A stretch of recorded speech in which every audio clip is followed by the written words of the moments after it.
Calling the special session to order at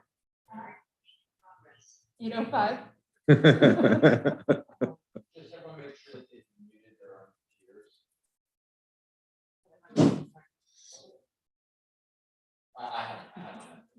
Okay, we're doing another mic check. We're all good. Robin, It's way too early for this.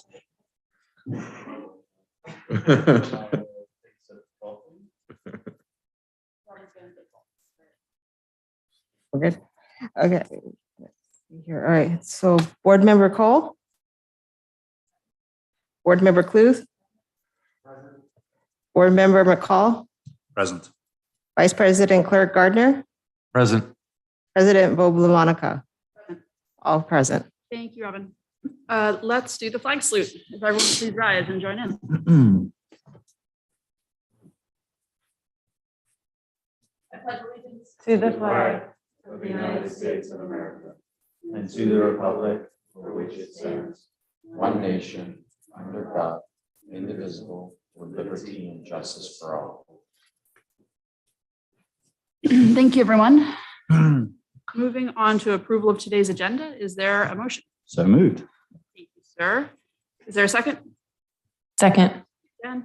All in favor? Aye. Robin? Okay. Great, thank you. Board member Cole. Aye. Board member Cluth. Board member McCall. Aye. Vice President Clerk Gardner. Aye. President Monica. Aye. All in favor.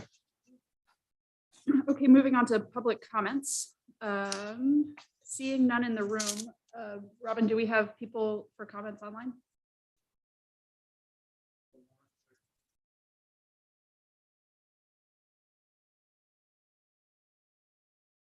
We do not have anyone in the waiting room for public comment. Excellent. Seeing no public comment, I will close and we will move on to the start of the agenda. Superintendent Johnson.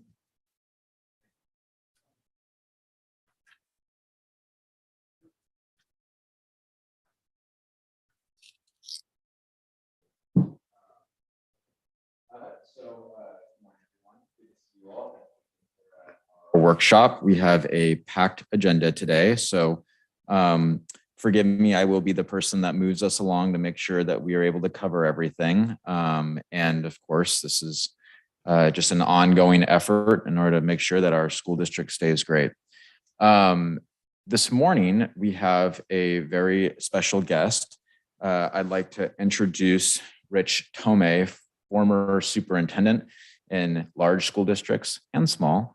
He is a member of Leadership Associates, which supports superintendents all across the country, really, and school districts and boards. He's given hundreds of presentations. He has been so kind as to present at our small school district here because he himself was the superintendent of a very small school district by the beach that had about 1,000 ADA. So he definitely has had a like experience as a superintendent of that school district for 5 years, and I'll let him talk a little bit more about that. Today, he's going to keynote for us and talk a little bit about challenges in educational leadership. It's just a good opportunity after the last, I would say 2 years. I mean, since the beginning of COVID, to discuss and reflect on where we've been and where we're going. So next, I'd like to turn it over to Rich Tomae, and I'm excited to get him going. Jason, do you mind if I interject? Richard, welcome. Sorry to just jump in. Anyone watching who's going to be along for the ride for the next, what are we on, 6, 8 hours, whatever? Yeah. Would you mind just teeing up what we're doing today? Because I had a few questions from people as to why we have a special session, like why are you meeting all day Saturday? And I just thought it'd be a good thing. Just anyone sort of watching behind, just by way of an introduction to the day. That was thoroughly, sorry, Richard, just to sort of interject, but I thought it would be a good thing to. I'm pretty hot, by the way, aren't I? Yeah, that, and make sure when you're speaking on Zoom, your microphone temporarily. No, but I'm happy to move it away. All right, is that a bit better? Okay, Jason, go for it. Why don't you do a broad overview? Great. Yeah, so thanks, Stephen. So today's board workshop is a governance workshop. Boards typically, you mean like at least every quarter, meet in order to do planning or professional development. Boards like staff need to have their own professional development, I mean like in time in order to plan and collaborate. It can't be done obviously in a board meeting because just the board meeting is taken up by board business and that happens in the evening. So they are typically on Saturdays, and it's an opportunity in order to do a few things. One, for this meeting, plan for governance. I mean, like, two is to do a governance review just to see, I mean, like, you know, if how the Board of Education is supervising over the school district is working and any changes that need to be made. And then finally, we'll be doing a goals review, starting to talk about, if you can believe it, next year's goals for 22-23. Thank you, Jason. And I just want to say thank you to staff and everyone for being here, because we are meeting. It's going to be a good day, but it's a weekend. So just want to say thank you. Good. Great. All right. So next I'll go ahead and introduce Rich and we'll get started. Thank you. How is my audio? Is it good? All right, great. Excuse me. First of all, thank you very much for honoring me by allowing me to be here and discuss a lot of things about governance and my experiences with you. I've done about 195 board workshops now, 110 superintendent searches, and I'm only 32, as you can tell. Just kidding. But what I wanted to talk about is, first of all, to just tell you, and it sounds like this was a setup, but it's not, how wonderful it is that you're taking your time for no money virtually to spend time planning for the future of the education of these children and the current education of the children.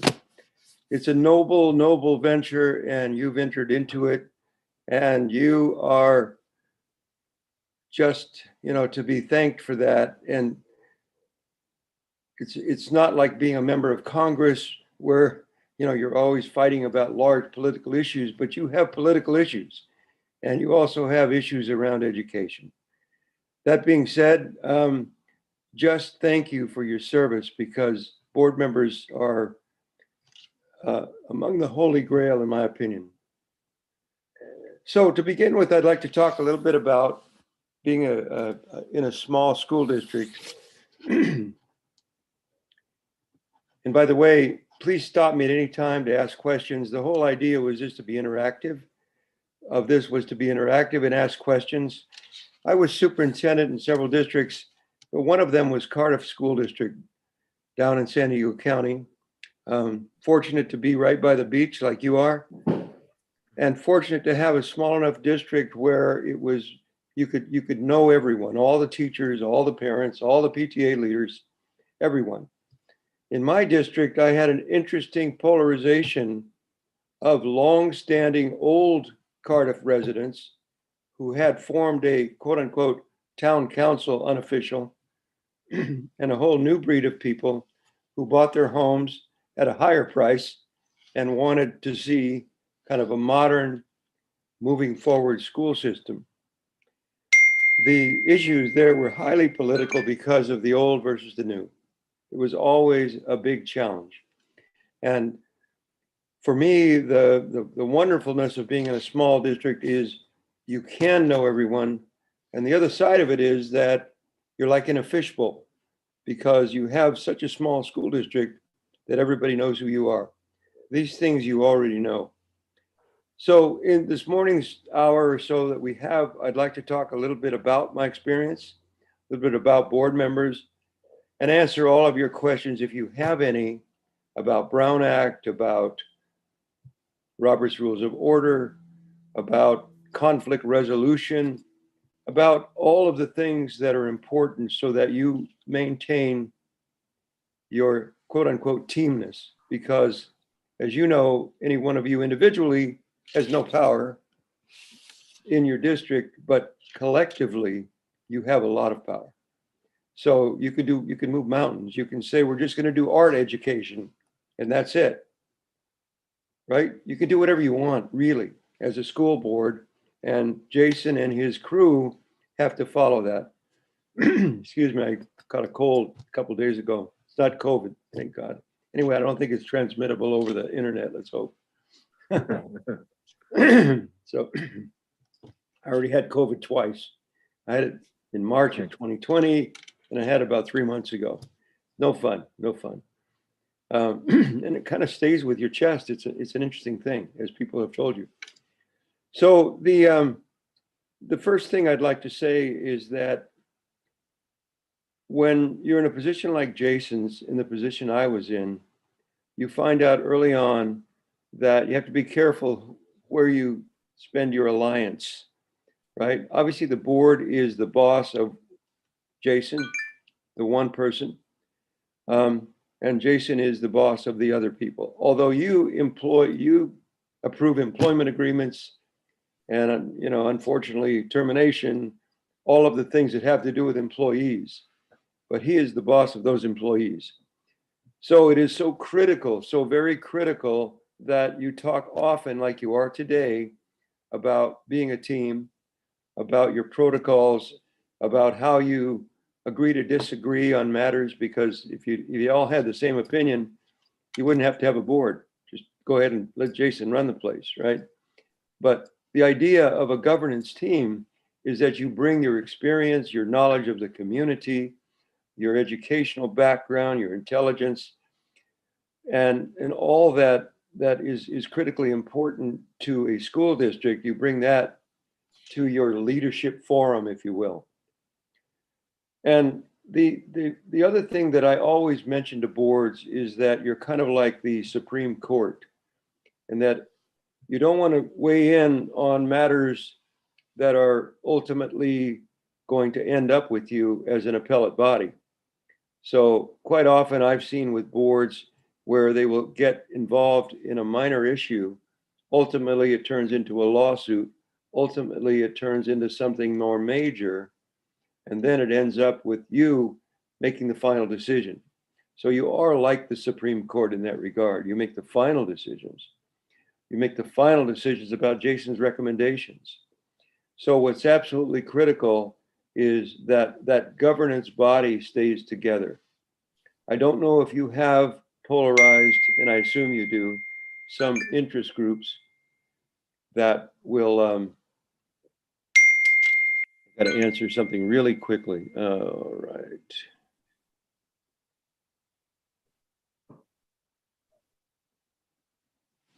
Sorry, I'm getting an Uber for Sandy Sanchez Thorstensen, who couldn't be here today, but we have another job up here in Concord, California. But so the bottom line is that today's work is so critical, and sometimes it seems, oh, it's a Saturday. I wanted to go watch my son or daughter play soccer. I wanted to watch a football game, baseball game, whatever. But it's so critical that the five of you make sure that you're on the same page. It doesn't mean that you have to agree with every decision. Douglas might disagree with Stephen. Quentin might say, Jen, where are you going with that? That may go through your heads, right? But what's critical is that you always go away from school board meetings accepting the decision of the majority. So irrespective of all of those interest groups that you may have in the district, and I'm sure you do, what's absolutely critical is that today and other governance meetings, you make sure that you understand the protocols, understand how to get along with each other, understand Brown Act violations, and all those kinds of things. I had a board member in Cardiff because we were so small, and she would always say, who's paying attention to Cardiff? We can do whatever we want. We don't have to follow the Brown Act. We don't have to, not reply to public opinion when it's given in open session at the podium, when it's as you just had your public input session. But it is absolutely, absolutely critical that you do follow that Brown Act. And it's hard to do sometimes, because sometimes Maggie may want to know what Quentin's thinking about something, right? And Quentin, and they talk over coffee somewhere, But then, gosh, I wish we knew what Doug was thinking, right? The minute Doug gets involved in anything to do with governance, as you well know, or a decision around governance, you violated the Brown Act. Now, who would ever report that? Those interest groups that maybe wanted to be on the board and are not on the board, or are not of your generation, or things like that, right? In my case, I had all retired people in this town council, and they filed lawsuits, anything the young board wanted to do. And I had 2 lawyers, a lady who owned a biochemical company and biotech company and was a multimillionaire, and 2 teachers. And it was very interesting because the old guard, they said, forget the town council, Rich, forget them. Simply do what we want you to do. And I did. And that caused, I mean, it was a good run as a superintendent, but it was also very challenging because I just really drew the ire of the older group. We tried to pass a bond for cleaning up the old facilities.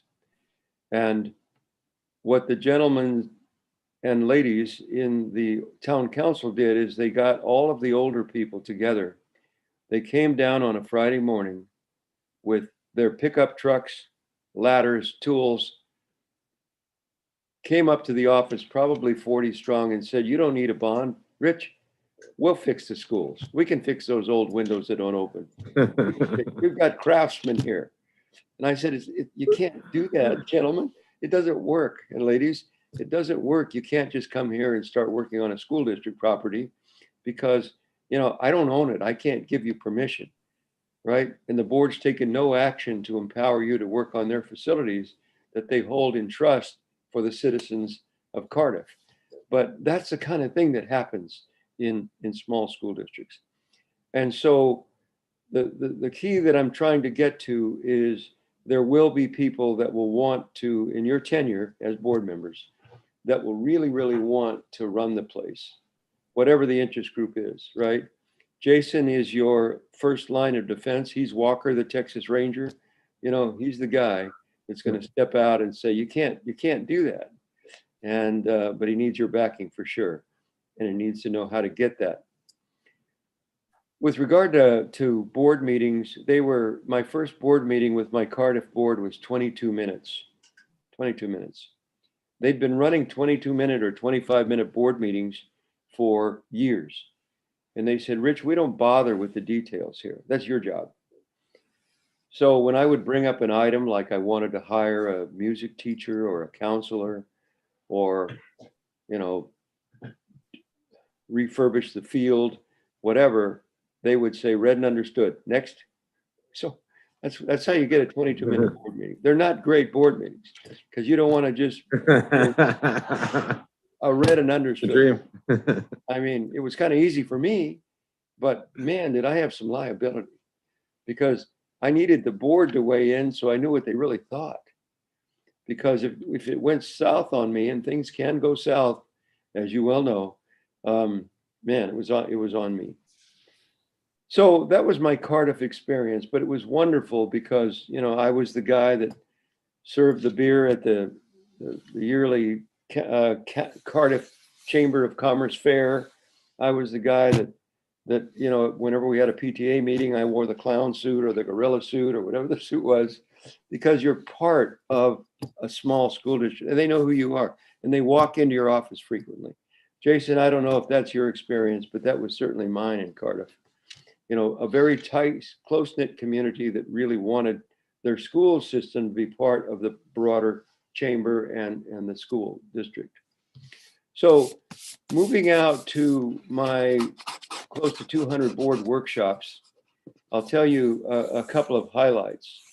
On the great side, a lot of people really, really, really want to take time outside of the business meeting, like you're doing today, and really discuss, how do we make decisions here?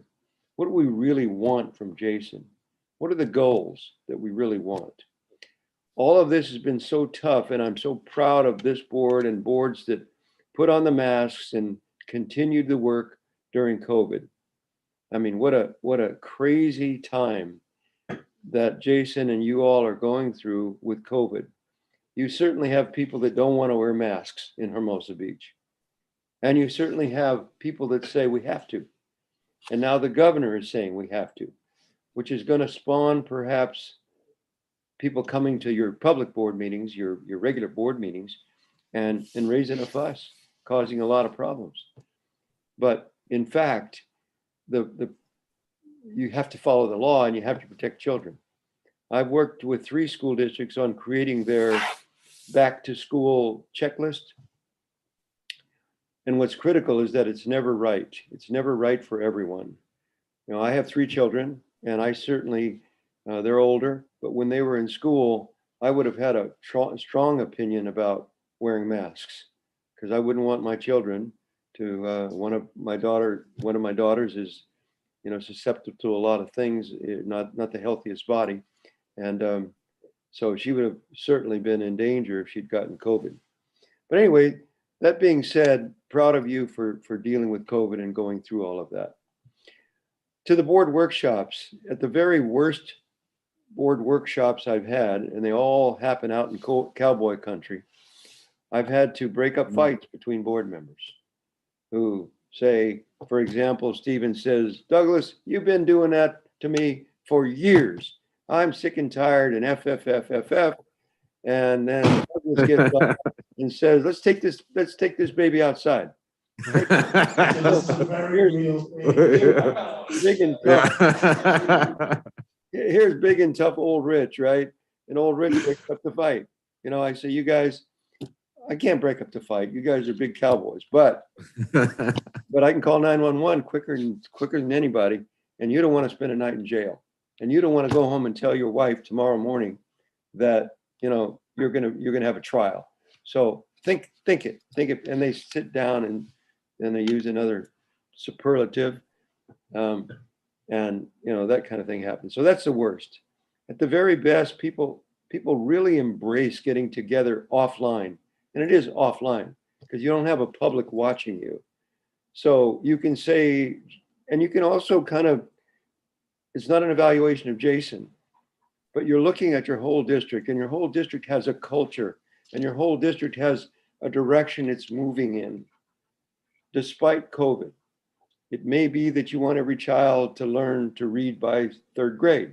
It may be that you really want children to become critical thinkers, while they're in elementary school, to get good communication techniques down while they're in elementary school, to get them to understand that their world of technology is going to be their world. It's hard to even, when I talk to preschool parents now and people that have 5-year-olds and 6-year-olds, and I talk about how when my child was 5, all he wanted was the Batman figure, right? It was all these little, maybe you guys were of the same, I don't know, my son is 35, but you know, he wanted the character, right? If we watched any kind of series or anything, he wanted to get the little animal so we'd run down to the toy store, get the animal, and then he read about it and he read about it. He became an avid reader about those interest things. And so when I tell people that are younger, they say, well, my kid's not going to want it. He's going to want it online. He's going to want to see the movie of it, not the book of it. That was my son's favorite thing. Dad, can we get the book of it? Right. So everything that we talked about, can we get the book of it? And he became an avid reader. But nowadays it's going to be high tech. So as you look at the culture and direction, are you truly preparing these kids for this crazy world in that we're going so high tech, so much is available to kids. You want to protect them from all of the dangers of, you know, WhatsApp and all those things and Facebook and everything. Same time, where do they want to be? They want to play a game online. Mostly, they want to be high tech. They want to be, unfortunately, in some of these games where they end up killing 55 people to get out of a castle or something. I don't know the names of these games, but I just know they're there. But that's what they want to do. Question from one of our board members. What's that? I think we have a question from one of our board members. Okay, please. Hi, Richard. It's Quentin here. Hi, Quentin. I've been on the board now just a little over a year, and I'm still sort of adjusting to the forms and formats and regulations around public service. I really enjoyed it. One of the things I'm curious about getting your wisdom on from all your experience is whether you have advice or thoughts on kind of forms and formats of interacting. So in my life as a student, prior to working and then in a working career, it seems to me like it's very effective and useful to have different forms and formats of interacting. One-on-one conversations, small group conversations, large group conversations, sequencing those things differently depending on the outcomes you're trying to achieve. Whereas, the Brown Act constrains us to one form, one format. These board members that I work with here, I feel like I probably had more interaction with them before I was a board member than I do now, because I think at least as far as I know, everybody here is very respectful of the Brown Act, and we're very careful about interacting outside of the public forums. But I do find that is constraining, and I understand the public interest in public communications and all that. But I'm just wondering if you have advice as an experienced super and longtime education person in, what advice would you give somebody who's used to having a lot more freedom in terms of how they interact with people, how they brainstorm, how they problem solve, as opposed to this environment where there's only one time, place, way, and forum to do that? Well, I'll tell you, that's the number one complaint of every board I've ever worked with, that Okay. it's so restricting. And my solution, obviously you may have ongoing 2x2s, which is fine, right? So two of you can meet at any time. You can meet with the superintendent. You can't use the superintendent as a conduit to get opinions about other people, from other people. But the 2x2s work.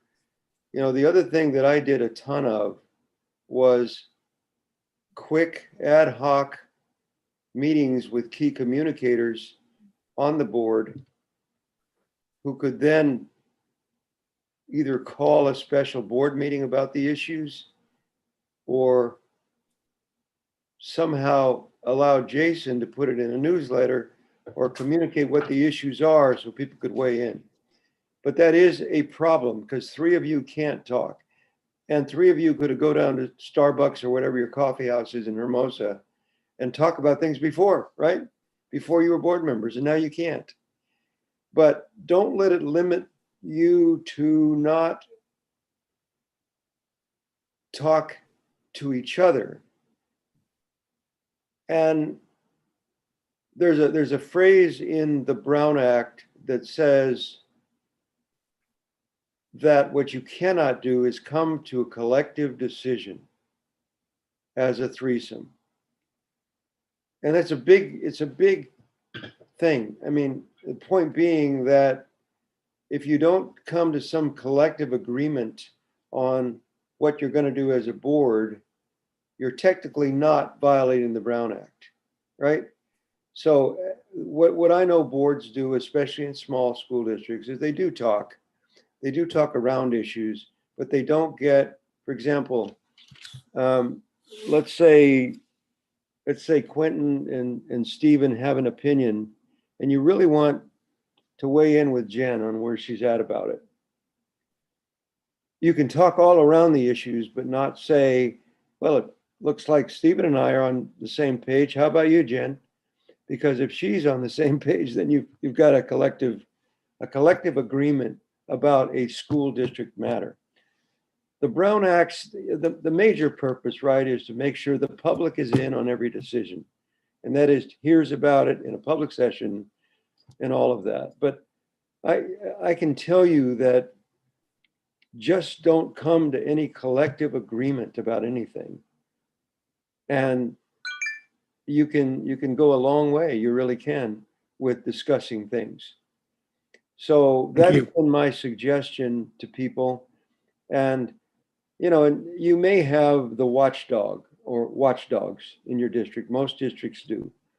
And that's someone who spends their time just kind of making sure with their telescope that you never do anything wrong, right? And they're there, they exist, right? And when you meet, you're not meeting in some closed, faraway room in San Bernardino, God forbid. But what you are doing is meeting socially. And if things come up, they come up. Just don't come to a decision. That's the bottom line. So Good, thank you. if the watchdogs come after you, whatever, you can say that, no, we didn't make any decision. We were socially there. And it's legal. Thank you. Any other questions at this juncture? I don't want this to be like a long lecture and you start throwing tomatoes at me. I just cleaned my. No, that's helpful. Thank you, Richard. Okay, you're very welcome. Very welcome. So again, I want to emphasize how important today is for you, because as a board, what you really want to make sure this does for you is to make sure that this and others like this clear up any questions you have for Jason, any questions you have about, as I said, the culture and direction, because believe me, you are moving, right? And, I say that boards have a rhythm of decision-making, a rhythm of coming to big conclusions, a rhythm about how they interact, a rhythm about facing very difficult issues. And you today is checking in on where you are with that culture, where you are moving forward. Stephen asked a key question: what are we going to do in 6 hours, 7 hours? It's a lot of time on a Saturday, right? It's a good question. So checking in on all of that and making sure that you go home, what's the take away from this? We're a stronger board because we got together on Saturday, February 5th, and we discussed who we are, what we're doing, why we're here, why it's more difficult to communicate, as Quentin brought up, than it was before. What is this thing called a board? When all of you were first on the board, you probably imagined that you'd have much more freedom to make decisions than you do, given all of the laws and structures and so forth. But it's absolutely key for you to take today and to do all of that. So let's talk a little bit about the Brown Act, since it was brought up. Of course, that now with email, with LinkedIn, with Facebook, I check in a lot with board members on their use of social media. And remember that your personal email can be subpoenaed as well as your public email. So I always make sure boards fully understand that. So if you send something out and there's some massive lawsuit against you as a district or as a board, then they're going to ask for your personal email as well as your private email, because you've given that right to keep it private up when you join a board. It's a difficult thing when that law was passed, because you can't say, anything that you say could be public. So email becomes very difficult, other than social email, of course. I've seen it happen in districts where in a DA investigation, they pull everybody's private email, right? And whoever does it, they go through it. And they're looking not for whether you told your Aunt Martha how much you loved her, but literally, anything that has to do with the school district. They can't invade your privacy. But what they can invade is anything you said privately to any of the rest of you or anything else on private email.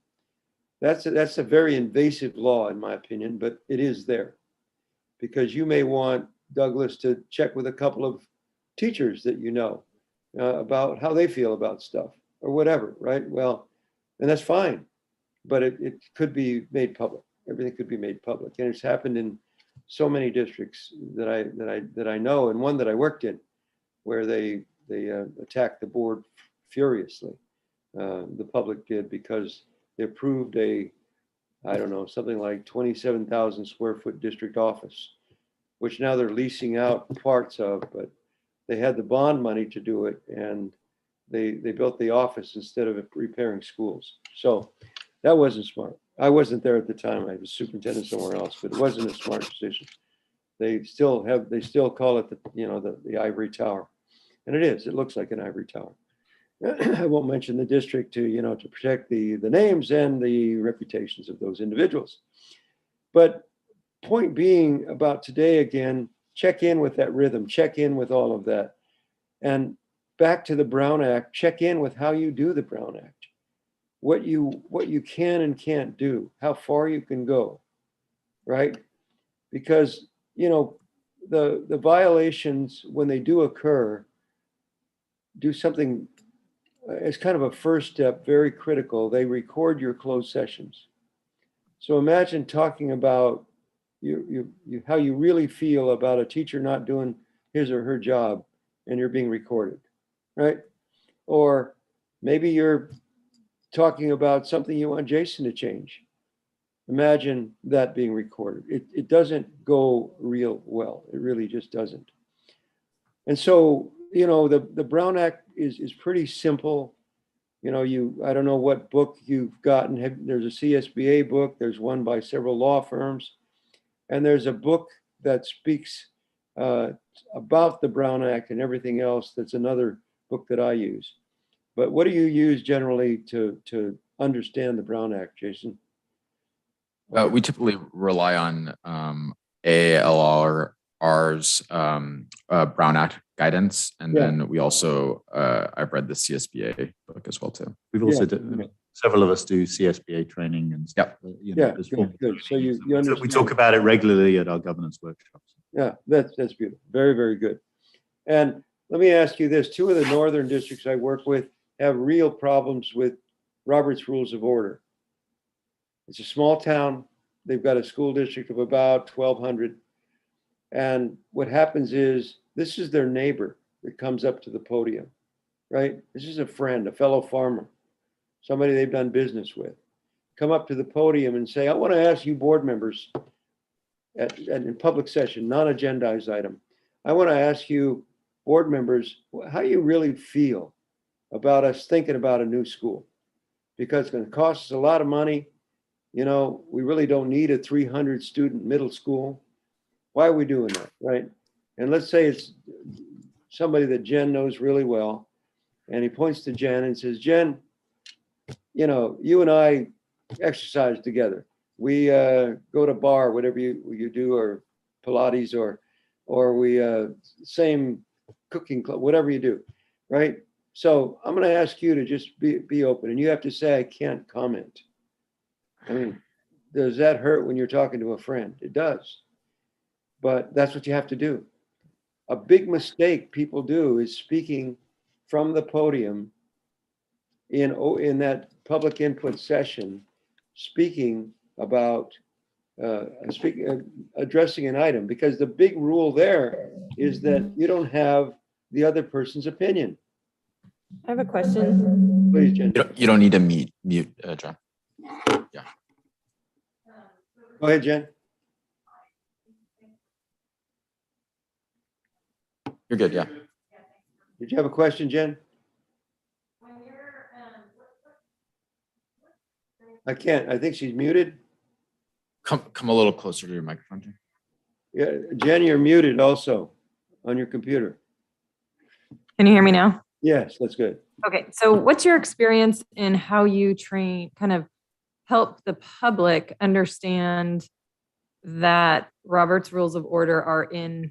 I know we announce it every time before people come in to speak at a board meeting, but still, when the public comes, because people don't come as frequent, they don't come every single board meeting, so they don't get in the rhythm of what's a normal board meeting procedure. Right. And I find that they often don't understand that the board can't respond, or that just how that this is like a board meeting, not a public interaction meeting. Yeah. So even though I'm like really grateful when people come, I always feel a little like, gosh, I wish I could just explain to you all these rules ahead of time so you feel more comfortable understanding how we will react. Yeah. What's your way of over the years, have you done any public training on Yes. that kind of? Yes, and quite often I write a script. And remember that the board president can repeat that many times throughout the meeting. Right? And you will do that for sure when there's a really contentious item on the agenda. But the thorough reading of that script at the beginning of the meeting, and hopefully when everybody that's going to speak is there, is the way to do it.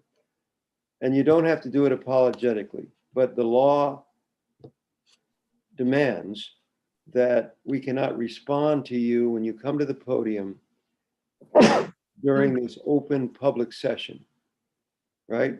If you wish to speak on a board agenda item, that's a different matter. You'll be able to speak and we will be discussing that. We're not going to respond to you because the danger and the reason the Brown Act was written the way it is was to protect all members of the public. So if I bring all my friends and I really want to have Little League play on your ball fields, right? Use all of your facilities, open up the bathrooms on Saturday for kids that want to play soccer, right? And I come to you with about 50 people that support me, you have to not respond unless it's agendized. And then you'll be having a discussion, but they can only present their piece before you discuss it. You don't interact with them at the mic for the reason that there may be an opposing group that didn't come to the board meeting. So my solution is script, script, script, and also board president repeating it frequently. Understand that we would love to interact with you, but we are under legal guidelines not to respond to the public. And the reason is because all members of the public need to be present for us to give our opinion or to interact with you on an item. Does that make sense? So, I'm sorry, who is the board president now, Jason? Oh, okay. So Maggie, and I'll talk to Jason about a script if he'd like one, but it's pretty straightforward to read that script. Read it, don't try and memorize it, but read it and say it again. We have a script. It's not that we don't have a script. I just didn't know. And we repeat that. It's more just, I'm wondering, like, have you done any other type of outreach in your experience? Yes. So it's not just when people come to board meetings that they hear that they start really understanding the function of the board. Yeah. That's more what I was wondering. Oh, I get it, Jen. Well, that is what I've coached people to do and done trainings on, is to do it on your webpage, right? And just have a section on your webpage that's called school board meetings, right? And not just have, everybody has agenda, everybody has dates, but put public input at the board meeting and have a paragraph there. And even if Maggie needs to read that also at the board meeting, as you saw on our webpage, read that script. But the webpage, get the word out. That's the training of the public, because you'll never get the whole public in a forum to be able to train them. So it's a little more work for Maggie to read that extra or to point out that that's on the webpage, the behavior of the public in a board meeting, but it's absolutely critical, right? And you'll get the one or two moms or dads that'll just say, oh, heck with you guys, but that's life in the big city. You've got to follow the rules. So that's the outreach I've done, is to make sure it's on the webpage and there is that level of training and reference to that training at the board meeting. And if it's short enough, depending on what you all want the training to look like, because it's pretty clear on what you can and can't do as a board. And you want the public to know that in writing, as well as, just saying it at the board meeting. Because they don't know, father's been working, 80 hours a week. He wants to go down because his wife or vice versa is saying, you got to get down to that school board meeting and tell them they can't do that anymore. They can't demand this anymore. So he gets up to the podium. He doesn't know what you can and can't answer. So he's going to confront you and say, Maggie, can you tell the board to tell me what they think, please? All I want to know is how they feel about this issue of the dress code. that girls can't wear skirts above the knee or whatever it may be. And that's come up in several board sessions I've been in, dress code stuff. So that's the way to do it.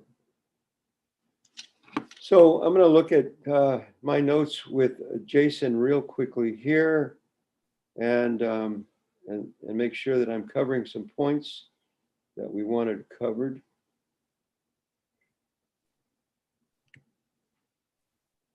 Yeah, the next one is, you happen to get on the board at the craziest time in the world, right? And most boards didn't deal with COVID over time, right?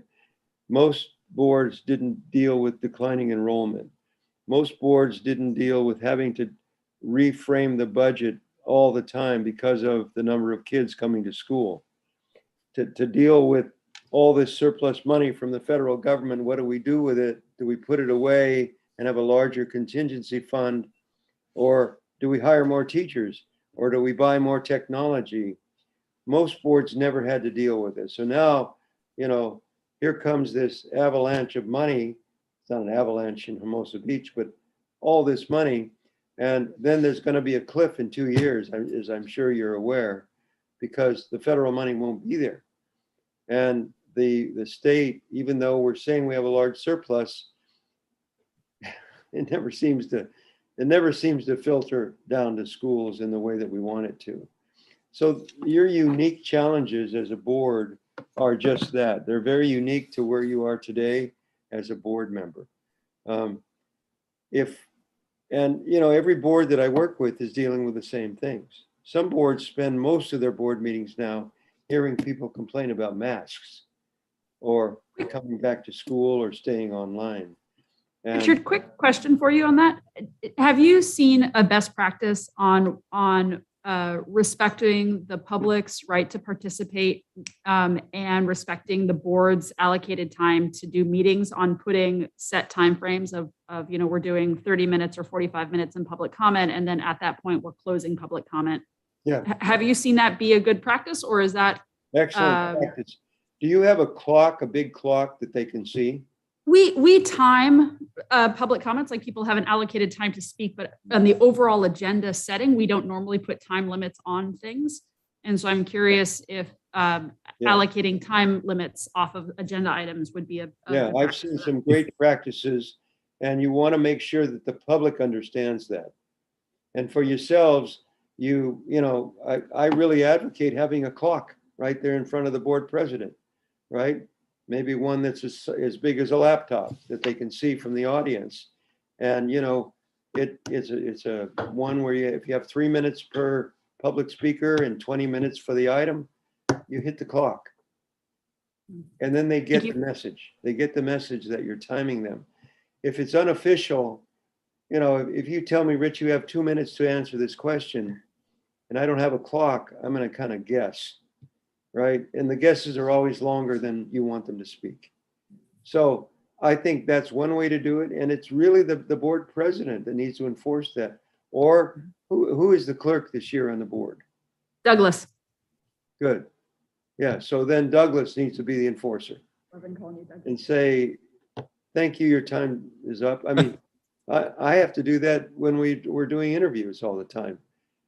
We limit people to 5 minutes per question, and I have to say, thank you, Dr. Smith, but your 5 minutes on that question is up.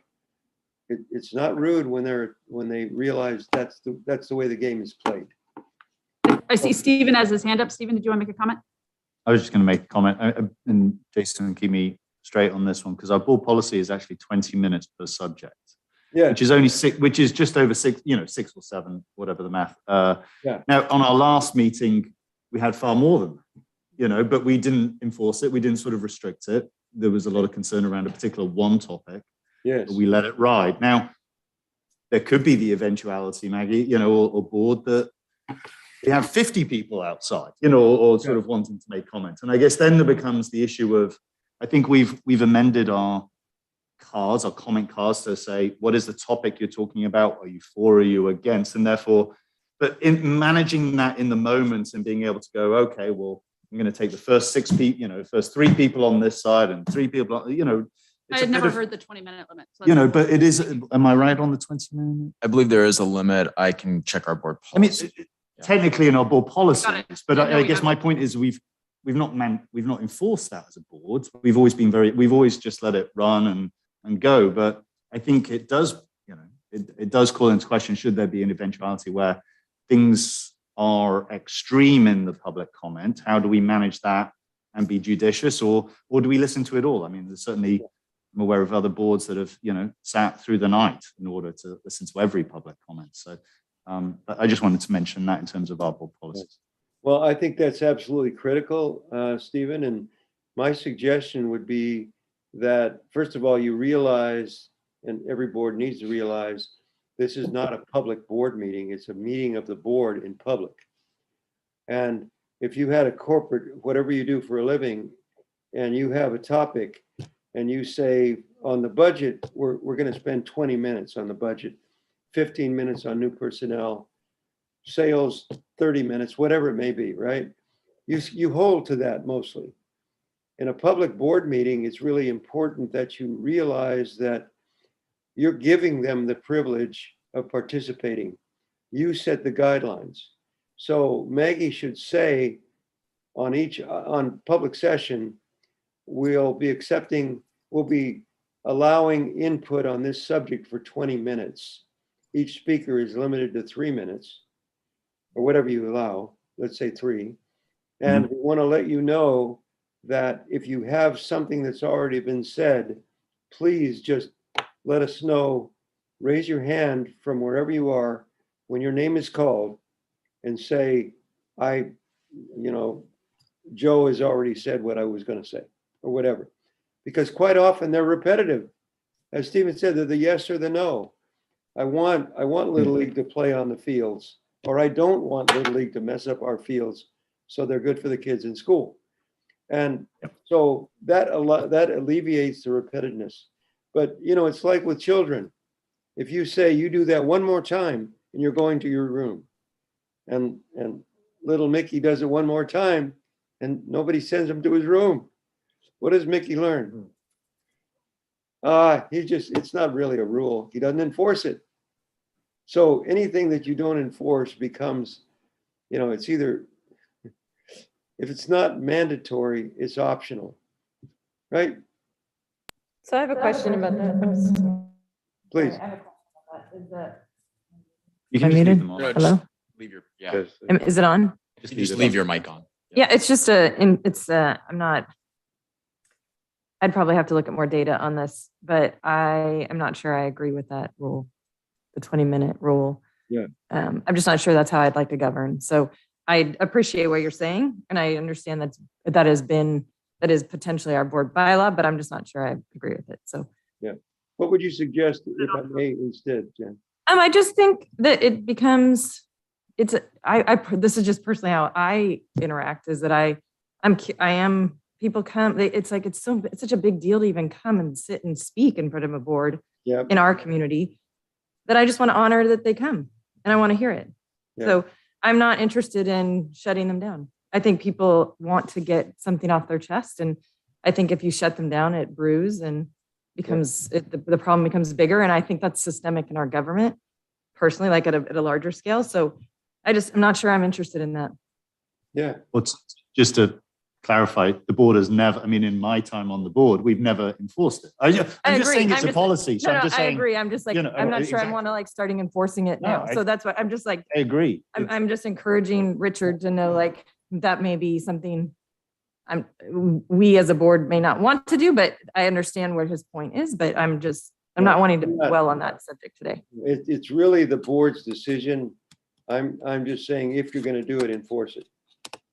Got it. If you're not going to do it, just let it go. Got I really think that if board members need to be making key decisions at 11 p.m.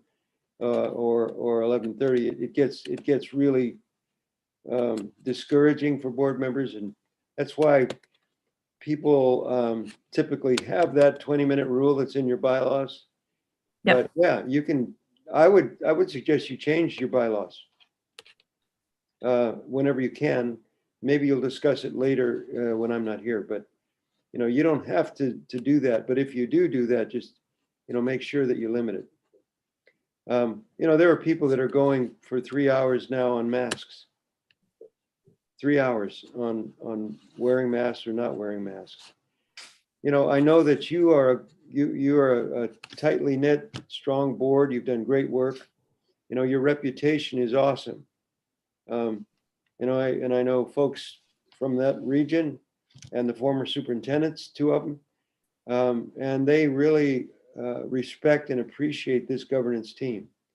And you're going to get a lot done because you tend to be cohesive and make these decisions. So on this one, excuse me, I encourage you to do whatever feels comfortable. Just make sure that you're all in agreement so that if it goes 2 hours, everybody's cool with that. That's all I'm saying. Good. So let me ask you, let me open it up now. We've been an hour here to any other questions that you may have at this time. Anything about governance, anything about conflict resolution, anything like that? Yes, please, Stephen. Well, Richard, first of all, thank you. I really appreciate it. It's an interesting one when you come onto the, we say this as we have a tagline, the best little beach city, but we also we have a very uniqueness to our city and our community.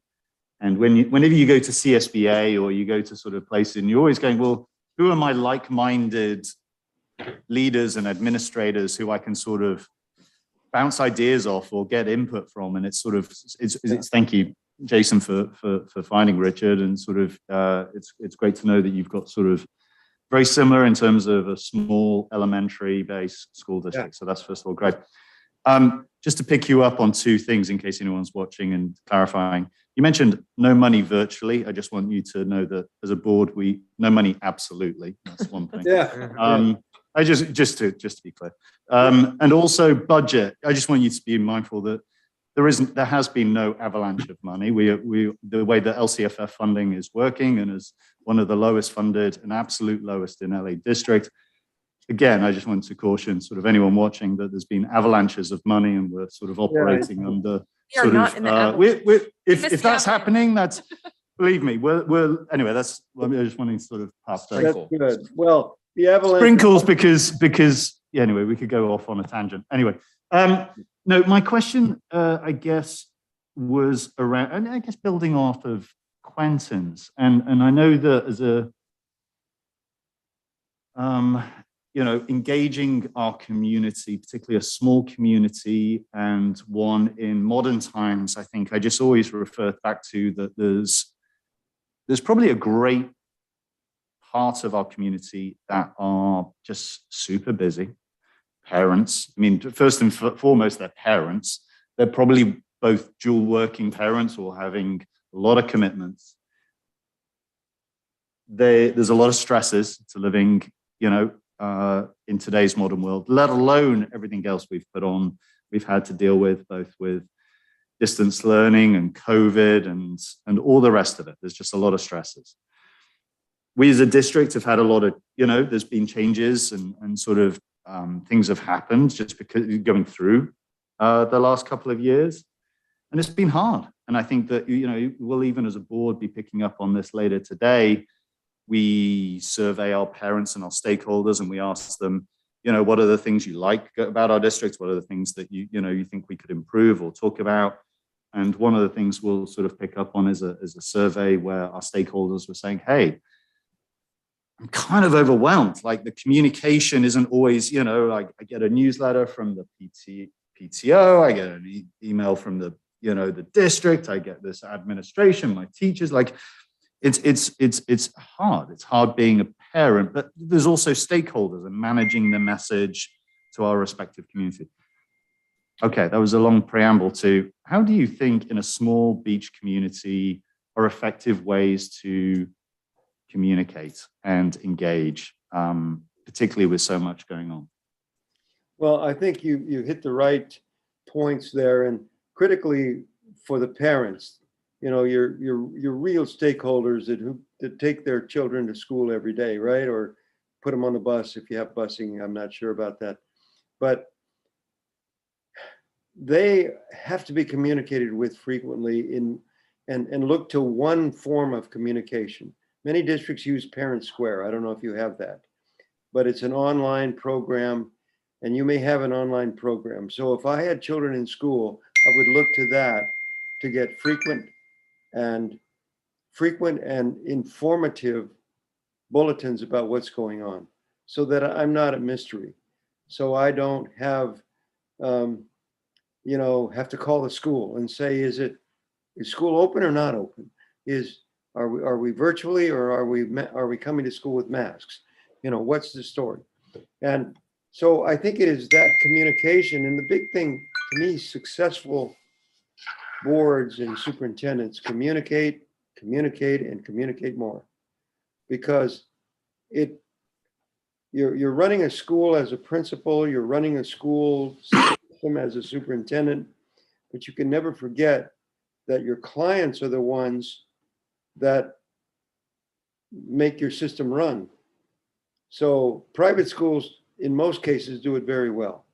Private schools communicate, and communicate more.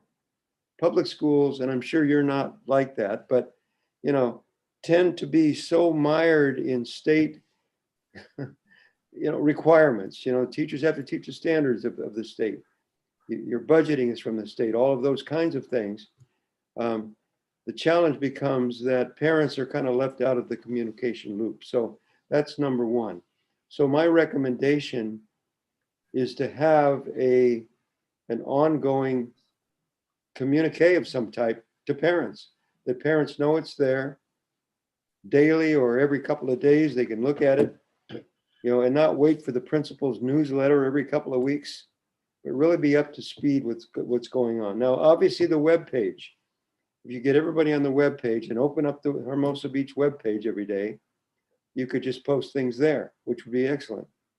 But not everybody, as you said, they're getting up, they're having their breakfast, getting in the car and going to work. And you don't have time to sit and start up your computer, go to the web page and all that. But if you target a communique that they know is there every day, that's the best possible way I've seen. Districts are very happy with this Parent Square. Doesn't have to be Parent Square, that's a company. But the idea that there's a newsletter and everything you need to tell people gets into that newsletter is clearly the way to do it. In terms of communication with teachers, sometimes we forget about them, we leave them out. Everything needs to be CC'd to the teachers so they understand what's going on. Embarrassing as heck if a parent walks in and says, "Hey, I saw in the newsletter that tomorrow we're going to have Piñata Day or something," right? And the parent tells the teacher, because they assume that everybody in the company, if you will, in the district knows what's going on. So do you have that now, or what do you have now? Yes, we have several modes of communication between the district and stakeholders. We have newsletters by principals, we have newsletters by the superintendent, and an updated website in addition to text and call out features as well. But just to layer on that, we'll get into this later, I guess. Then you've got PTO, but with a surf report, you have HBF with a newsletter, you have, so there's a lot. That's maybe a factor of there's a lot going on.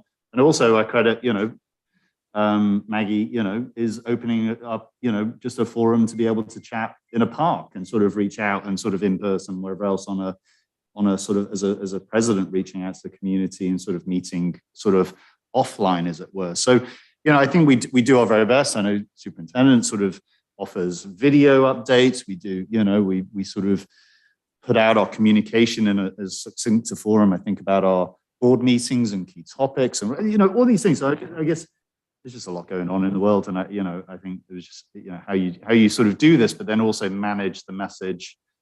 I think that one of the challenges has been too, is that in the month of January, there was a deluge of communication related to COVID, which included testing, and the positive COVID cases, which were going out regularly, which we did actually end up slowing down just because of the number of cases. So it has been a heavy communication month as well. I echo though what Stephen is saying. I mean, when I wear my parent hat, I feel like between the room moms, PTO, HBEF, the principals, the teachers, the administration, the board, it's really hard to keep up with it all, and it feels like an avalanche. I generally, in principle, agree with the idea of sort of, more communication is better, but I think there is actually a point where more communication is too much, and we need to think about that. I'm not sure we're in that state. I'm just saying, I think in theory, it's possible to get to too much communication, and sometimes I feel like I'm already there. But if I can flip it around for a second from outbound communication to inbound communication, I'm curious, Richard, for your thoughts on on how and if a district ought to be trying to manage the inbound communication at all. Because as a parent, I hear a lot of things, whether I'm walking my kids to school or talking on the cul-de-sac with my neighbors. There's Facebook forums, and then there's public comment. And I find, depending on which of those forums you're in, you get a very, very different perspective on where the community is at. And I've been concerned of late, I've been concerned of late that the public communications at our board meetings is a very particular and not very representative slice of the community. And I worry that could, influence public perceptions about what matters and what the school district is doing or what the school district is worried about. I worry it could even, through repetition, influence board members into being, more sensitive to or more reactive to, loud minorities than to a sort of a quieter majority. And I'm wondering whether you think there's any value or mechanisms for a board and a district to ensure a more representative slice of input to be coming in, whether it's at public comments or through other forums.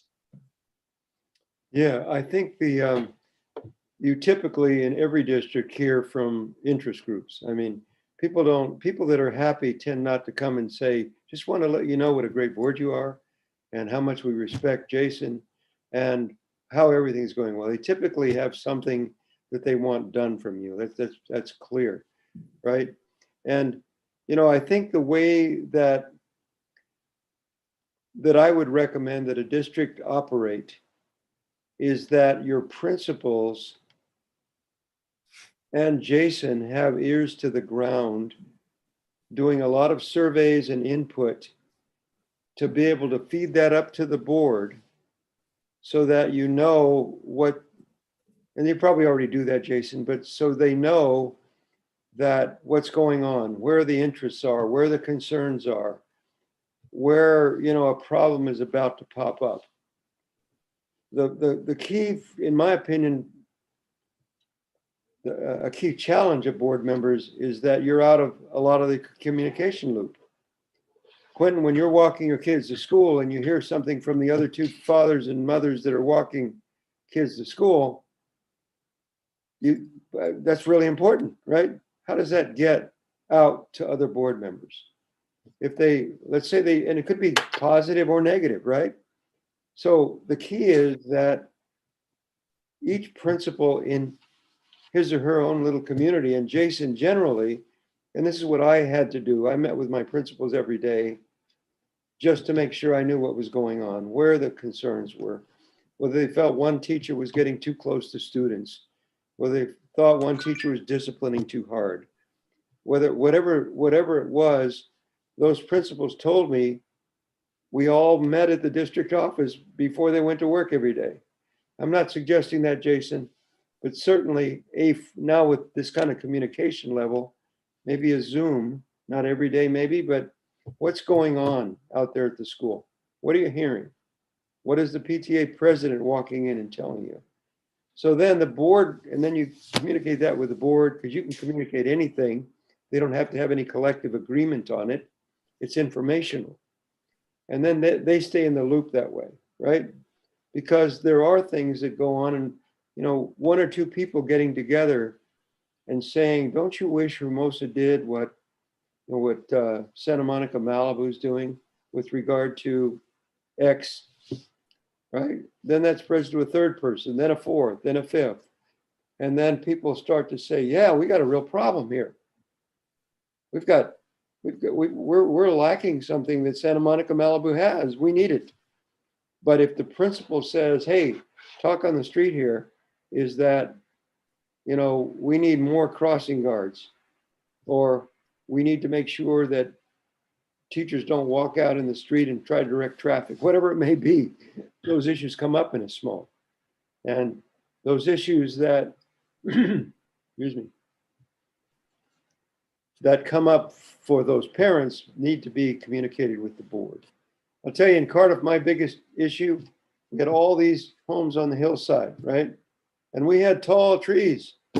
Biggest issue was, you're blocking our view.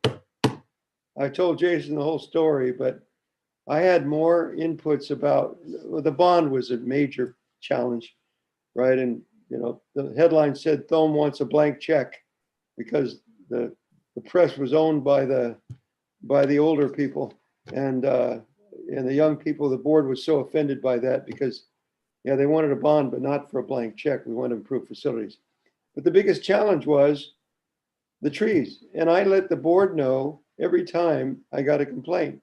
I said, another complaint came from X neighborhood that we're blocking their view, right? We've already, whatever you call it, lacing the trees. Their view's enhanced, but they're too tall. They want the trees gone because they paid X amount of dollars for their home and they want the view that they bought, and the trees are covering it up. So the idea that that talk should get to the board is really, really important. So I'll say that the best means I can think of and I've seen happen is that even it may not seem important enough for the board to consider, it's informational for you. I've got a small group that's building a coalition to come to the board meeting around crossing guards, around discipline in school, around school lunches, whatever the issues may be. Then you're aware when it comes to the board, you're kind of getting the talk from the sidewalk that Quentin's getting that you need to get. That would be my, and you know, back to communication. Sometimes there is too much communication, right? Sometimes, I mean, let's face it, as a parent, you may get communication from the teacher, from the principal, from the district office. You got to read the newsletter of the principal. You're looking at anything from Jason, and you're reading the newspaper about what's going on. Last thing you want to know as a parent is that you had to read it in the newspaper, that you weren't apprised of it. Because one of your friends is going to say, you know, hey, Stephen, I heard that you guys are going to, because it was in the paper and Stephen didn't know about it. I heard that a group of parents are going to storm the district office around X teacher who they think is looking at kids the wrong way, whatever it may be. But that needs to be, you need to know that small talk as well as the big talk.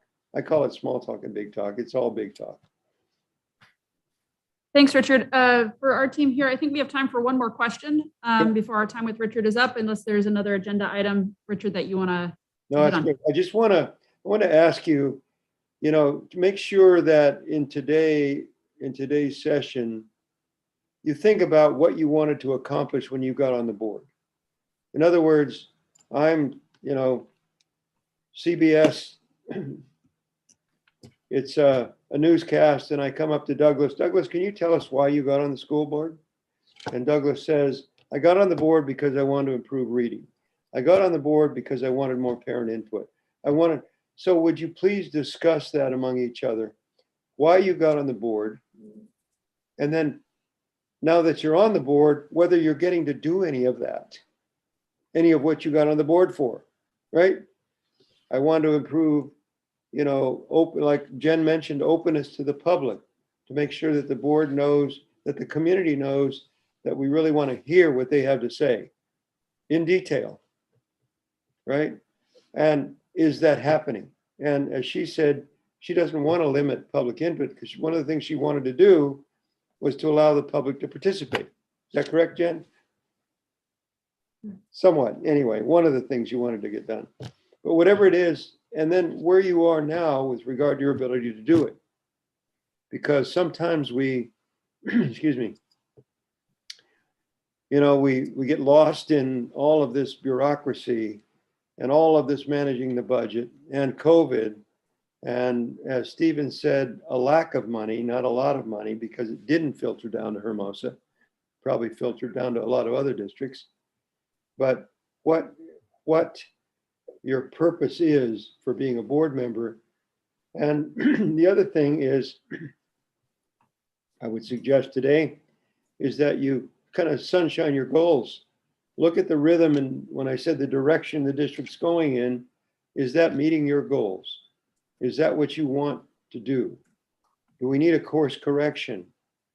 Is everything that's going on, maybe it's enhancing preparation for careers while they're in Hermosa. Maybe it's enhancing, kids' ability to speak. I'll tell you one thing I did, and I told Jason, was I made every kid in Cardiff do a speech in front of a large group, several grade levels or 2 classrooms.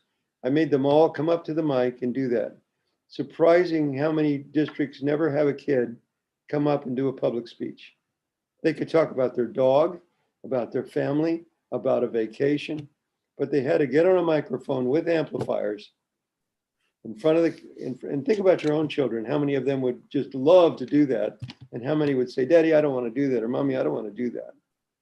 It's kind of the way it is. But if those kind of communication things you want to make sure happen, you've got to put them somewhere on Jason's list so that he can implement that. So let me give the last word to Jason. Jason, any questions that you have, or board members, any other question that you have? And I hope I gave you a little information, and I don't want this to be, and number one, Jason, I'm not gonna bill the district for this time. It was a pleasure to meet them. So I know we did a contract, but just forget it. Stephen made a good point. I don't want to take dollars from kids. So I do this a lot, and I'll just not bill you. So forget the contract. However, I want to say that I want to come back and do this with you now that you got a little intake on the format. So make me a member of your team. Again, not for money, but just say, Rich, why don't you spend 20 minutes on this issue with the board? It's going to be at this time. We'll be on Zoom, and I'll be glad to do that, as a service to the board, Jason, and Hermosa Beach. By the way, I love talking, as my wife will tell you. She puts me in my own office often if I'm talking about school stuff too much. Says, go talk to your people, don't talk to me. But you know the story. Rich, Yeah. on behalf of the board, I just want to say thank you. I know from our time together right now, I've heard a lot and was more reinforced in our ability to have agency in the decisions we have and the importance of communication, both as a board and as a district. So thank you for sharing your wisdom with us. I know the rest of the board shares this time together as a valuable time. Jason, anything left from you? No, my one question was going to be, when are you going to send me an invoice? But I believe that's been answered. So thank you. Yeah, no invoice, no nothing. But Thank you so Thank you, much, Rich. do take very advantage of my background again when you need me, please, and I won't charge you.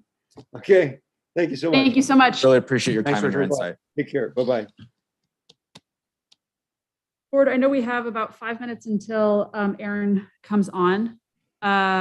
So with that, if people have some tech stuff that they need to deal with, I need to find my power cord and plug in my stuff. So if you just need to take a little stretch or anything right now, go ahead and do a stretch while we wait for Aaron to log on. Aaron is here, and Of course he is, 'cause we his 5 minutes we really have about is on 5 that. minutes, so maybe for like a quick bathroom break. Quick little break, everyone. Thank you. We put our cameras on. I think up to you. I just leave everything on for now. Yeah.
Aaron, thank you so much for joining us this morning. We are getting everybody signed back in and getting you sharing rights off of the facilitation. Maggie, before we get started, Stephen brought up, I think it's a good suggestion, just to give a shout out to Manhattan Beach Bread and Bagel. They've been just such a great partners in the last year and supporting these events. They always give discounts to the school district, and they're just really accommodating. The owner himself is coming at lunch today to make sure that our order is fulfilled. So That's so nice. yeah, they're just really, really conscientious and supportive of the district and have been for a while. And delicious this morning. Fantastic food Yes. and great community members. Great neighbors. Okay. If I I if was I knew saving there my was going to thank yous for the end, but we can do them now. Good. Mm. Let's go. be if I knew there was going to be bagels, I would have driven out there. But okay. Get on it.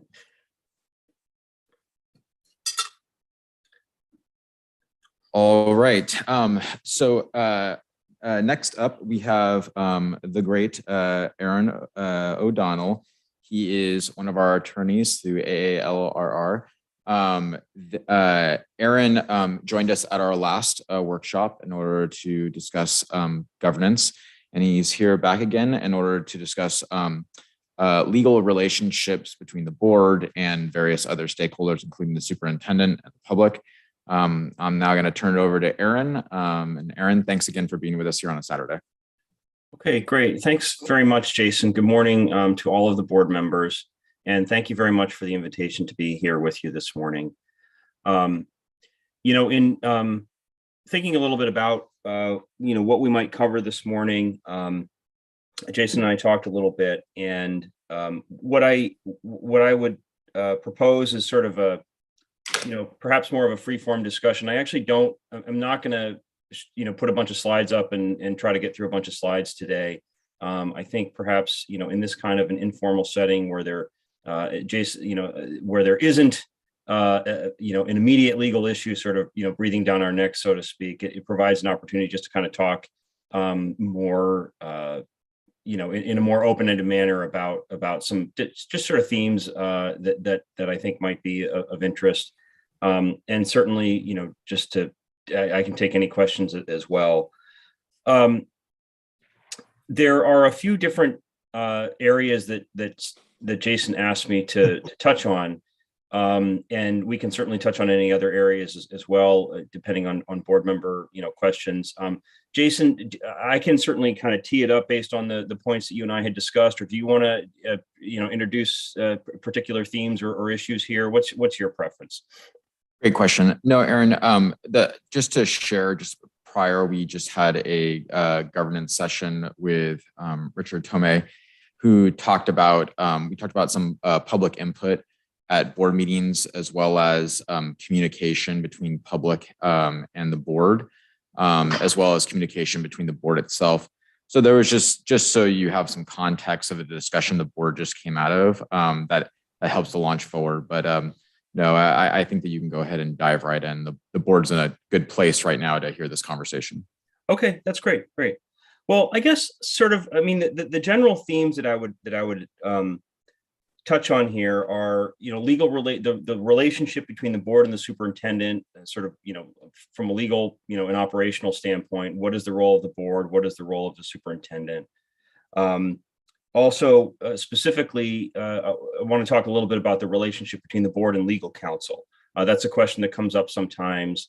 Sometimes, the question that we get from clients sometimes as well, who does the lawyer really represent? Does the lawyer represent, the superintendent, or does the lawyer represent, quote unquote, us? Which it is, that's an important question. And that's one that I think it's important for board members and administration to understand and all be on the same page about. And I'm going to talk about that as well.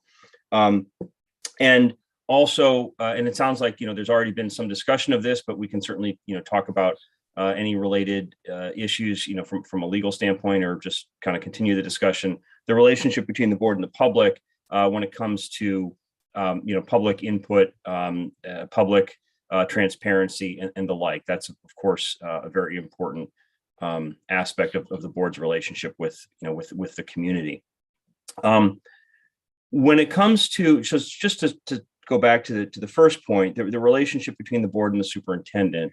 Of course, I think the basic concept here is one that's pretty familiar, and it's pretty well. It's pretty fundamental to our system of government generally. Like the board is in an oversight role. The superintendent is in essentially an executive capacity. I mean, it's not unlike the separation of powers principles that we see in other parts of our government.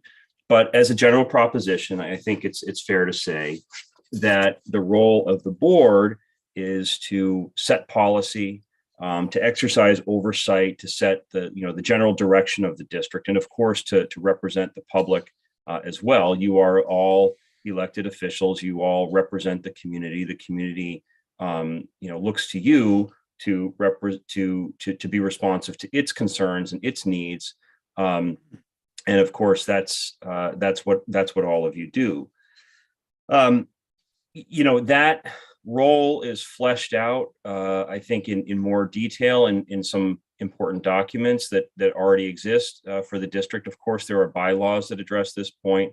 You have some pretty thorough bylaws, a lot of which follow the typical CSBA bylaws on the role of the board and the role of in representing the community and setting the direction of the district. And there are also bylaws regarding the role and the authority of the superintendent. Ultimately, the board is, legally speaking, is the district. The board is what sets policy for the district. The board is what has the authority of the district as a public entity that is created by statute to serve the community and provide education to the students. And the question then becomes sometimes, sort of on an operational basis, to what extent has, a given, decision-making power or function of the board has or has not been delegated to the administration through the superintendent. Some things are, can be delegated. Some things, functionally speaking, ultimately cannot be delegated. For example, approval of contracts. Ultimately contracts come back before the board for approval, although there's limits, up to which the board can approve, can delegate authority subject to subsequent board ratification. That's just, an example that comes to mind. I think, from a general, standpoint, the responsibility of the board is, as I said, to represent the constituency, to represent the community. There are a lot of difficult decisions that boards face about what to do, what policy direction to take. We've certainly seen that within the last couple of years, around the pandemic. There have been a lot of decisions have been made at the state level, and districts have basically been told these are the rules, this is what you've got to do. But a lot of what districts have had to do to deal with the pandemic has been left to districts to figure out for themselves, for better or for worse. There's sort of pros and cons to that, I guess. From one point of view, I think there are some questions where it might have been nice to have Sacramento just say, look, these are the rules, just follow them, just do your best. But on the other hand, there are a lot of issues around which different communities have very different points of view, different communities have very different needs, and that has certainly been the case in the pandemic. And so from that standpoint, having local decision-making authority, I think, has been important for communities to get through. So there are there's going to inevitably, and that's just one example, but there's inevitably going to be a lot of questions about what is or isn't in the best interest of the district. Ultimately, that's a decision, that the board has to make. That's who the decision falls to. From a legal standpoint, as long as the board's decision is reasonable, as long as the board's decision is not contrary to some specific legal mandate, then that's the board's decision. That's what you're elected to do. And certainly the public is very free to disagree. That's where the authority ultimately resides, with the voters of the district. And if they disagree with the policy direction of the district, then of course that's their right, and they can exercise that through their rights as voters. But sort of in the meantime, somebody's got to make the decisions, and that's ultimately the board, unless there is some clear legal mandate that is violated. And of course, in that circumstance, then, somebody who wants to challenge the decision of the board has resort to the courts. And in certain circumstances, judges can intervene and say, well, look, you crossed a line here, you crossed a line there. But generally speaking, a judge is going to, if a judge is asked to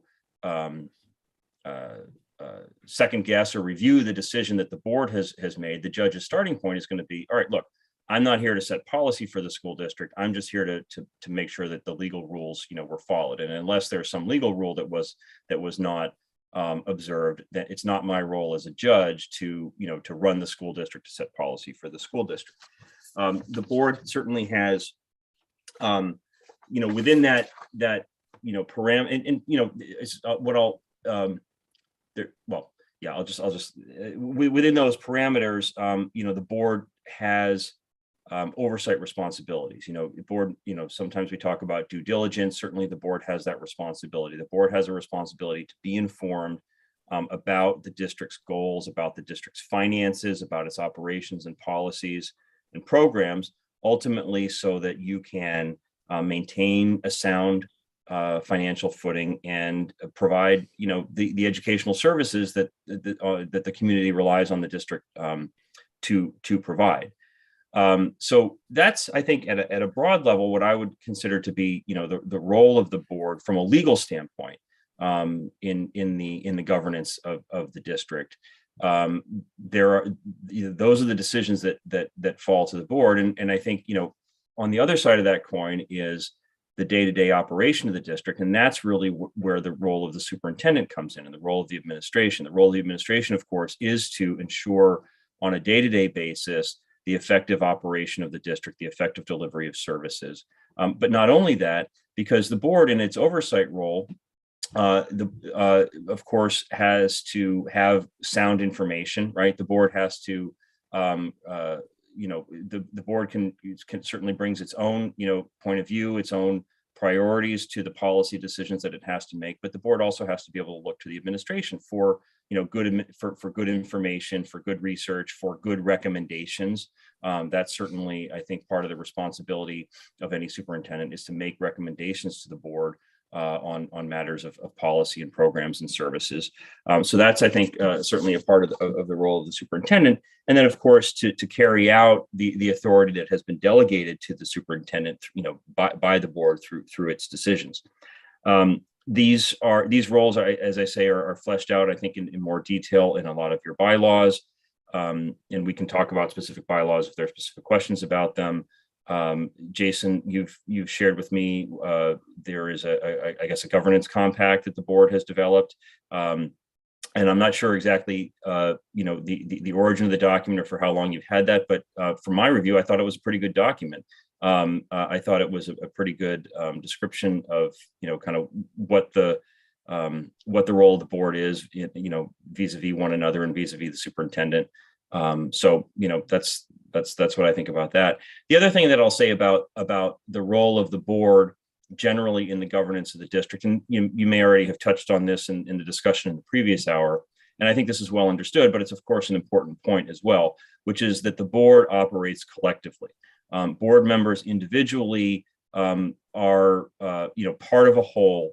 Board members individually don't have authority to make decisions for the district or authority to give direction to district staff. The board exercises that function collectively as a deliberative body. The board can decide to delegate certain authority. Typically, it's delegated to the superintendent, but the board can delegate authority to its members as well, if that is what the board decides collectively to do. And that also is spelled out, for example, in your bylaws. There are certain functions that are delegated by the board to the board president. There are certain functions that are delegated by the board to the board clerk. There are certain functions that are delegated by the board to the superintendent as the secretary, to the board. And then on a case-by-case basis and on an ad hoc basis, the board, of course, can delegate as may need to be the case. If some issue comes up and the board wants to form a committee to look at X, Y, or Z, well, of course, the board can do that, and the board can delegate that authority to a committee. And that's sometimes done.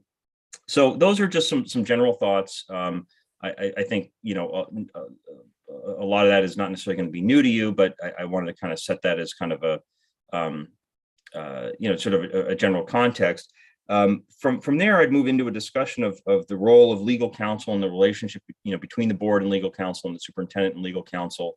But before I shift gears to kind of touch on some of those points, are there any questions, comments? Jason, you want to add anything on what I've said so far, either to agree or disagree?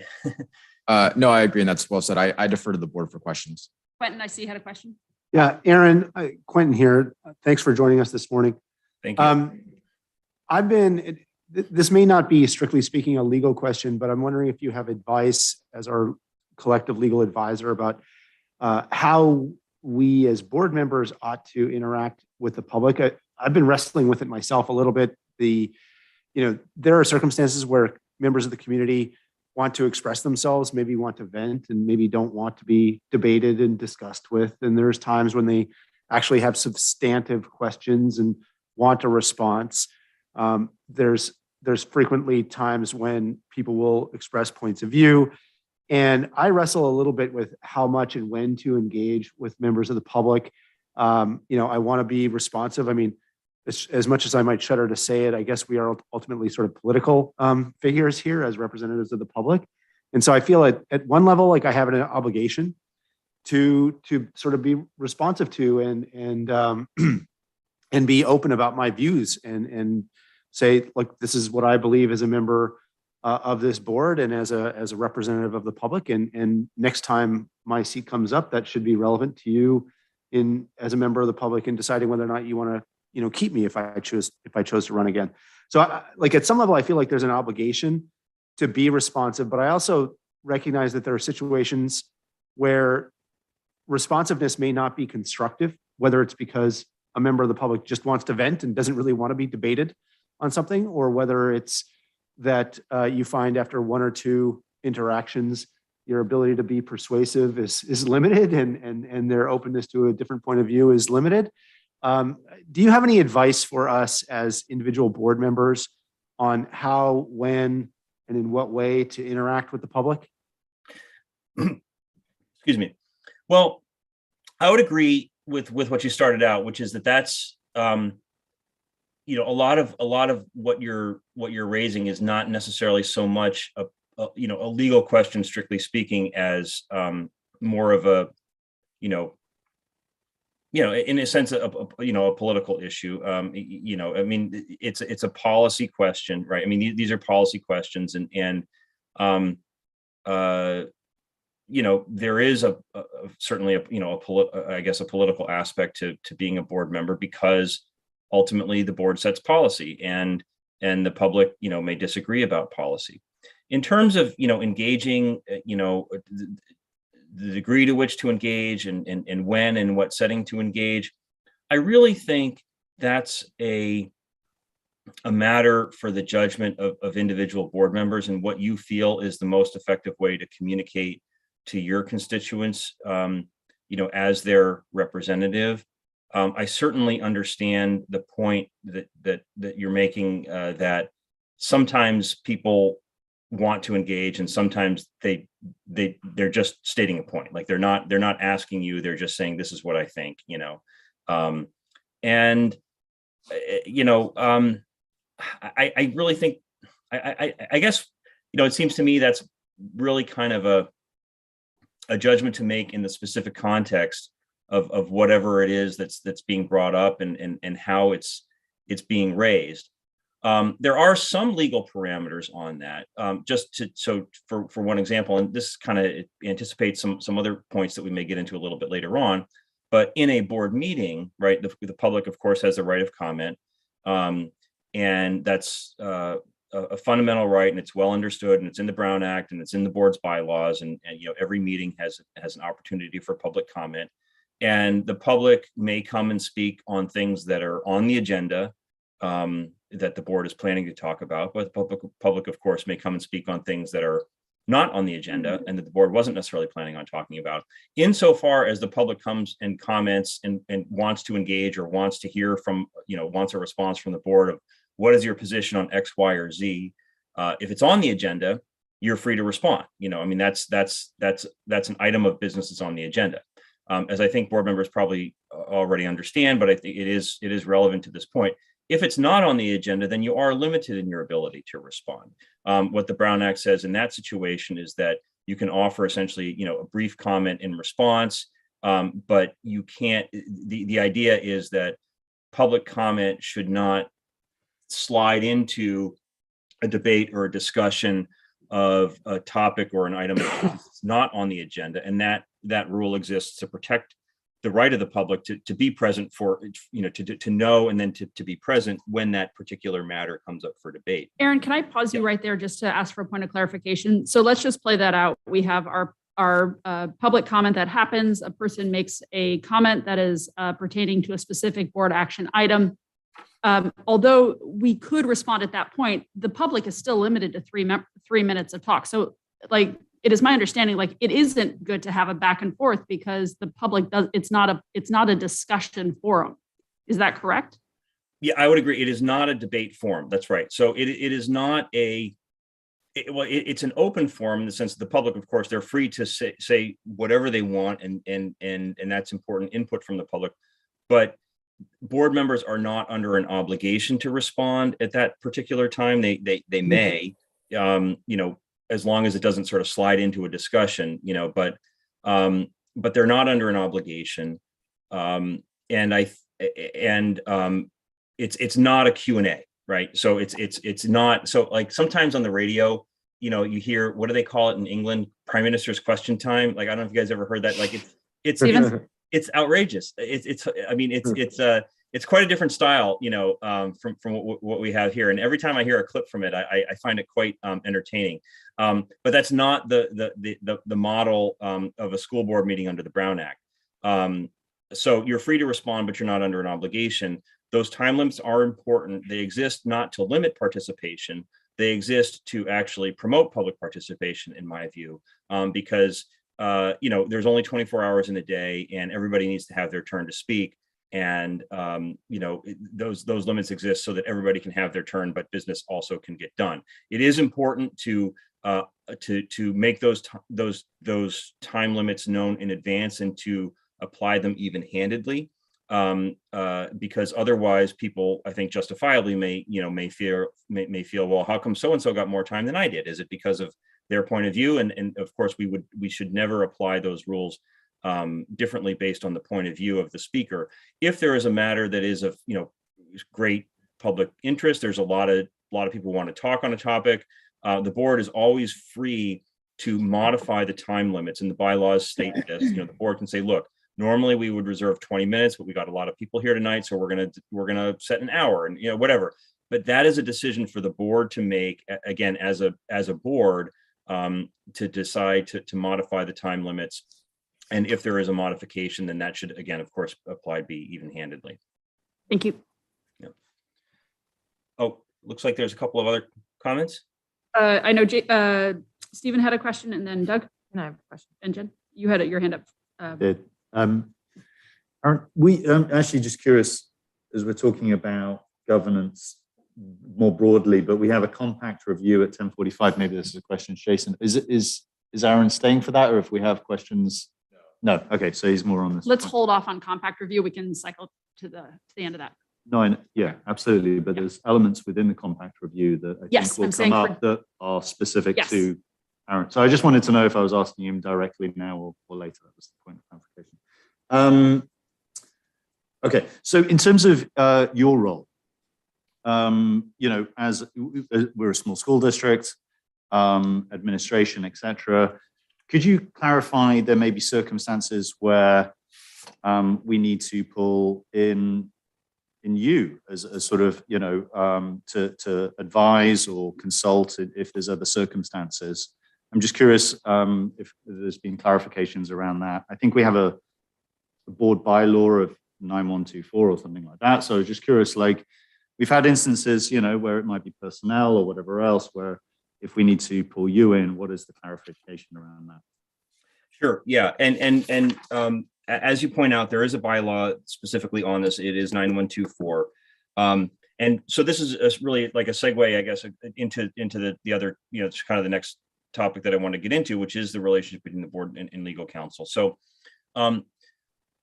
here's how I would start on that. I would say that any legal counsel that's engaged by the district, that's engaged by the board, that legal counsel represents the district.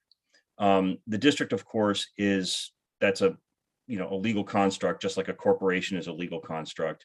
The question is, who are the people who, whose decisions constitute the decisions of quote unquote the district? Well, ultimately, again, that is the board. On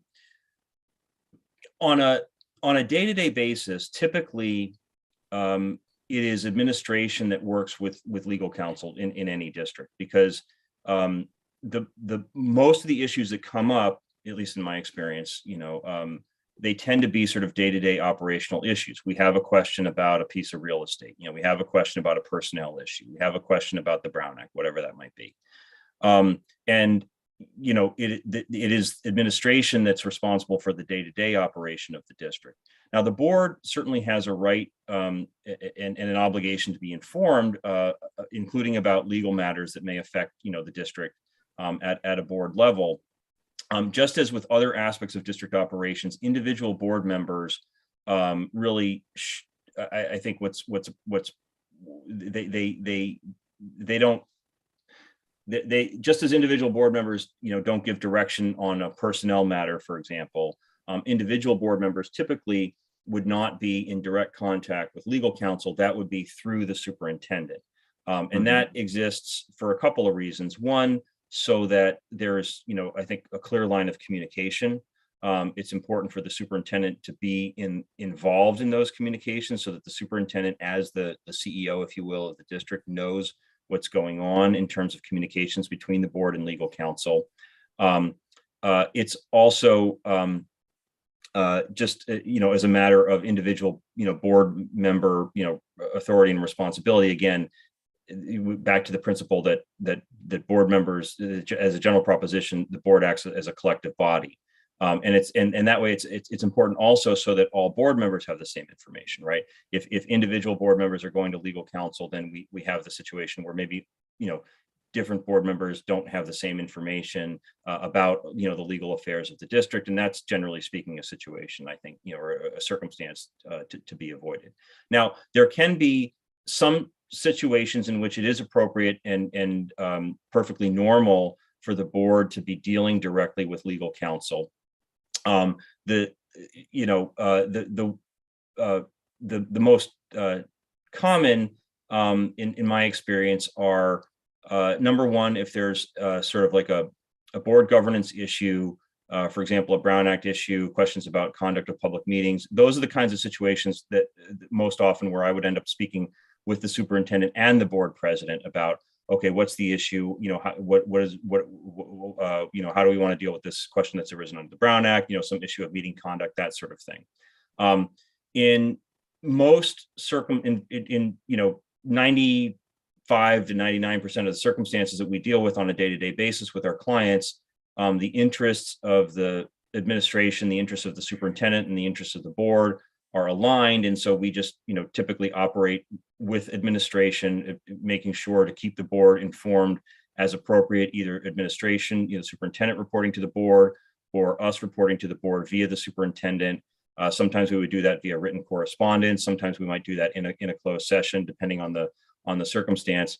The most typical scenario where I might end up dealing directly with typically the board president would be if the board is negotiating the superintendent's contract, right? So in that situation, the board is the employer, obviously, of the superintendent.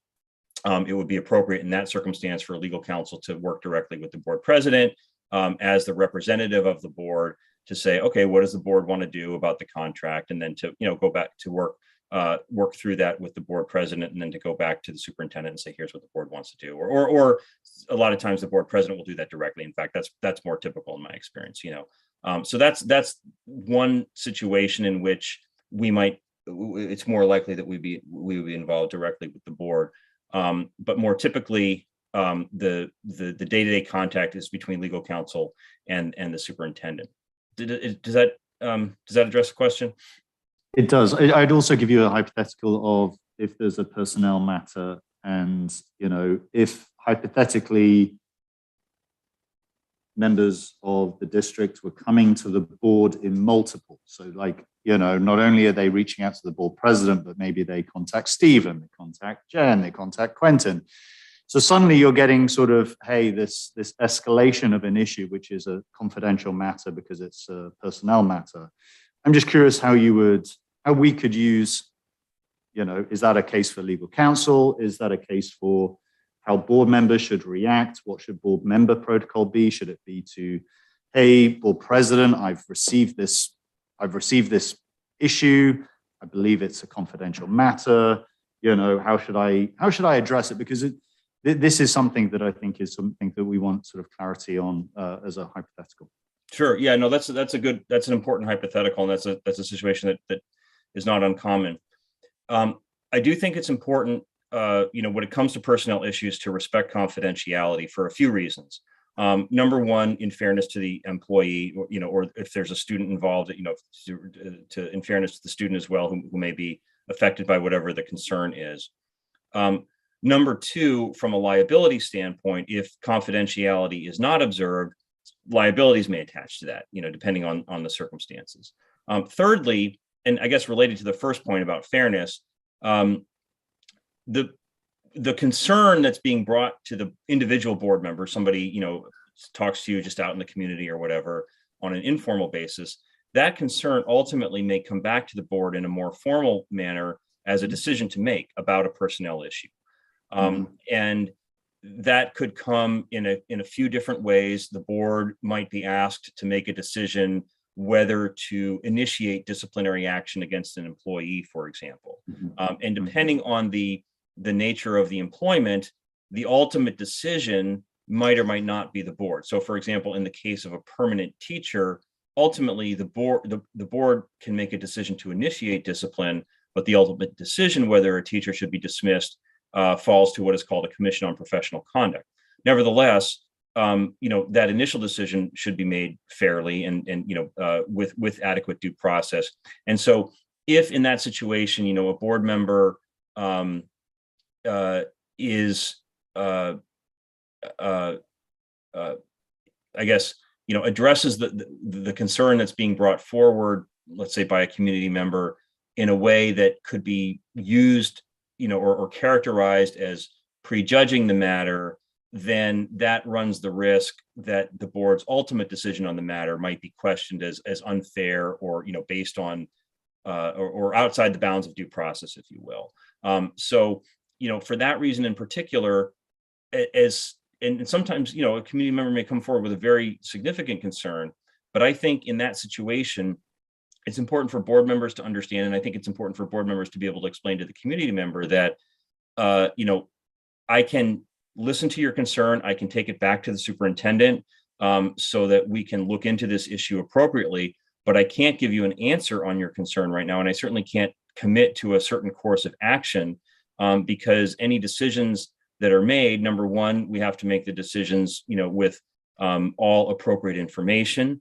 And, in a situation where there's a concern about, let's say, a personnel issue, let's say a parent has a complaint about a teacher, just hypothetically, or a staff member, we should always get the employee side of the story before we make any decisions. I think that's an important principle. And secondly, to the extent that the concern is a valid concern, if we don't handle it according to the proper process, that may actually, and in the end, tie the board's hands, and the board may be limited in its ability to effectively deal with the concern if it doesn't observe the correct process. And observing the correct process often will include, the proper confidentiality and waiting until the right time to make decisions after all information has been appropriately examined, if that makes sense. That makes sense. Thank you for explaining. And also just by kind of a process and a protocol, then that things are funneled through maybe the board president in order to do that, or what if it's being engaged with multiple members of the board? like how the communication then to the superintendent, or like how would you advise sort of if it is a matter? Yeah. So what I would say from an initial standpoint is, so this brings up an interesting, issue under the Brown Act related, which is that, discussions among the board, of course, should occur in a board meeting, in a noticed board meeting at which the matter under discussion is on the agenda, right? And that's so that the public can be informed when a particular matter is going to be discussed. Now, when it comes to personnel issues, typically the agenda won't have a whole lot of information about the issue under discussion. And that's because of, the confidentiality of personnel matters, at least, sort of at the beginning stages. So typically, if there's a personnel issue to be discussed, the agenda might say nothing, might not say anything more than public employee discipline, dismissal, release. That's the Brown Act template language. Nevertheless, that's important for that to be on the agenda. So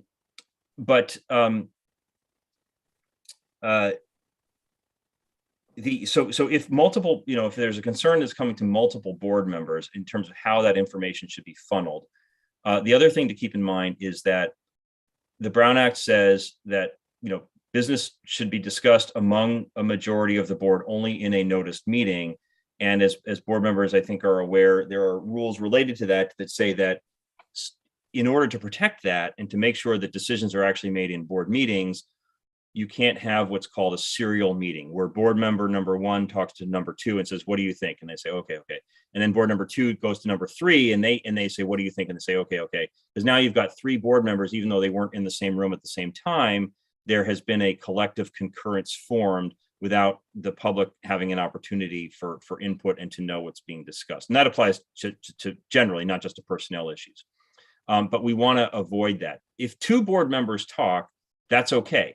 That's a minority of the board, and that's not a Brown Act issue because the Brown Act comes into play only when there is a discussion among at least a majority of the board.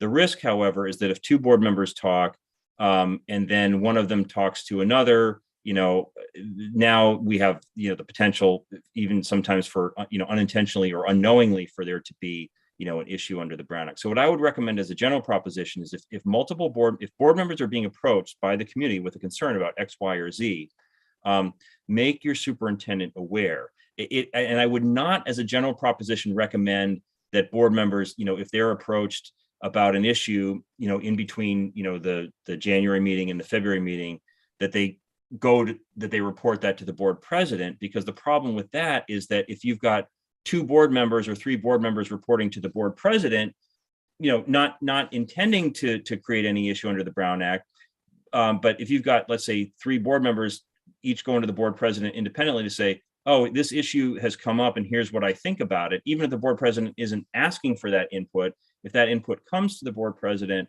now we've got the potential for what could be characterized as a serial meeting because you've got multiple board members on a chain of discussions. So again, there's no absolute rule that 2 board members can't talk. That is not a Brown Act violation for 2 board members to talk. The question arises is, what if one of them, even perhaps unknowingly has, talked to another board member about the same issue? And so the best way to avoid that is to reserve the discussion for the board meeting, and to funnel the discussion through the superintendent. It is not a violation of the Brown Act for board members to convey to the superintendent, "Hey, this issue was brought to my attention. I want to make you aware so that we can bring this, because I think this is something we should discuss at the next board meeting." That is not a Brown Act violation, even if all 5 board members do that independently. The guardrail there is that the Brown Act says that, while that it's not a violation for administration, for staff to provide information to the board, to respond to questions from the board in between board meetings, provided that the superintendent doesn't convey from one board member to another the position of another board member. That's the guardrail. So it's not only appropriate, but it's necessary for the superintendent to be able to respond to questions from board members and to give board members information in between board meetings and in advance of board meetings so that they can be informed when the board meeting comes around. you've got to have the backup information so that you can make an informed decision when the board meeting comes. Again, sort of the boundary line on that is that we should not be through a series of communications conveying, well, this is what so-and-so thinks and this is what so-and-so thinks. That's what the Brown Act says we should avoid. Aaron, we have two other board members with questions, and I want to reserve some time to ask some broad questions about the compact. So Doug, do you have a question? No, you're good. Jen? Yeah. Yeah. Hi, Aaron. Thanks for being here today. Good morning. Good morning. My question is just looking a bit ahead of the next year or a couple of years. Do you see any legal cases or legal things that as a board we should keep on our radar that are coming from other districts or from like the government or things that you're like, oh, that might be a hot button? Well, there are, geez, that's a good question. From a governance standpoint, just sort of like Brown Act board meeting, that sort of thing. I think what's going to continue to be important to monitor developments are rules around virtual meetings and public participation around virtual meetings. We've certainly seen a lot of changes around that in the last we're coming up on 2 years now. But one of the things that the pandemic did was it kind of dragged the Brown Act into the 21st century. That was that changed, in really significant ways, a lot of the ways that, a lot of how board meetings got conducted. But it's interesting to me, at least as a lawyer, that one of the first things that the governor did when the pandemic hit was to issue executive orders modifying the Brown Act because we had a public health crisis. But we're just because we have a public health crisis, we're not going to throw public transparency out the window. So how do we reconcile those two things in a situation where it's dangerous for board members and the public to meet in a room when we don't even really understand this new disease yet? And so that was obviously what led to the executive orders that authorized virtual meetings, and those changed a little bit over time. But the board members are familiar with the basic principle, and as board members know, I think that has now been codified through changes to the Brown Act. Where we're no longer relying on the executive orders. There's now a specific provision of the Brown Act that authorizes virtual meetings, provided that certain conditions are satisfied, provided there's certain rules, observed, and provided also that certain sort of public health conditions that would necessitate a virtual meeting are present. So that's now in statute, but that's a temporary statute. It's going to remain in effect until, I think the sunset date is 2024. I don't remember specifically off the top of my head, but I think that's going to remain in effect for the time being. It will be interesting to see kind of what happens, from that point forward.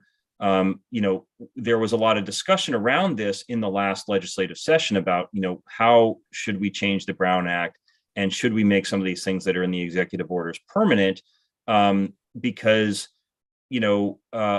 whereas previously, and it's still the case that all that is required under the Brown Act is that the board assemble in public, in person, and allow the public to attend in person. But obviously, virtual meetings have been a convenience to the public, and they are able to attend and observe, in ways that weren't. It's just easier, for people to connect to meetings. And I think that, so it's going to be interesting to see sort of, what, if anything, changes on a permanent basis in the Brown Act. I think that I think there are probably going to be questions about whether there should ever be a requirement for virtual meetings, because the problem there is that there are many, many different kinds of bodies that are subject to the Brown Act, some of which have more, resources and sophistication than others. It's one thing to say that a school district board or a city council, is required to allow virtual public, input into a board meeting, because school districts have the wherewithal to set that up, but there could be other bodies that are subject to the Brown Act that don't necessarily have the staff, don't necessarily have the infrastructure. And if we say that all of them must always, have a virtual meeting set up in addition to the public participating in person, that, there could be some operational and, issues there. So anyway, that's on governance. other issues to keep an eye on over the next couple of years. I think that there certainly has been a trend in the law to address issues around, for example, I mean, Title IX certainly has been a major enforcement issue in the last couple of years, and other related issues that are I guess laws that are designed to remove obstacles to participation, remove obstacles to the members of the community who may have more difficulty accessing or benefiting from services, so that everybody has a fair opportunity to do that. And that's a very, very general statement. Obviously, sexual harassment is just one example of that, as something that gets in the way of students and employees fairly having an opportunity to participate in education, fairly having opportunity, fairly having employment opportunities. I think that general theme and trend of policy enforcement that the legislature has set, I think will probably continue over the next few years. Certainly, there's a lot still to be done in that regard. This is just my own sort of kind of speculation. I emphasize I'm not plugged into Sacramento. I'm just, but just as a lawyer, and I think for schools, there are going to be a lot of questions going forward in the next couple of years about, well, and as the board members probably know, there already have been some discussions around funding and attendance account, and does the attendance-based system that we have, does that really work, or do we need some tweaks to that? And I think related to that, I think there's going to be questions about, okay, we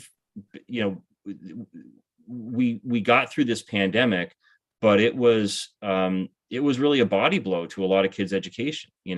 For them to, the disruption, not only in the first year, but also in the second. And how are we going to deal with that going forward?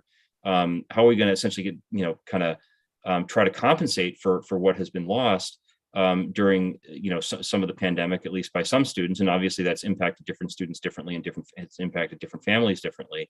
But I don't know, that's just, again, I'm not plugged into Sacramento on that particular point, but I think that's going to be a policy question for the legislature, in schools, for Quentin had a follow-up off of that, Aaron. Yeah, just building off that, this seems like a hot issue right now, and I'm curious for your legal opinion on how this potentially plays out. But we've been hearing a lot in person, the point of view that there's a legal right to attend school without discrimination, and there's a lot of parents who interpret that as without restrictions that they don't particularly believe in, and that they have parental rights and parental choice. The other side that probably I hear from more outside of public comment is, shouldn't I have a right to send my kids to school and know that they're going to be safe, and know that they're not going to be exposed to people who aren't, in these people's views, acting responsibly with relation to community health. And it seems like I don't know how legally those two, my right to decide what my kids do, my right to send my kid to a school that I know has a safe environment. How do those two rights get balanced legally? Yeah. Well, you know what, and I mean, back to the, to Jen's question of what are going to be the issues going forward. This is going to continue to be an issue, right? Because pandemic's not over, and it's not going to be over next week. It's not going to be over in June. So this is going to continue to be an issue, and this has been obviously a major policy, issue in many communities. What I would say is that it is certainly the case that schools are required to provide education without discrimination, but the legal definition of discrimination is discrimination because of race, because of gender, because of religion. When there are disagreements about, and I think what you're getting at is disagreements about, masks, disagreements about quarantine, disagreements about vaccines. Some of those are decisions that are made at the district level. A lot of those decisions are not made at the district level, right? I mean, face covering requirements, those are set in Sacramento. Quarantine requirements, those are set, by LA County Public Health. So, and there are conflicts between important and fundamental public principles here. Yes, parents have the right to decide on the education of their children. Parents have the right to decide, what they do and don't want for their children. But of course, when children are in the school setting and present with other children, what they do affects others, right? And I mean, that's the whole notion of public health. And so when it comes to those public health rules in the school context, there are where I guess the way I would put it is, there's a boundary line between, where one person's rights begin and another person's end, and that boundary line depends in many instances on whether and how the actions of one person may or may not affect another person. And the schools, of course, have an obligation to provide a safe school environment. They have an obligation to follow state law. And so if there are requirements that are coming from Sacramento, whether from the legislature or from public health, if there are requirements that are coming from local public health authorities, which the education code specifically says school districts are required also to follow, then those are legal requirements that we have to follow as well. So Aaron, what about the more tricky situation? So obviously, when there's a law laid out that we have to follow, we're going to follow it. What would you say, though, from a legal perspective, are the boundaries around which, either a board or a district could, challenge or dispute or argue against the law, or on the other side say, no, we don't think the legal protections are sufficient, or our community doesn't, or some portion of our community doesn't, and we're going to mandate tougher restrictions than, say, for example, are regulatorily required. Like, under what kinds of circumstances would that be advisable or inadvisable in either direction? Yeah. So this will be like the annoyingly lawyerly answer of it depends. It depends on the restrictions. Some restrictions, I guess what I would say about this is, and I would just sort of at a general level, because it really would depend on the particular circumstances.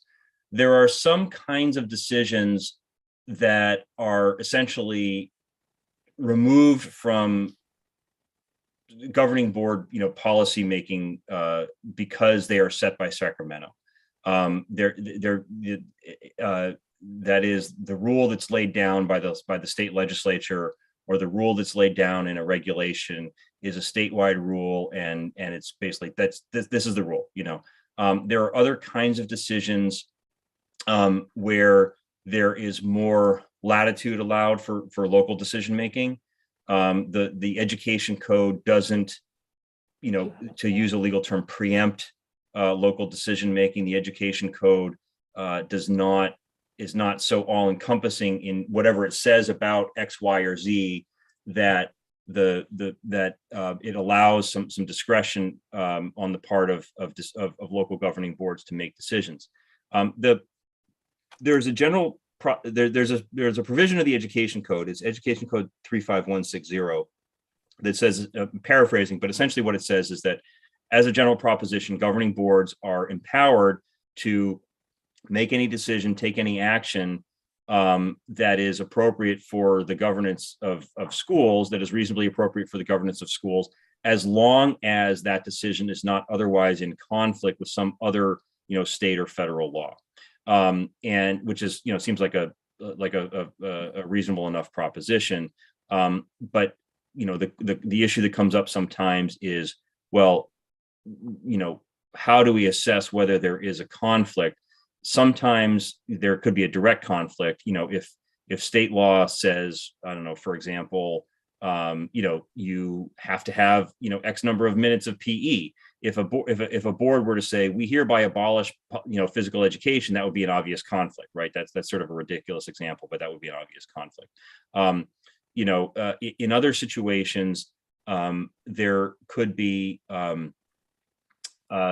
of a more comprehensive set of guidelines and rules that are set out in the education code. And essentially the way the courts look at that is they say, okay, the phrase that you hear is that, quote unquote, occupies the field.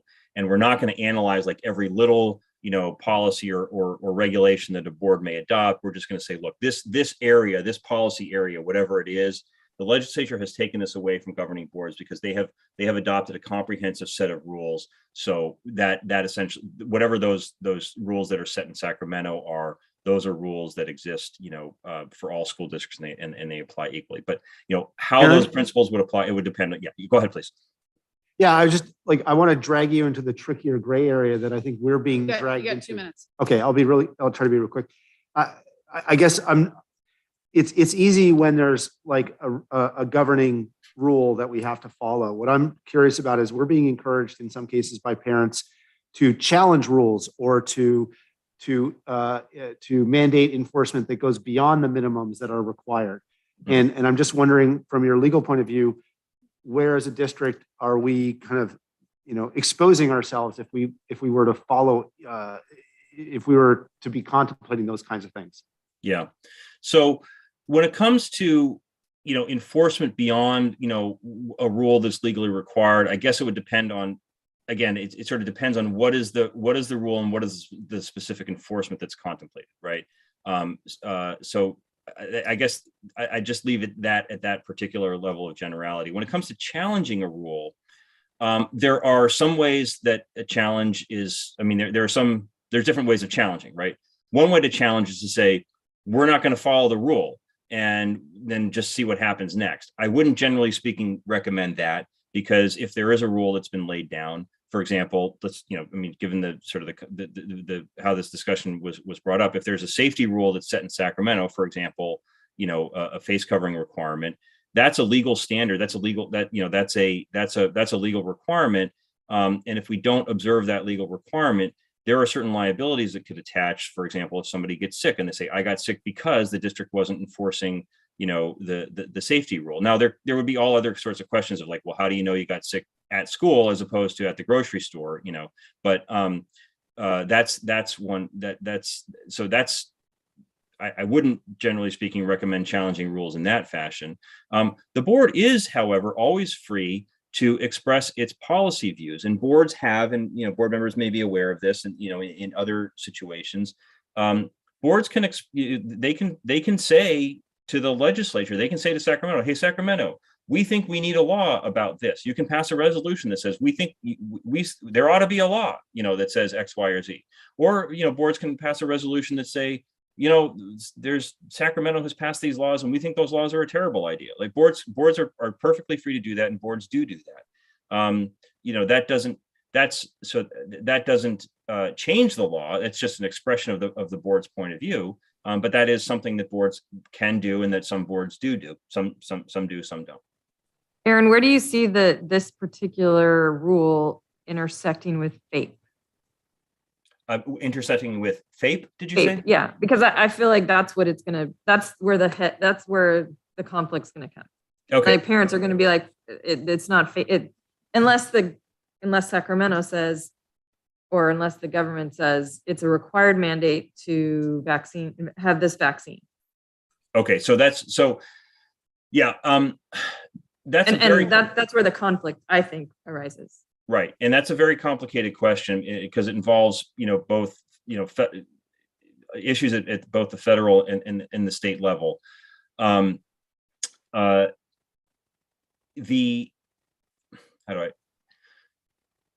When it comes to FAPE, as a general proposition, of course, if a student has been identified as eligible for special education and related services, they're going to have an IEP, and that IEP is going to set forth, what their services are and the setting in which those services are to be provided. And as a general proposition, that cannot be, unilaterally altered. And if there is, let's say, layered on top of that, or in the school setting, if there's a requirement to wear masks, or if it should come to pass, which is not the case presently, but if it should come to pass that there is a mandate from either from the legislature or from the California Department of Public Health for students to be vaccinated against COVID in the school setting, then there would have to be some sort of escape valve, if you will, or mechanism to deal with any medical reasons why a student could not be vaccinated. And that exists currently, right? I mean, there are currently vaccines that are required to attend any school. And there is currently a mechanism in state law for medical exemptions for those students that do require a medical exemption to vaccination. I would expect that if there is at some point in time a vaccine, a requirement for students to be vaccinated against COVID that is adopted by the legislature or by California Department of Public Health through the regulatory process, that there would have to be built into that, at a minimum, a mechanism for medical exemption. And there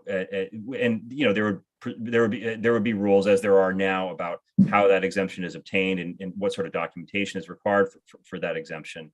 Of course, there's the question that comes up related to this of should there be a personal belief exemption. That's a different issue. That's not, I don't think, so much that's not as much of a FAPE issue.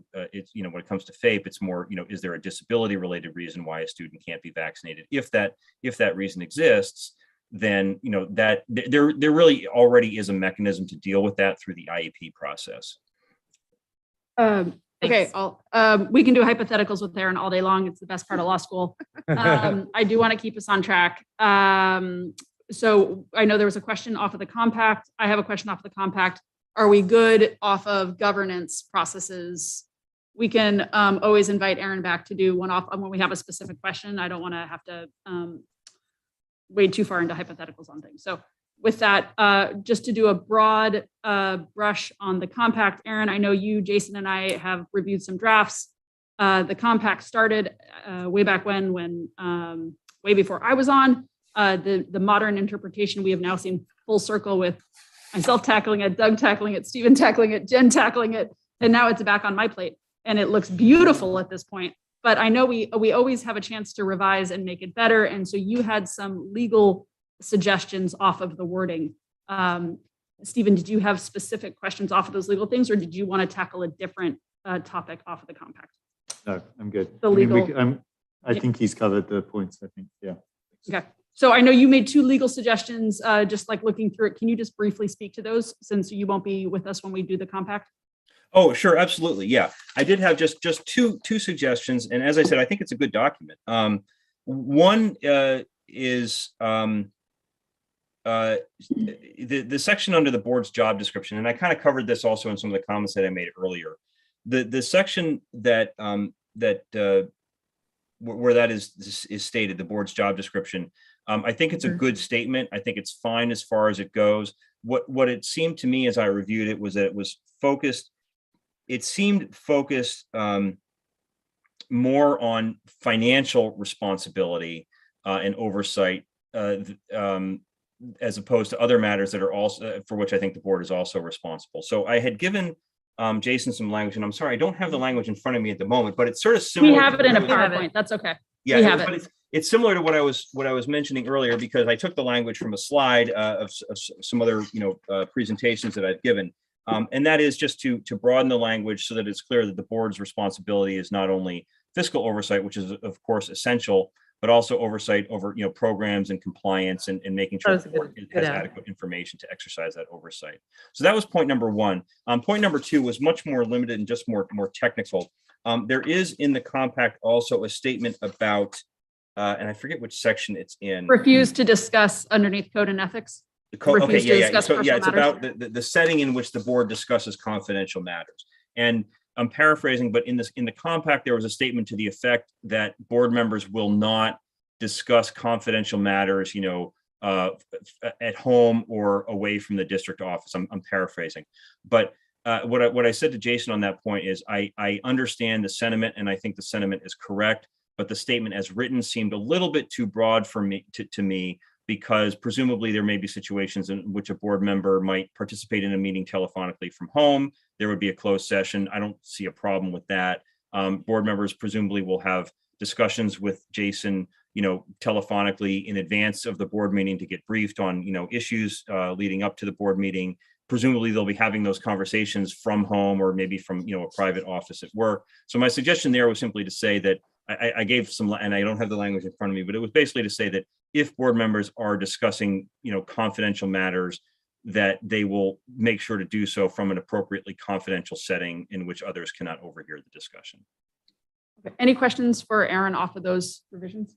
Okay, I had one legal question for you then. Off of, I know you don't have it with you, so maybe you can just reflect on this, but it's on page 9 where it's relations with superintendent and the staff. Okay. And specifically reflecting on board policy 9124 of when there is an HR issue with the superintendent. Right now we have the superintendent present in all meetings except when contract and salary are under consideration. And I'm curious if that is actually too tailored of a statement and it needs to somehow reflect an issue if there is administrative pieces that are dealing with the superintendent, or if their contract broadly covers that issue. And I can certainly look at the language. I do have a Sure. printout of the compact with me. I'm not sure which section was it that you were referring It's to? page 9, relations with superintendent and staff. The fourth bullet point down, have the superintendent present at all meetings of the board. And then except when contract and salary are under consideration. So just per Stephen's other questions before off of board policy 9124, I was curious if that statement was too tailored. No, I think that's actually, I don't disagree with that. I think that's a good statement. And I'm sorry, my printout, my pagination may be different. So I'm just I'm not locating that specific. Oh, sure. One, but I think the statement is sound. I mean, as a general proposition, the superintendent, as you know, the quote unquote CEO of the district, I think really needs to be, present for board meetings, just as a matter of effective, kind of governance. And yes, there are situations in which the discussion would be appropriately confidential vis-a-vis the superintendent, those being typically this, if the superintendent's contract is under discussion. Also, if there's the board, of course, conducts evaluation of the superintendent, and that is an appropriate closed session item. The board can meet with the superintendent in closed session to discuss the superintendent's evaluation. If the board, for whatever reason, wants to meet just among the board members to talk about the evaluation, and then to say, hey, what do we want to talk about with the superintendent? That's appropriate also. Like that's perfectly permissible under the Brown Act. And there's ways to agendize that. But with those, other than those two, and I guess the other scenario that, there could be like a specific matter as to which there would be a need to meet without the superintendent present. Hypothetically, and this comes up from time to time, it's not a common scenario, but hypothetically, let's suppose that there is a complaint against the superintendent, right? That the superintendent, of course, no employee can investigate a complaint against themselves. That nobody can do that. And so in that situation, hypothetically, there might be a basis or a need in the interest of a sound, a complaint investigation process for the board to meet without that particular individual present, either with some other member of the administration and or with legal counsel, just, hypothetically speaking. But those are really the only three that come to mind, at least off the top. I don't want to make the language more cumbersome than it needs to be. I wasn't sure if contract would also include any like deviations from the like if the word contract encompasses all of it, but I think it does. So just wanted to raise it up. Okay. Yeah. I'm good. Anyone else have any questions? Aaron, thank you so much for your time. Thank you for sharing your knowledge with us. We really appreciate the opportunity to have this conversation. Great. Well, thank you so much for the invitation. And I hope all of you have a good day and a good rest of your workshop. Thanks very much. Thank you. Thank you, Aaron. All right. Take care. Okay, everyone, we are at a 5-minute break here. So if you guys want to do a little stretch, and then we'll move straight into the compact. If you haven't had a chance to read the compact recently within the past 24 hours, you can take these 5 minutes to read it. I make an open request for drugs. Does anyone have any drugs? Ibuprofen or headache tablets?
Test, test. Test. So, this document is our norms that we agreed to as a board. In some cases, it is rooted in Brown Act or state ed code or different laws, but it is how we set up our own sense of governance with each other. So this document, along with the next conversation on board roles and the self-evaluation, all tied together. But there were the two pieces that were already highlighted. I am going to go through section by section, just kind of bring it up and ask if there are comments or questions or areas for dialogue. And then I'm not so interested in wordsmithing. If we do have wordsmithing pieces, like send it over in an email to Jason and we can do some wordsmithing if it's like unless it is like some giant contextual piece we need to change. So with that, let's just go section by section off of it through this part. And please raise anything that you think needs changing or redoing. So board's role.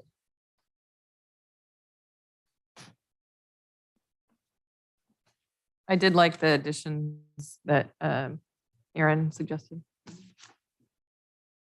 Were other people okay with Aaron's suggestions in terms of broadening it so it's not so narrowly focused on financial fiscal responsibility, but also the general governance? Yes. I see. Yes. Nods. Stephen, you're good with that too? Okay. Sorry. We're not taking any votes on it right now, just knowing that we'll incorporate that in. Maggie, can I back up? Sure. Sorry. You skipped over the first one, district mission, vision, values.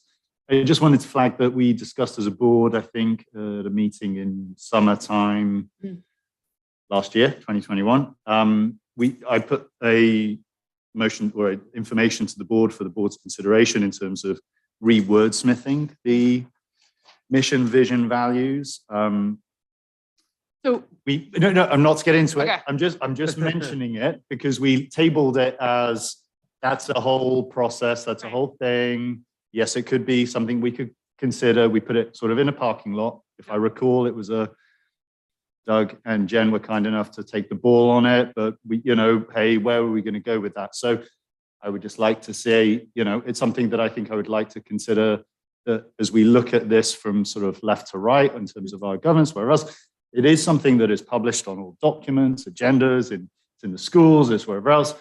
The reason why I brought it up, not only because I was part of the original wordsmithing with yourself, Maggie, and the board at the time in terms of, it was about making the vision and the mission sort of both maybe explain it a little bit better, like the Thrive K through Life, wherever else, but also since then we've had our equity task force has looked at what does it mean to educate students and whatever else. So I just wanted, there's the great language that they included that I looked to update, and I think there's a thing there that we Parking lot. I've noted it for our parking lot because it will be in all of our documents, not just the governance contract. Right. The other thing board's role and job description is we don't mention the kids. I mean, it takes a couple of sections to sort of, to your point about broadening and about finance and about whatever else. Like, in my mind, yes, there's a lot of things, and we've without and whatever else. I mean, mentioning what is our focus. And there's other elements of that, and I would say equity and inclusion and excellence, etc., beyond just finance and other things. So I think there is a potential opening of aperture, but at the focus around what is our goals or areas of focus being something that are year specific. They are broad.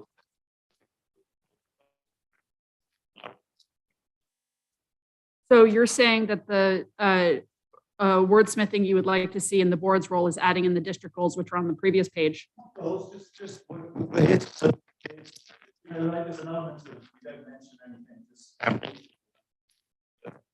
I see all learners. I think just identifying maybe with this potentially in the wordsmithing section could be like when you talk about entire community or community's educational aspirations, it's like stakeholders. Maybe it's just thank you. I mean, something.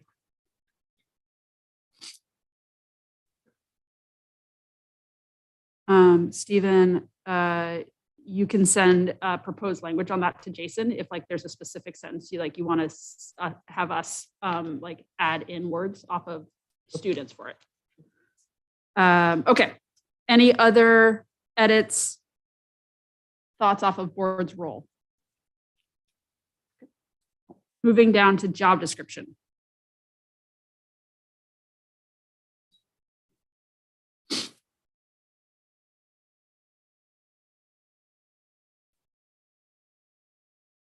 I mean, again, I would add, it's keeping a focus on the kids and things like that. I mean, my section, my comment was for both of these upfront sections that we don't mention that our first and foremost stakeholder that we're serving here are children, and for all, public school children. I don't know. I mean, it's just. I think there's two ways to look at it. And so I'm going to give you my friend, because I'll go back and forth on this. Like I see this compact document in its entirety. And so when we lay out district mission, vision, values on the first page, which talks about providing relevant education, inclusive culture, and we have students empowered to thrive, like for me, that is setting the vision of this whole document. Right. And so it's not section by section that I am looking to see those words in, because I am not taking it one by one.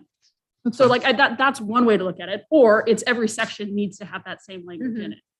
Right. So I think there's just two approaches to the document. Totally. So, but happy to, like, we can put in the discussion of student centeredness off of board description. When it comes to the job description, Maggie, I've got a question here, and this I still feel like a bit of a rookie here. When we get questions like in our, surveys and stuff like that about like, hey, is the board, micromanaging the superintendent and, getting involved in administration? Obviously, we don't want to do that. We want to be a governance body. But let me put out a not so hypothetical, like a message comes out from the district, right? And about an incident or about new COVID rules or about something like that.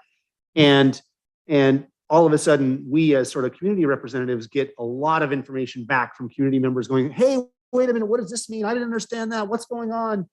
And what I struggle with is, what is my responsibility as a board member to go back to the district and say, gosh, in paragraph 2, it said this, and I think it could have been better worded, or is that crossing the line into micromanaging? And if so, what is the appropriate time, place, if anything, to say, hey, here's the community feedback on how that communication went or didn't go? Please. Do you want an opinion? Yes, please.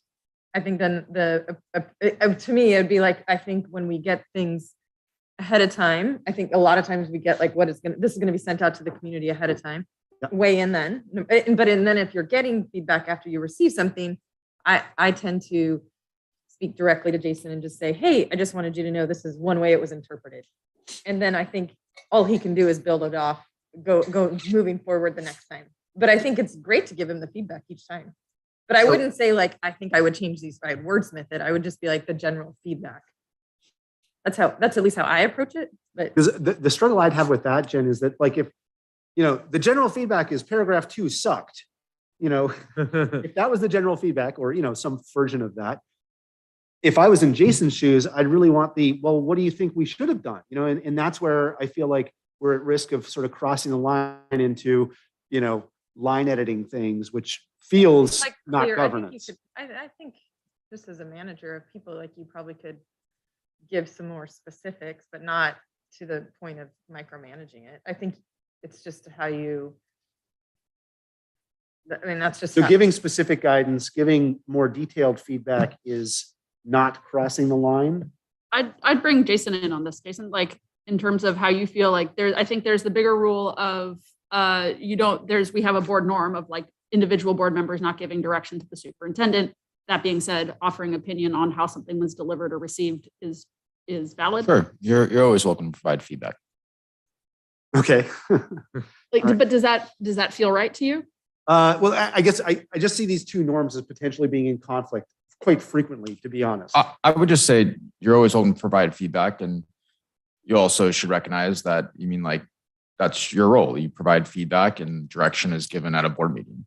So that feedback may not always come out the way you want it to look. No, and I certainly, I would definitely think it crosses the line if we're saying, no, Jason, you have to rewrite it this way. That's definitely a step too far. But even the feedback piece of it, I wonder, at what level is it? At what level is it not governance anymore, but micro? And that's what I struggle with. But maybe I think that's never. Jason saying like, heard you. Yeah. Received. Yeah. Like, and then when you see out what the next communication comes, like. Yeah. Yeah, I mean, I've definitely Thank given, I've definitely given feedback with like, hey, I heard from parents in my neighborhood. Yeah.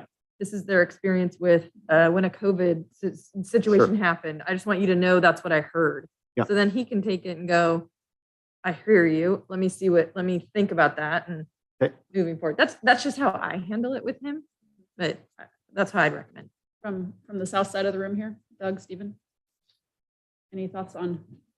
No, I agree with Jen. Like, it's a fine line, but I think, certainly to be the eyes and ears of what we're hearing around town, I found it's not necessary to pass everything along. Like, you have to filter because otherwise it could become too much. But,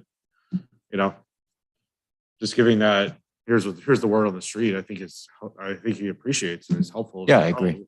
Because he may be hearing, he may not be hearing. Okay, anything else off of job description? I think where your bigger question is off of like communication feedback, that does come in like a different area.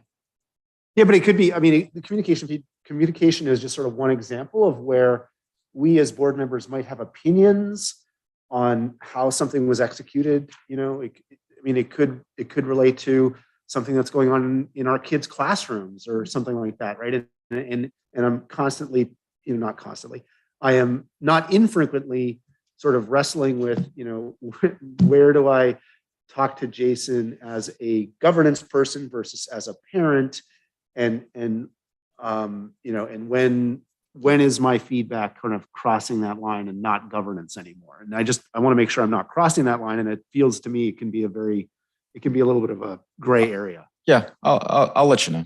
All right. I mean, I think Pat always used to like kind of pound all the time with like that you are part of the how and the why, and like I think that's how I try to filter it. Because I came from a real like I was a principal, and so I was controlled things, and I was like, gosh, I really want to help control this message. And I think when I first started being a board member, there was a lot more prescriptiveness from me. Yeah. And now I've tried to think about more like, I'm just trying to give you the why and not the how. Okay. And I think that filter has helped or helps. Yeah, and I definitely appreciate that. I would also not describe myself as black and white. I think that may have been the experience. So that's where I do not feel that I'm being overly directed by the board. I feel like it's a balance, and I feel like that there are things that I take and act upon because that are just good messages, and then there are things that are just constraints, and a lot of times it's just me being able to provide you with the information of why it looked the way that it did. And in my sensitivity, just to be clear, is not based on feedback from you or anything like that. It's more just filling out these surveys and reading these documents. I go, directive A and directive B might come into conflict. How do I handle that? How do I think about that? I would say like job description number 1, you're linking the district with the community at large. Yeah, exactly. And then like code of ethics, difference between policy making and administrative, right? Those two pieces there. And I also just mentioned like what was really helpful for me to remember all the time is you are always a board member. Yep. You are really not a parent. Okay. In this community, I feel like that is a real, because when you walk into a classroom or Stephen or Doug walks into a classroom in Hermosa, even if your child is in there, you are still a board member. And I think that remembering that is really important when you talk to teachers, the community, and Jason. And then if you really feel like you have a parent thing, either have another spouse talk to Jason or take really specifically be like, I'm taking that hat off right now and I want to talk about something different. If only I had a spouse that could do that. Yeah. All 3 of you have wonderful people that I just want to echo, I really concur with that. And I when I was trying to figure out how to do my job, I read a lot of books about it. And that is like one of like the top things for like board members is they recommend in these texts is that just you're always a board member. It just like for me too, that I recognize I'm always the superintendent. Like I never get to take that hat off. Fair enough. Right, Moving thank you. into ethics and approach. Kicking off with children first. Yeah, I want to just a second, Stephen, I want to like, I kind of agree with Stephen's like idea of maybe that is important for us to add into each, because it does really resonate when you see it first here.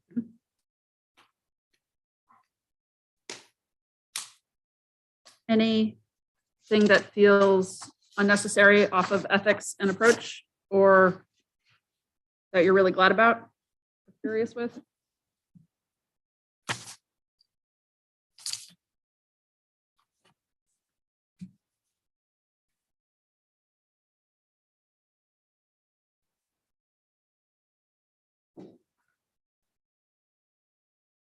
Okay. I mean, I'll just make one quick comment related to earlier conversation. I mean, this has sort of been dawning on me more recently, which is, you know, as an individual and not speaking for the board, but speaking for myself as a member of the board, I feel like I feel more comfortable with an obligation to sort of engage with the community and express a point of view, because our board meetings are not often conducive to expressing a broad point of view. You're only ever supposed to talk about what's on the agenda. So I don't know if that fits within ethics and approach, but like I'm feeling more comfortable now after a year to say, you know, I actually, you know, I'm free and I have even an obligation to speak my mind about issues in my community engagement, if not in the board meetings themselves. I don't know if that's worth mentioning or not, but I was just going to say, you know, I agree with you because I feel like more comfortable with that also. I think the place you can, as a board member, potentially walk a fine line is when the board has taken a position on something, or the board has, you know, voted on something, and then maybe your position maybe doesn't align with that completely. And I just am thinking about that often when I'm just so that's just a area to be aware of. Does that make sense?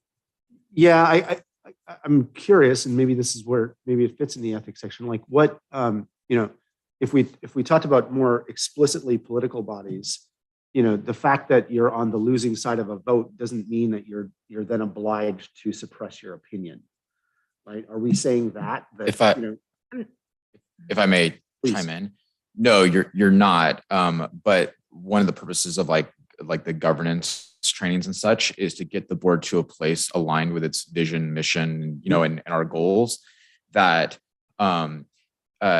differences in opinion would not become disruptive post a vote. Right. So that it would not detract. But I agree with you that I think it's a fine line. You mean like your viewpoint and then support of a board's decision? right? It's just something to be aware of, I think, is just as you continue in this role. Yep. Cool. Moving then to governing processes and expectations. Very lengthy section here, so take a minute just to make sure you got all the different areas of it.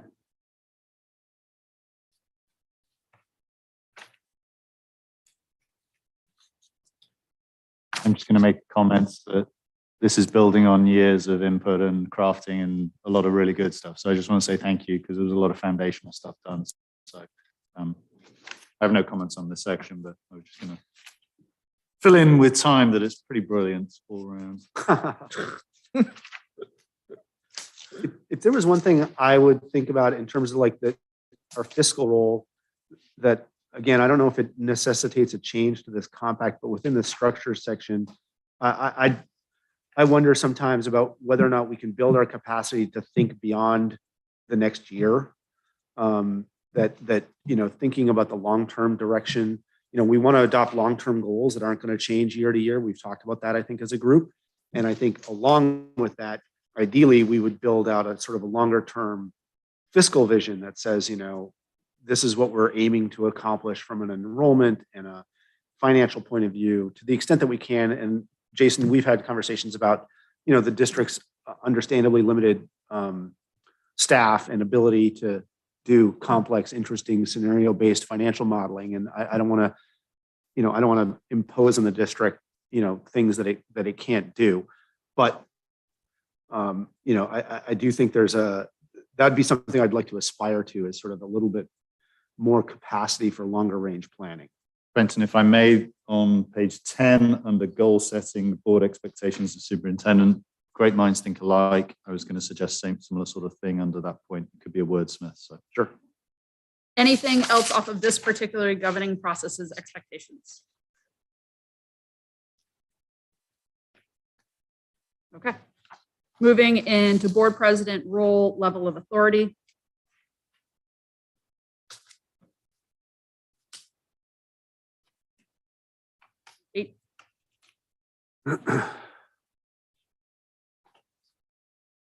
I just had a question. Does this also then, on page 8, I just think it's a clarification.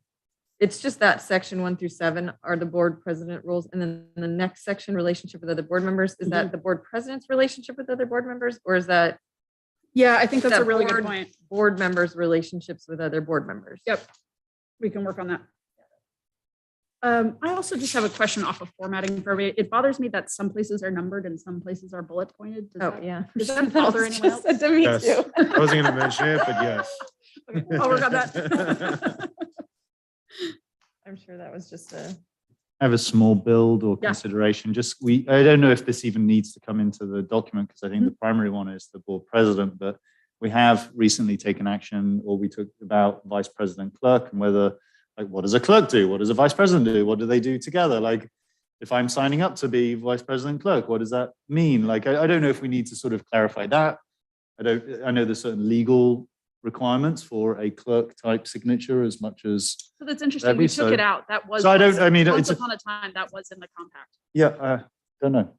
So just so I understand, the question is about the clerk title or the clerk signature? Roles. Role. Roles. The actual, like, because Role we and have level a of level of authority. authority off the board president, like, Oh, we added a gotcha. section off of the other titled. And I say that also because if I'm a new board member coming in 1 year's time or 20 years time, like, they should be able to read this and not only get the norms and wherever else, but like an understanding of the lay of the land. So just the thought. Yeah, so the clerk is required on signatures of certain documents.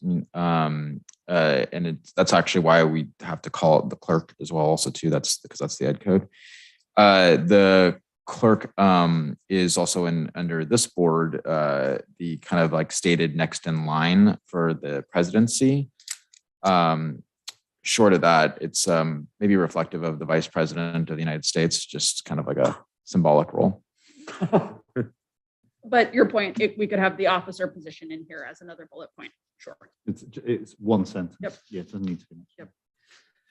And then noted off of the title for relationship with other members of the board. I think to the point that was discussed earlier about, like, when you have your own opinion, right, respect the opinions of others, graciously conform to the principle of majority rule, right? Like, there have been plenty of times we have had split votes, and once the board has voted, you let sleeping dogs lie on it, in terms of that vote being taken as a norm. Relationships with the superintendent and staff. Any comments, questions, wonderings?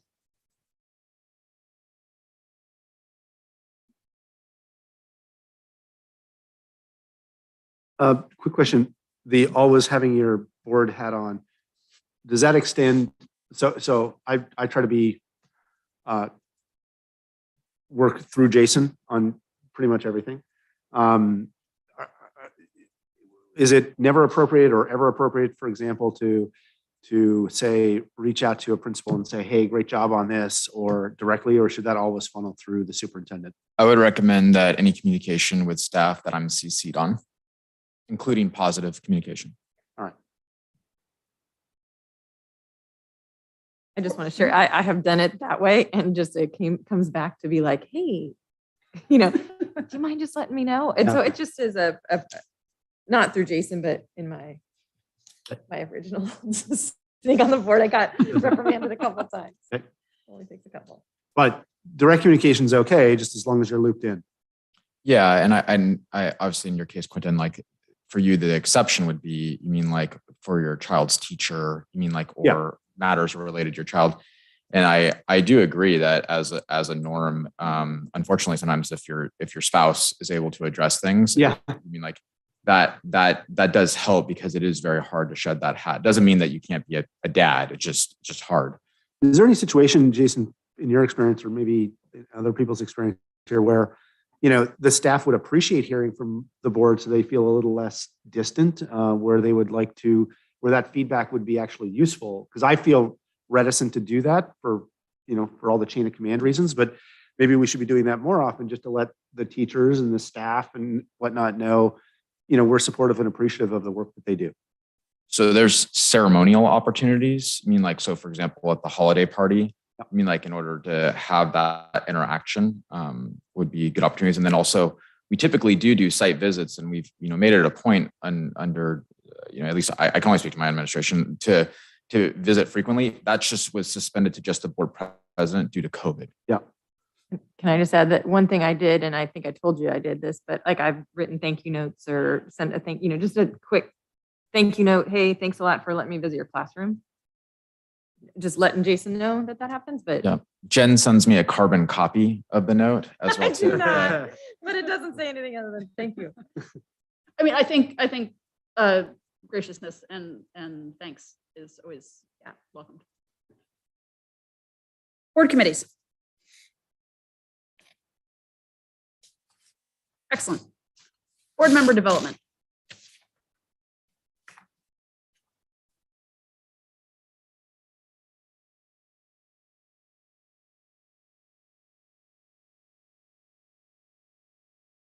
We had a discussion around orientating new board members and consideration around that. And I know Jason did a great job, and Quentin obviously coming on board and wherever else. So but we talked about whether there's anything more normed around a new meeting, like more, or whether you park that and go, no, that's what these sessions are for. These special meetings where the board comes together and gets to know each other.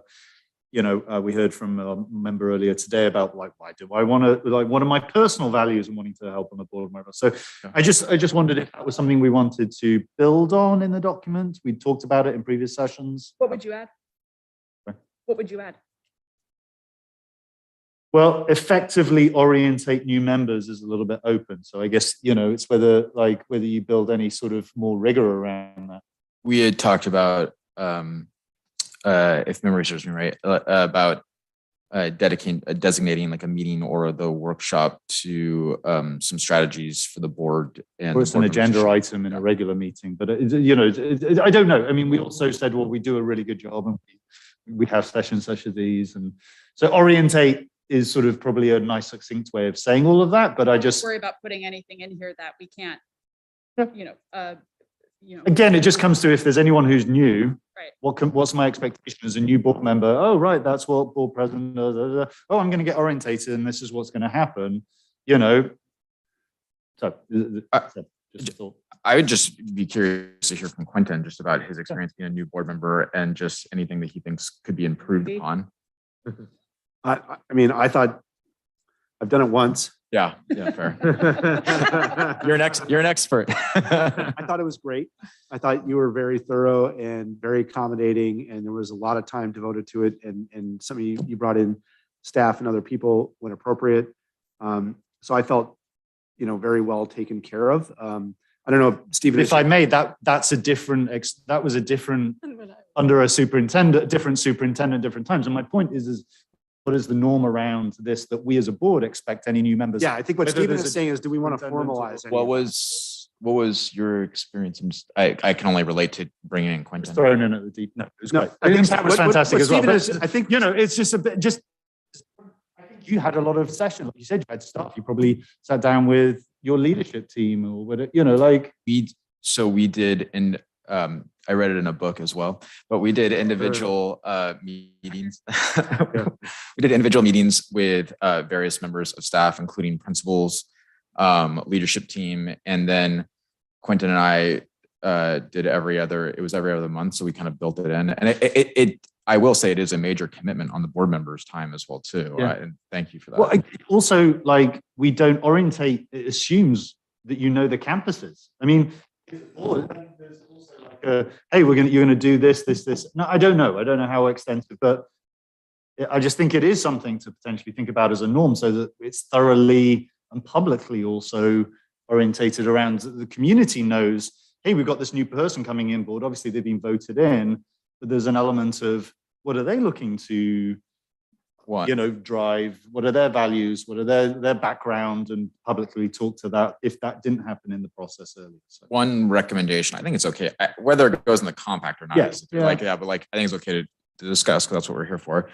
Another recommendation that I do plan to do in the event that we have a new board members in the future is to vote a meeting or a workshop to where the board members meet together, and it's an opportunity for the board member to share why they wanted to be on the board and what their priorities are, and then for each of those board members to also share that are existing why they wanted to be on board and what their priorities are, and just to discuss that, because it kind of it gets out of the way those things arising within context of issues, so everyone kind of knows up front these are the priorities. So it's almost like a speed date in some respect. Historically, that's what this meeting has been. Yeah. It's a chance to reaffirm personal values, board values piece. I think, we've turned this session into much more of a working session of like, what does effective governance look like? But sure, in the event of new board members, like having that chance to build team and culture and just perspective is super important.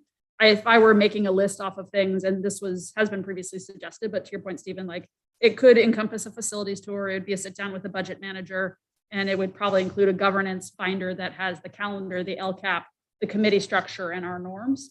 Like if you were trying to knock it out of the park of what it looks like to orient.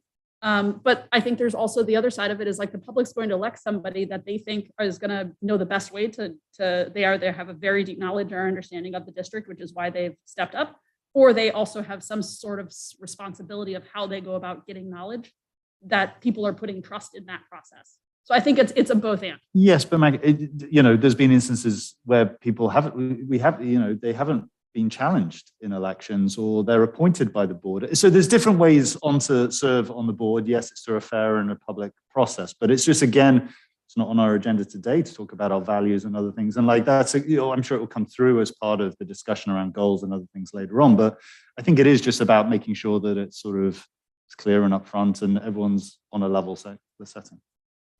Maggie, if I may, I'm just watching our time. We're about 5 minutes over on this session. No lunch. Okay. Okay. Board and the superintendent relationship.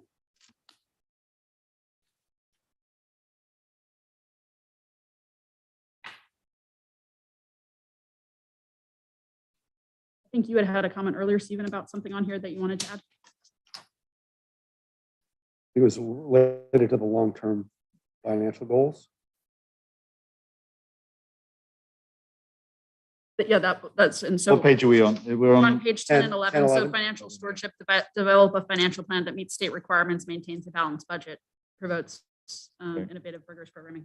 Goal setting was long-term as much as, Or are you thinking underneath leadership specifically the goal setting?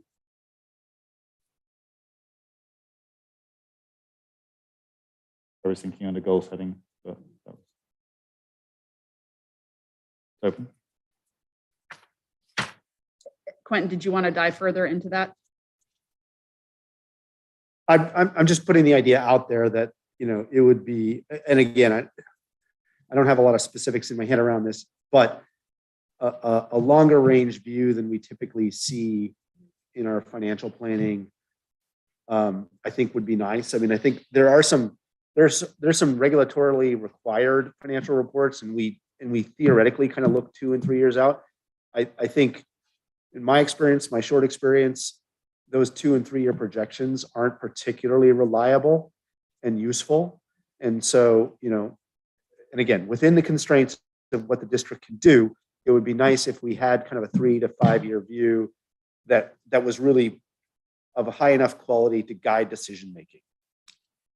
I would just, maybe for board members that have been on the board for a while too, to just reflect on their experiences.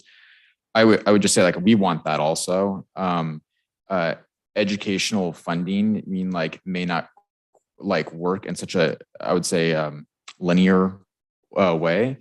In the sense that, just as an example, right, that we planned an interim budget in May of 2020 under Pat that had dramatic cuts and was based upon a political process, which that is what our budget is based upon. And then within 2 months, you mean like the budget had completely reversed. So it's not to say like long-term financial plan, we agree with you and we look to enrollment as like kind of like a means of a baseline. And then also aspirational when it comes to like programs. I totally agree.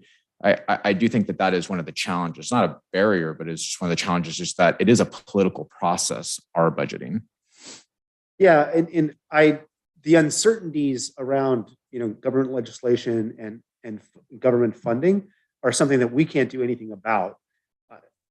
So to me, that's not necessarily relevant to what I'm talking about, which is to say, having a long-term goal based on the best information you have at the time, and some reasonable assumptions about how the world could work out that will guide decision-making around how much are we going to invest today in, XYZ programs or infrastructure, to upgrade our X program, right? I think about that just to cut you off on it. Yep. Is, back in 2014, we created a long-term master plan on facilities, right? Yep. In 2017, we did a long-term plan on technology, right? So I think like the long-term master plans that put forth a 5 or 10-year vision of like, this is where we need to go.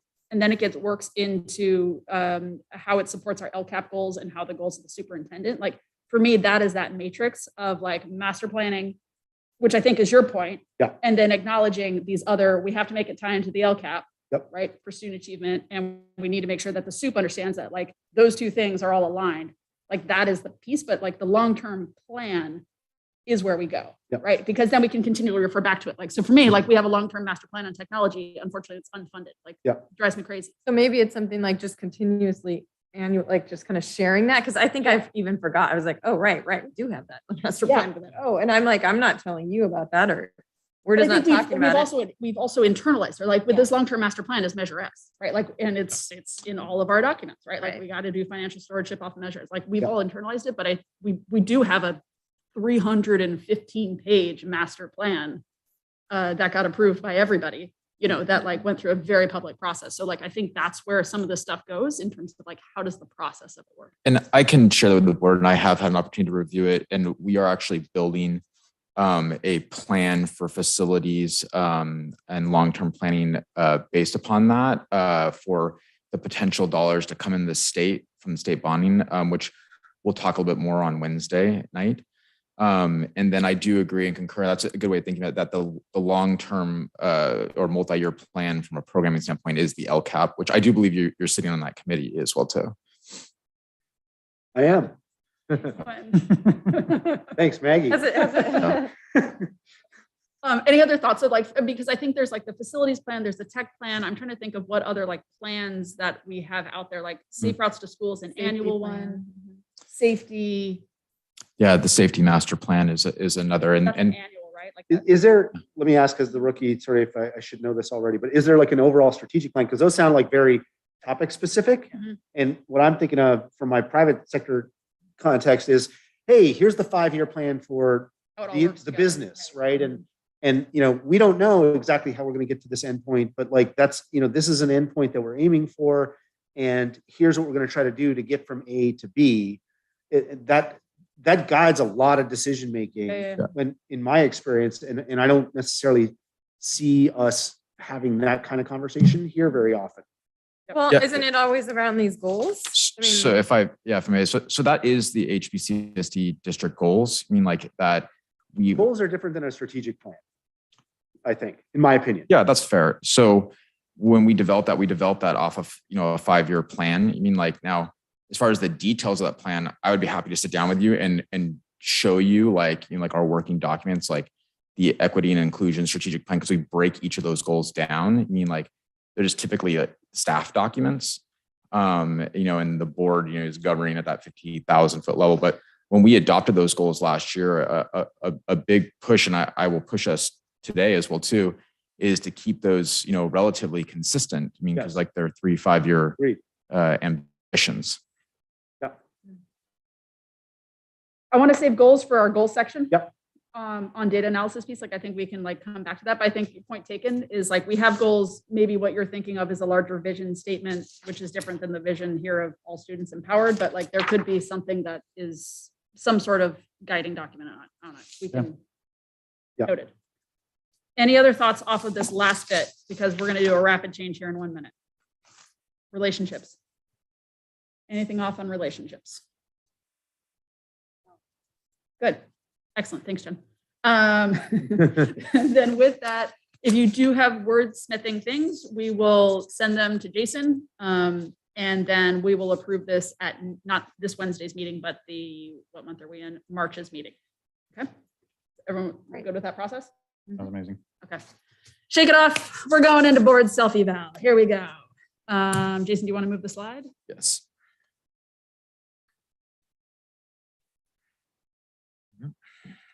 Yeah, I gotta say, it is really fun to be back in this seat again because like we started this 5 years ago and here we are and it's like a thing and we have data off of it. We can do it like annual year-to-year comparisons. So Jason, thank you for taking the lead on putting all this stuff together. You're welcome. You are more familiar with the data than I am, so I'm gonna turn it to you.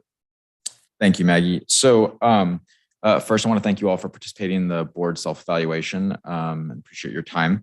I'm going to start off with the summary slide, and then what we're going to do is we're going to look at some individual questions. I believe there's 5 of where there was area of greatest divergence. And that is mostly primary around board roles and responsibilities. Next, on the summary slide, I want to note just how this is calculated. So, you know, the board is always in governance trying to seek alignment. You mean like, and that is driven by vision, mission, and goals. I mean, like, and the board's commitment to that. And in these governance areas, the greater the alignment, the stronger the board's resolve towards those mission, vision, and goals. What you see here is a comparison between last year and this year. And in the dark blue, those are the number of questions, and then is the denominator, and the numerator is how often the board responded almost always or often, which to me would be aligned with greater alignment. In the gray, what you see is the numerator and the denominator of same questions and the level of alignment where a response was always or most often. What I'll do is just give you a quick moment, kind of knowing that, just to take a look at that summary statement and then any questions that you may have about it. Very clear. Thank you. If there's no questions, I'd want to congratulate you all and thank you as well too, as your superintendent. It makes managing much more manageable if there's high alignment on the board. So I appreciate all of you. And it seems that we're headed in a good direction. The areas of note are roles and responsibilities and board meetings. I would still say those are strong alignment. And we'll look at those questions and you'll see that the alignment is not as far. And what we're going to do is going to take a look at each individual areas and then allow for board discussion. So this is under roles and responsibilities, and it states board members agree on the roles and responsibilities of the board and the superintendent. And there you see the responses, and I'll defer to the board if there's any discussion about that in order to reflect on each other's responses. Did the prior slide say that we weren't very aligned? This graphic seems to suggest we're pretty aligned. Thanks. So as I noted, that the divergence is not that strong. But this is where there was not 100% alignment.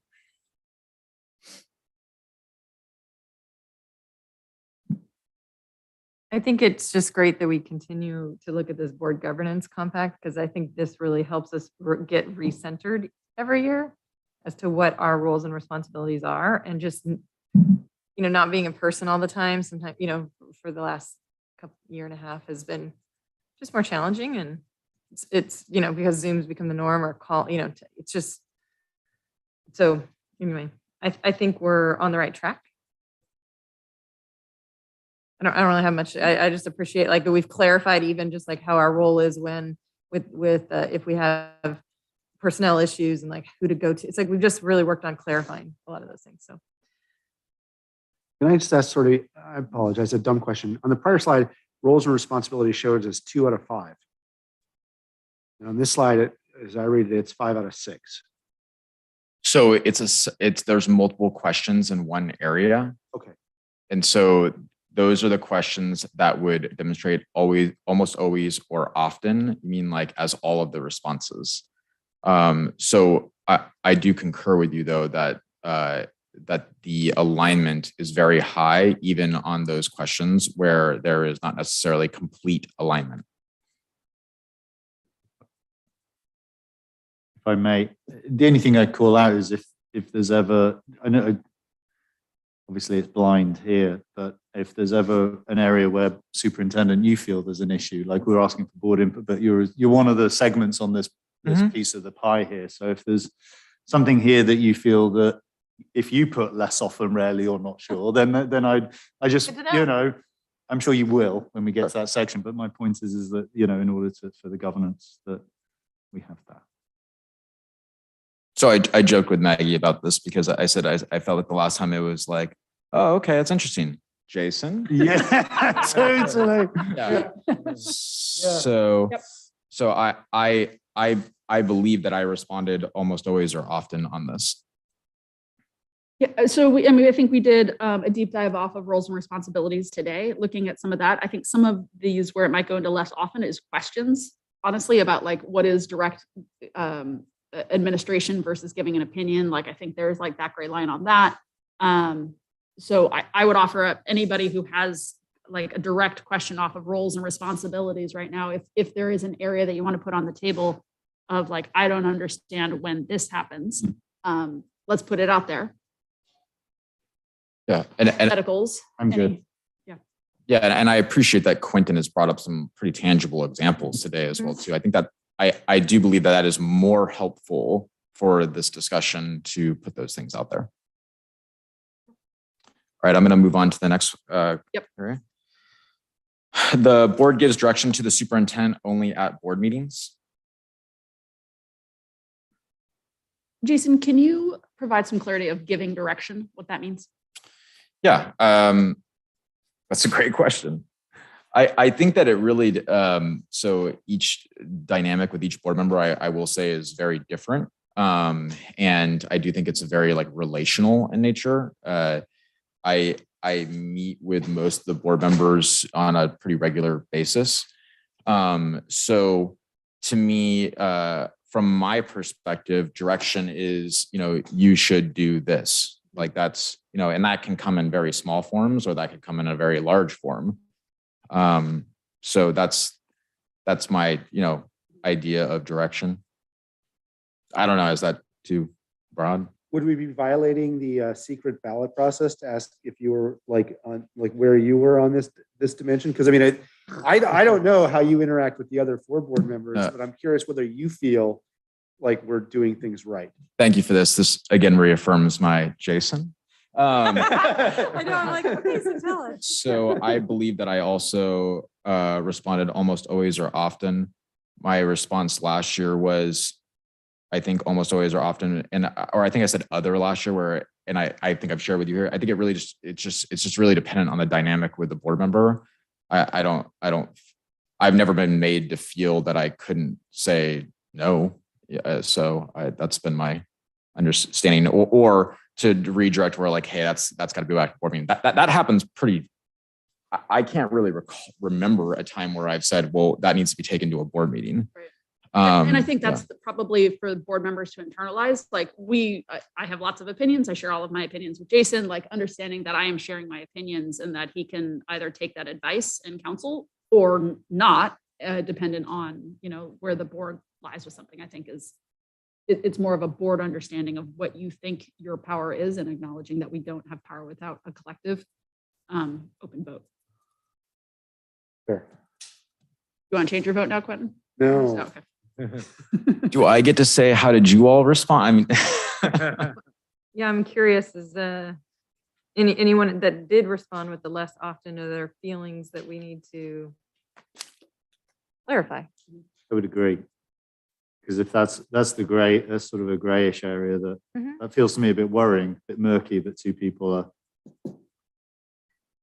concerned or don't want to put words, but Any hypotheticals on the table?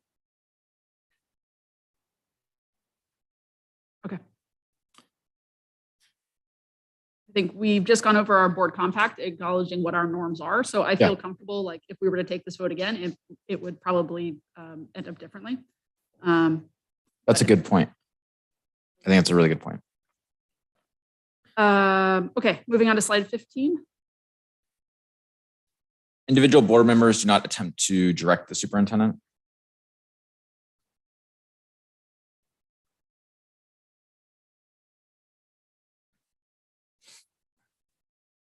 I think we got these less oftens, not sures. Again, I think there's probably some gray area of what it means to direct the superintendent. So happy to take questions, thoughts, wonderings on directing the superintendent.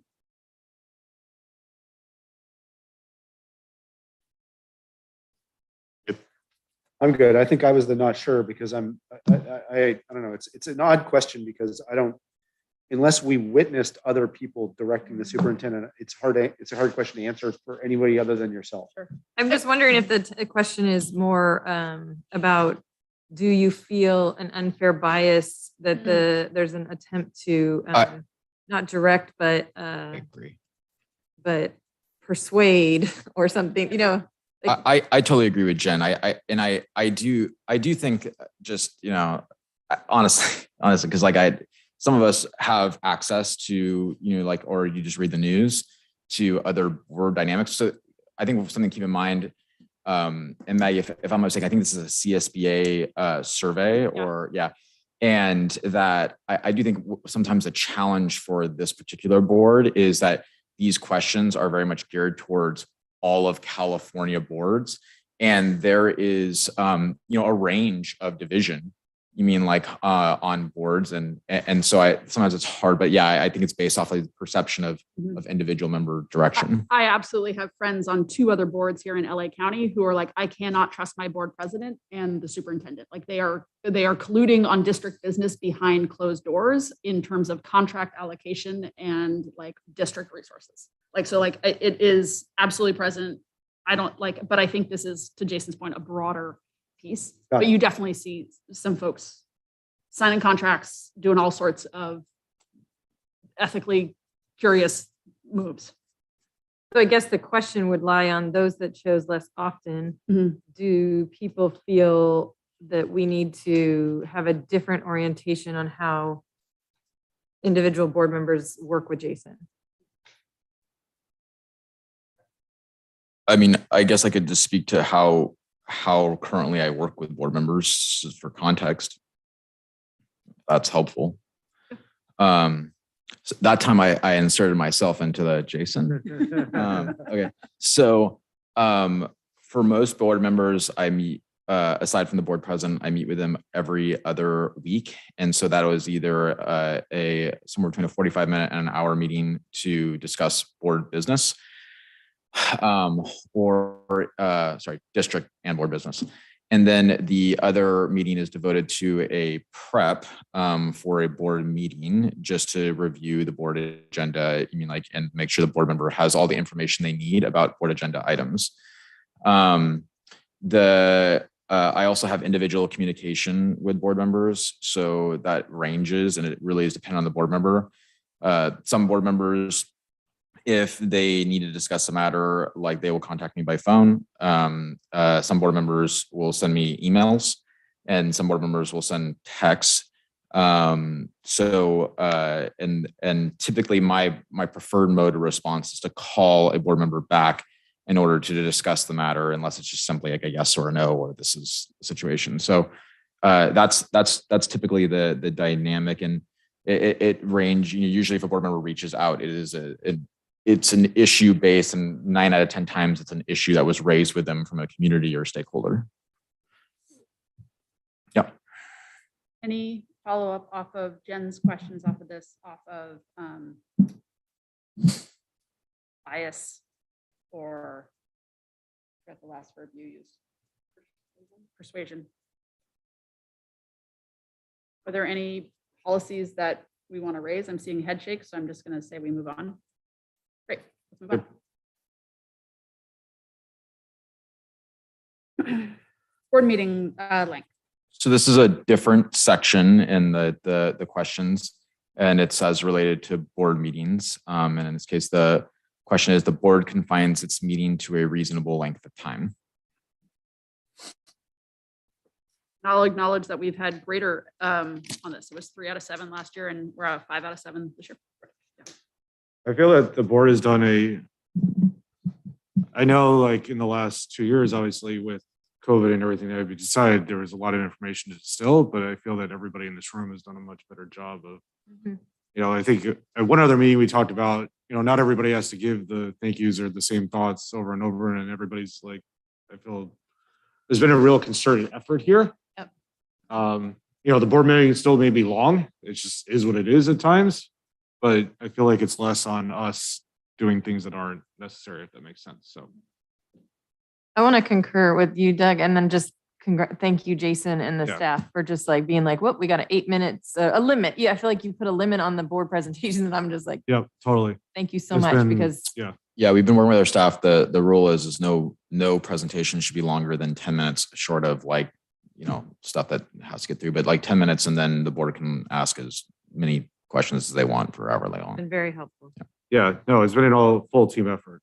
So Say now that Mac on board, it's going to be 25-minute meeting. 11-minute 11-minute 22 meetings. is the goal. Yeah. Yeah, 22 minutes. It really Yeah. could be 22 minutes. Beat it. This workshop is actually over. Thank you, everybody.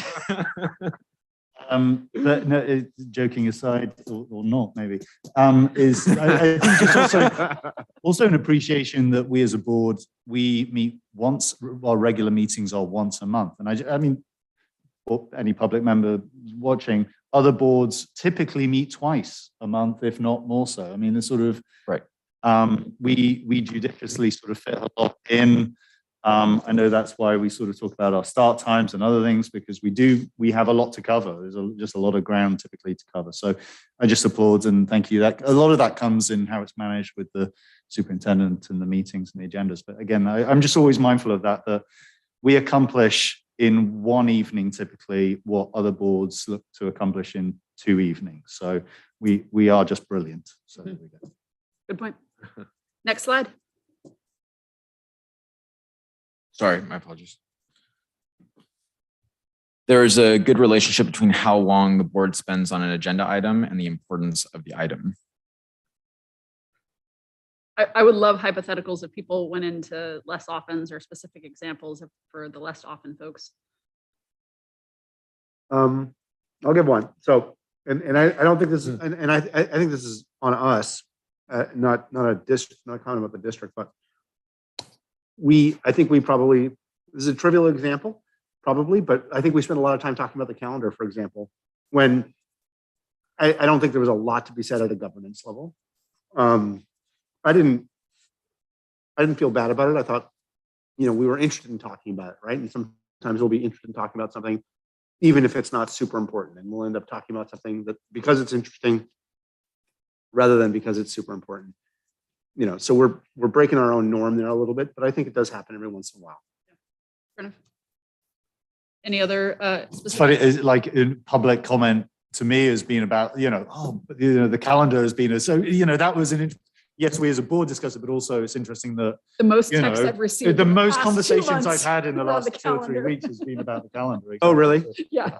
yeah, I think it all depends on what's your definite. What Yeah. do you I think each one of us probably has things that are more important Right. to us than they are to others. So it's kind of like, what do you consider It's a important? good point.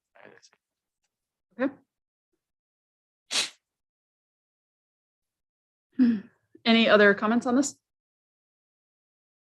I'm gonna find the board policy piece that has the 20-minute limit on it, and I'll bring that up for a discussion point at a future meeting, just in case we do want to talk about what our board policy looks like, what it happens in actuality, and if there needs to be any changes. So noted for a later time. Next slide. And that concludes that. And we are actually 13 minutes Oh, early for lunch. Are we under time? Yep, that's fantastic. Can we talk about something else? The calendar. Non-agendized. We get extra 10 minutes for lunch. Yes, we do. Yes, we do. No, we don't.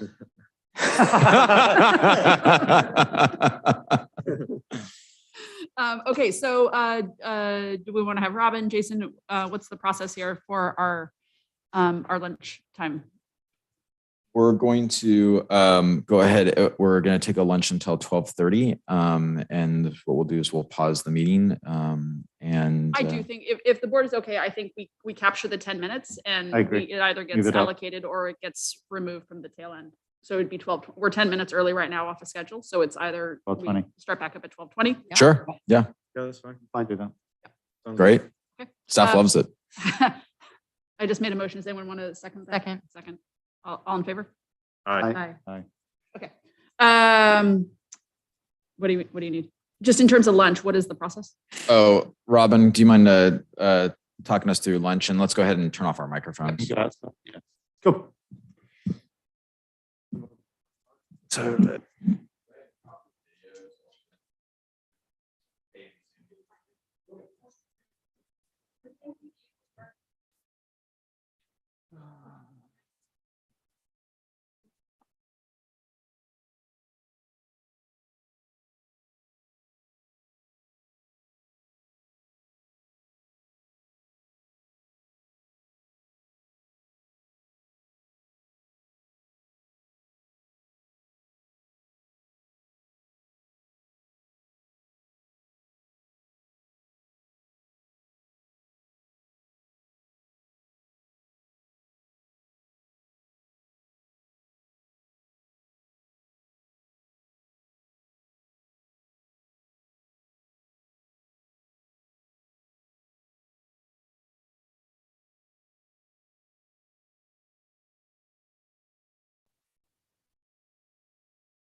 Test, test.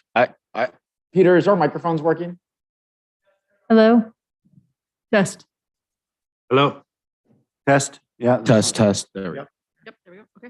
Okay. So again, welcome back, everyone. Excited to move into the second half of our board workshop. Again, a huge thank you to Manhattan Beach Bread and Bagel for working with us and providing bagels this morning and lunch this afternoon. Always excited to support residents and local businesses. Jason, we're going to move into what is an effective meeting. Great, thanks, Maggie.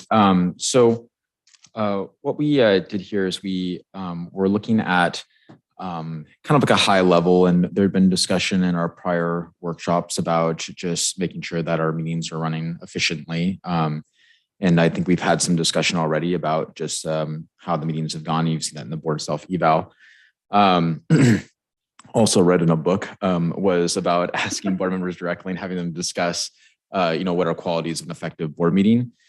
This is much like a self-evaluation, though it's comment-based. So this is really an opportunity for the board to discuss. You mean, like, what are the things that they would like to see in an effective board meeting? And so I'm going to take it point by point. Just to summarize here, the general feedback was that, it's a desire for high-level updates on priorities, which I would presume are our goals. And then academic performance is a priority area, and I think that's reflective in our culture of excellence as well as equity and inclusion. And then informative efficiency that, provide the information, but provide, what is necessary, not necessarily everything. Any questions about the summary? I'm going to move into the specific questions. All right. So here is question one. What do you define as an effective board meeting? And there you see some of the feedback from our board members and comments. I'll allow you a time to read those over. And then if there's any questions or discussion from our board. You see it?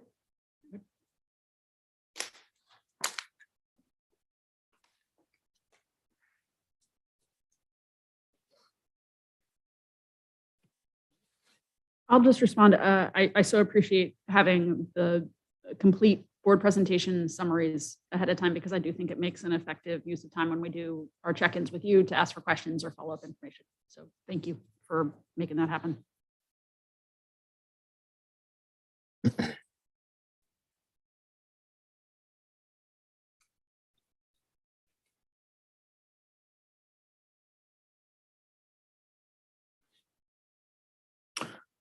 Are there any questions or discussion on question number one?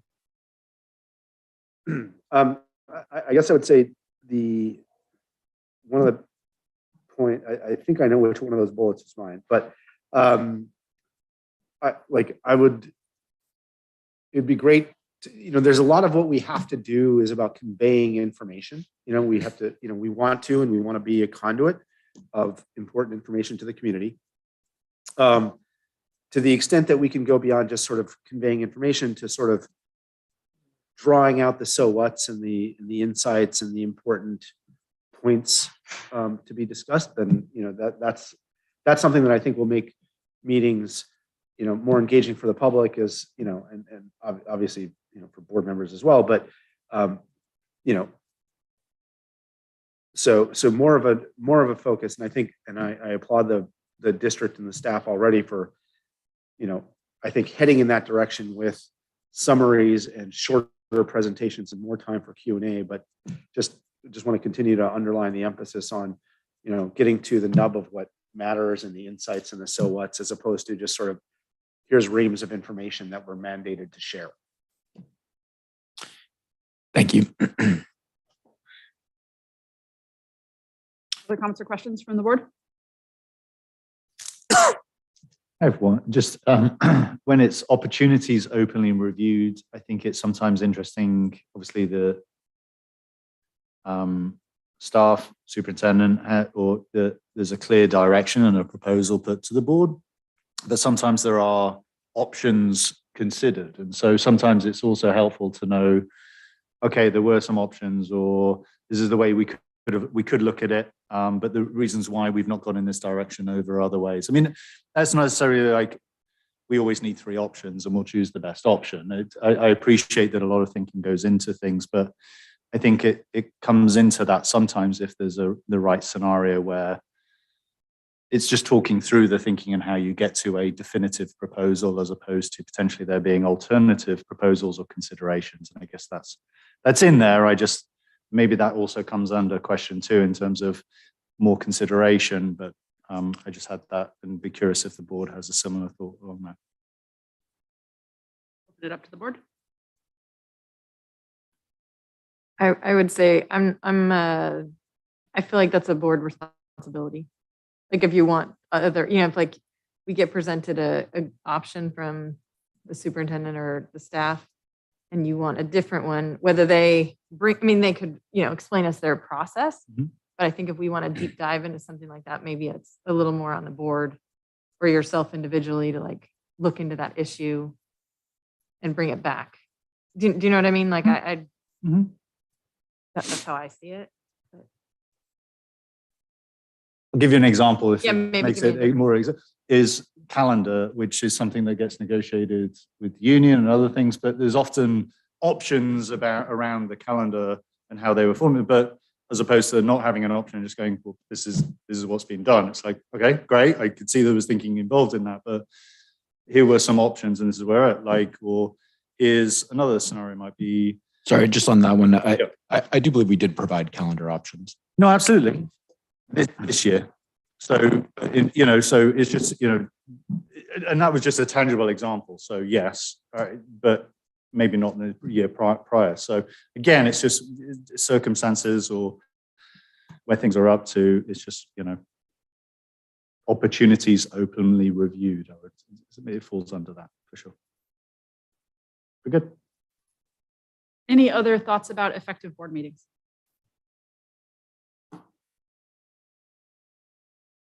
Seeing none? Oh, sorry, I did have one. Is what are people's thoughts on when people are coming to discuss like an issue, and then just like how if there is there's the actual board meeting, like how we're going to go through and do the actual meeting. Thinking, sometimes we'll like let student council go first, or we'll let certain like moving things around on the agenda.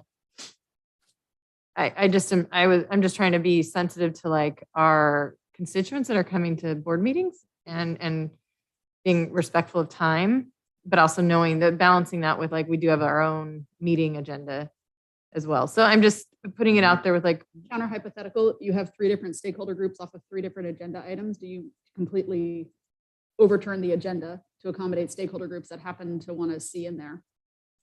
Yeah, it's a question. It has so rarely happened in the time period, but yeah, that could happen. I agree.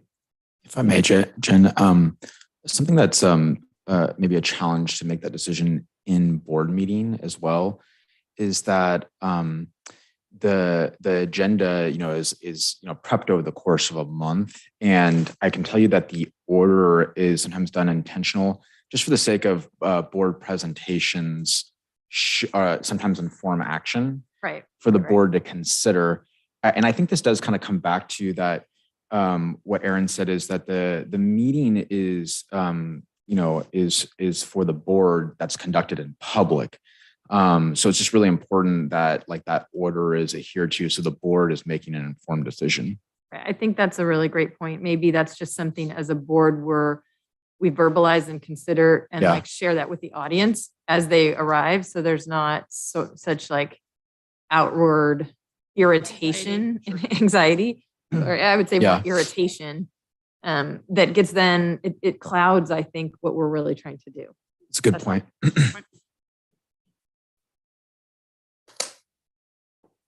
Because I do think that happened recently, and I do believe that the presentations did help us inform information, but I'm not sure that was clear to the public that came to listen.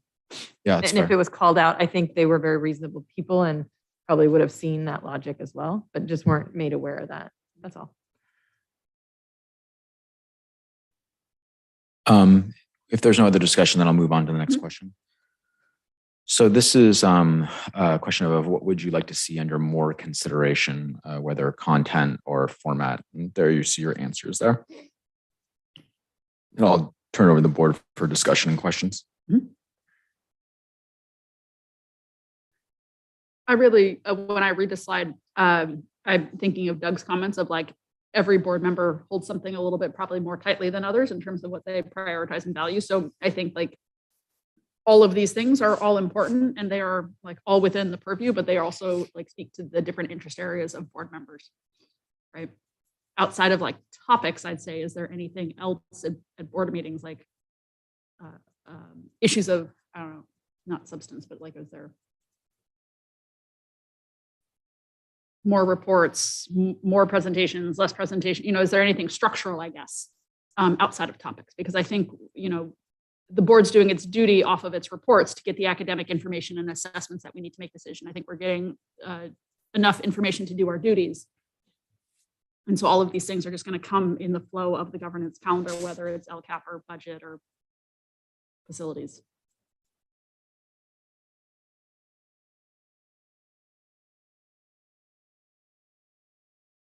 I think we put in place a budget workshop in the spring that started 2 years ago as a way to really be able to do a deeper dive off of funding strategies. I know there is talk to, once we have a little bit more bandwidth, to put in place a bond funding committee to look at all the different strategies for increasing revenue. Other committees that we've had as a way just to go deeper, the equity committee we had as a deeper dive. We've had facilities committees to do deeper dives. Like, I was going to go on the more updates on what's going on campus, maybe tying that into some of the feedback we got from the NPS survey. I think there was like, maybe I'm like, well, there is a music program. Well, there is there's this. And maybe it's just highlighting, going through some of the data that we have and making sure that we're really highlighting and celebrating in these board meetings. Like maybe we've put a lot of thought into which groups come and why. But I think continuously doing that and showing off the programs that we do have is it's a great another format. Yeah, and we've introduced this year, and it is scheduled under announcements. Each principal will come, at a board meeting and present on highlighted programs that kind of we identified through our state of education this year, which was about our celebrated programs and our key programs. And for the next, our upcoming February board meeting, we're going to see Ms. Bledsoe will be presenting on electives at Valley. And then I believe last month was about STEM as Sparks Lab at View. And then we did the same in January for STEM and STEAM and Idea Lab at Valley. So I'm trying to make sure that we're getting that information out there. And then maybe just like continually maybe that's where on social media you like pick up that grab and push it out to the public or somewhere where it's like it's not just living here.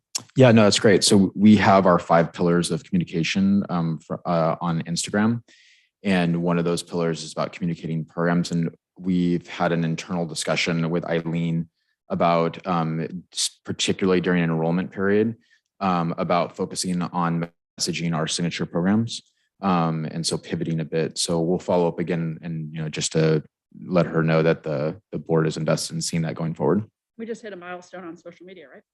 We did. We have 1,500 users or followers, just big kudos to Eileen. And just if you're tracking on our Instagram, social media, she's just doing a fantastic job. And I know that the overhaul of the website has been a long time coming, but I think when you see the final version, you're going to be very impressed. Right. I would just add as a structural piece, Jen, it took me until like last week to actually get the weekly communications from all the principals. So I don't know if you're getting the weekly newsletters that go out, but there are weekly newsletters that are being sent by each sites about activities and events happening. I get the surf report. No, not the surf report. Like each principal sends out a newsletter.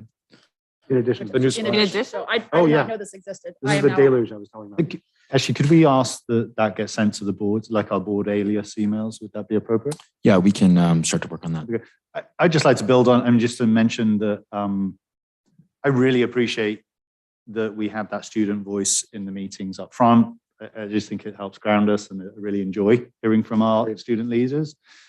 Sort of sets a nice tone for the meeting. And I also thank you, Jason, for having your site administrators sort of talk to those very respective programs. Like, to me, done succinctly, we've got an embarrassment of riches, and not only for us to hear in a board and get updates on that, but also then that to potentially be a 10-minute video clip that could be put out if people want to, or if people have a query. Oh yeah, you want to know about us, how great we are at STEAM or whatever it is. So I just want to say thank you. I really appreciate the effort that the team puts into that. I do agree with Stephen too about the clips.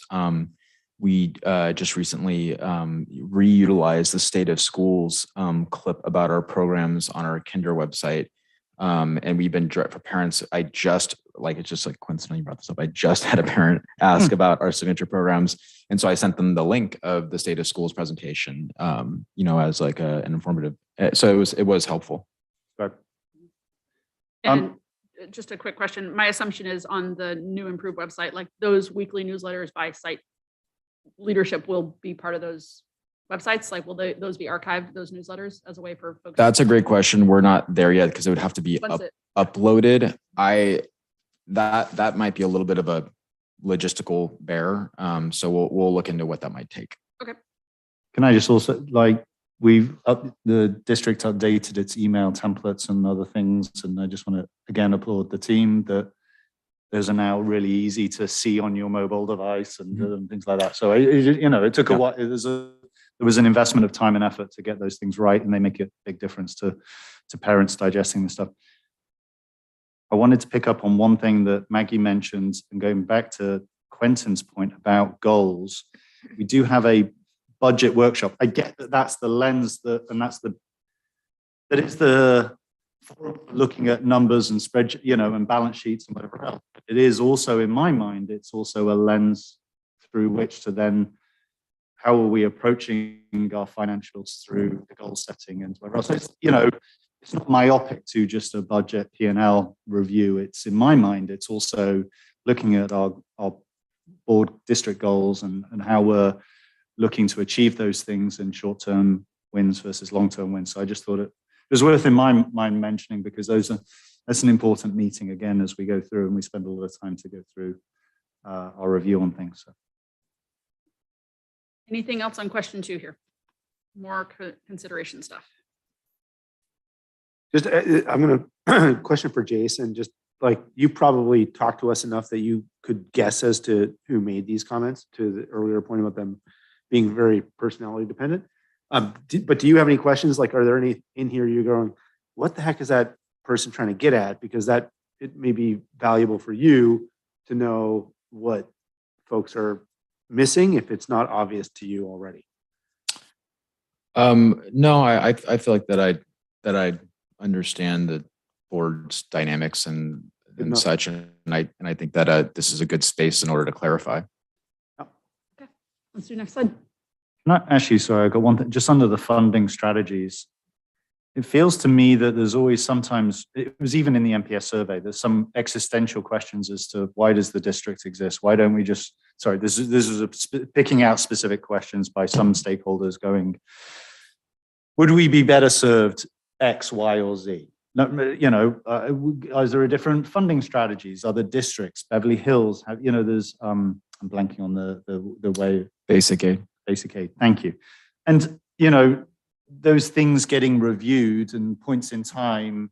And some of these things are quite sort of big projects or looking at things. And so when we talk about funding strategies and unpacking that, I wonder, is that a bigger topic? Because in my mind, that's not just funding strategies, but that's also like a review of salaries, not just for administration, but across and all the roles and departments and things like that. So it's in 2 little words, it's sort of quite a big sort of area of focus for both the district and the board and wherever else. And I wonder whether that's something that might need external help, unpacking, looking at options, whatever else. So I just thought there, but maybe that is more of a budget workshop discussion. Yeah, so we're currently in relation to some of the queries that Quentin has brought up, I think earlier in the meeting, we're talking with Ide Bailey, our auditor, about what type of consultancy work they do with looking at your budget. And I think we shared, like our budget office really is one person.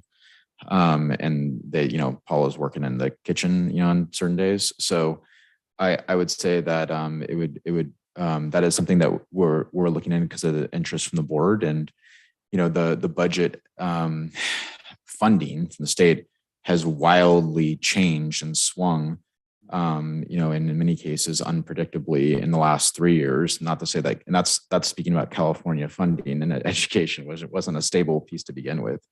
So that is a step that we are taking. That, to your point though, that there are many different things in the fire that we're evaluating. You mean like, line item reviewing for budget, as well as looking at, alternative funding strategies, as well as we're looking at fundraising and grant writing, which we've secured several grants this year. So there's a lot there, and we look forward to, doing a toe dip in the budget workshop, but I agree with you that it cannot all be covered in one meeting. Okay. Anything else off of question 2? Question 3.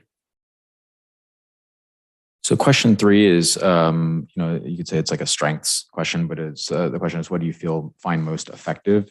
There's your board input and just any questions or discussion on those items.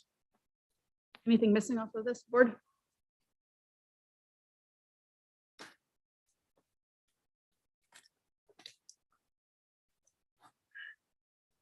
Cool. Next slide. Question 4 is feedback about what do you find least effective in the meeting, or things that need to change, and feedback. I did remove one that just said I don't know, because I just for point of reference.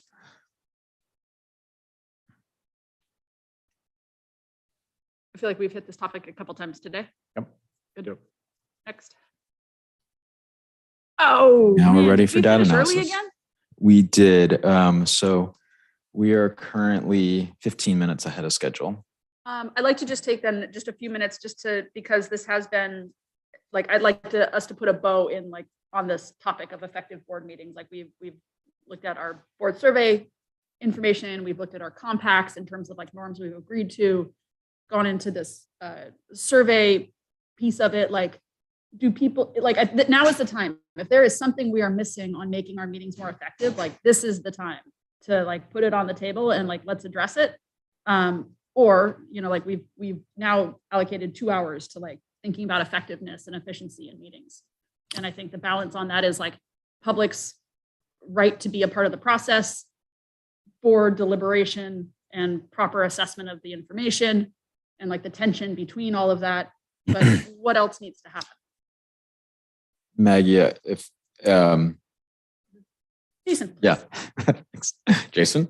I really want to say, because I have, like one of the things that I do in order to prep for board meetings, especially early on, is I watch other board meetings. I know Stephen and I have talked a lot about this. And so I just really want to thank the board for their professionalism and also for their direction. I think that the direction has been very concrete for our staff. And I can definitely tell you there's a lot more confidence on staff when it comes to board meetings. And I do think that's because there's consistent direction. So but on behalf of staff, we really want to thank you. It's been very helpful to have that support. Like as we present, and we, want to make sure you're getting the information you need. And then like during a very difficult time, like to conduct board meetings. So thank you for that.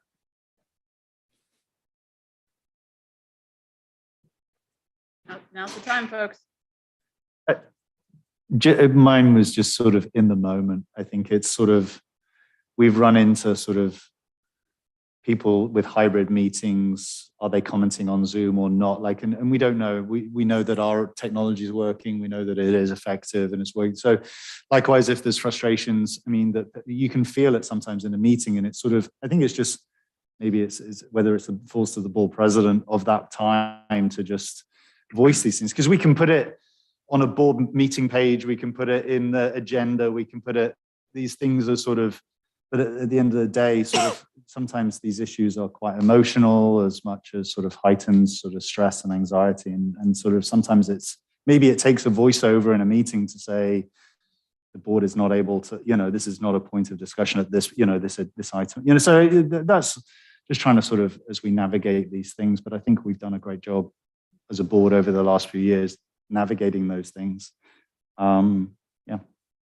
Good question for for somebody who joined in the middle of COVID when the standard was Zoom meetings.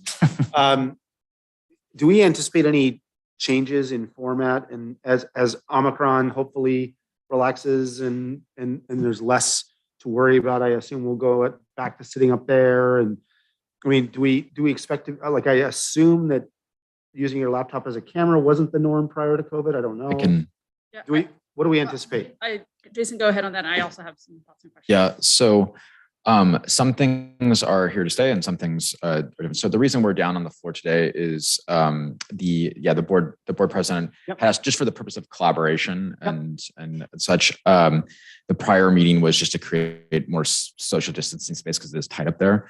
We plan to return to the dais on at February, the February meeting, and then the Zoom function is to allow for virtual participation. So we allow for virtual public comment, and then we have presenters who also present virtually, like you saw Aaron today. So those things are probably not going away. Virtual public comment is the board's discretion. That is that level of participation. There are some districts that do just in person, and then probably in the passing of Omicron, like eventually those dividers there, those are not permanent. Those will likely come down, not just purely structurally as well too. There is some talk on the legislative level. I think Aaron kind of hinted at that some of these changes may be permanent, and perhaps even the policy I think that came under Stephen about virtual public comment may actually be anticipatory of the law. And that virtual public comment might be required. I have heard that.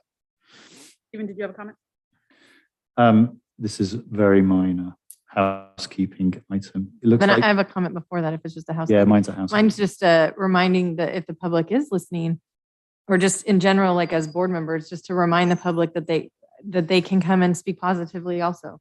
Yeah. It's like we hear, we hear Yeah. about issues, but if you like something or you support something in a different way, feel free to, it's like, I just want people to feel comfortable. It's very nerve wracking standing behind the microphone, and it's okay to say 2 sentences. I support it, or I just, Totally. or write it in. I support that.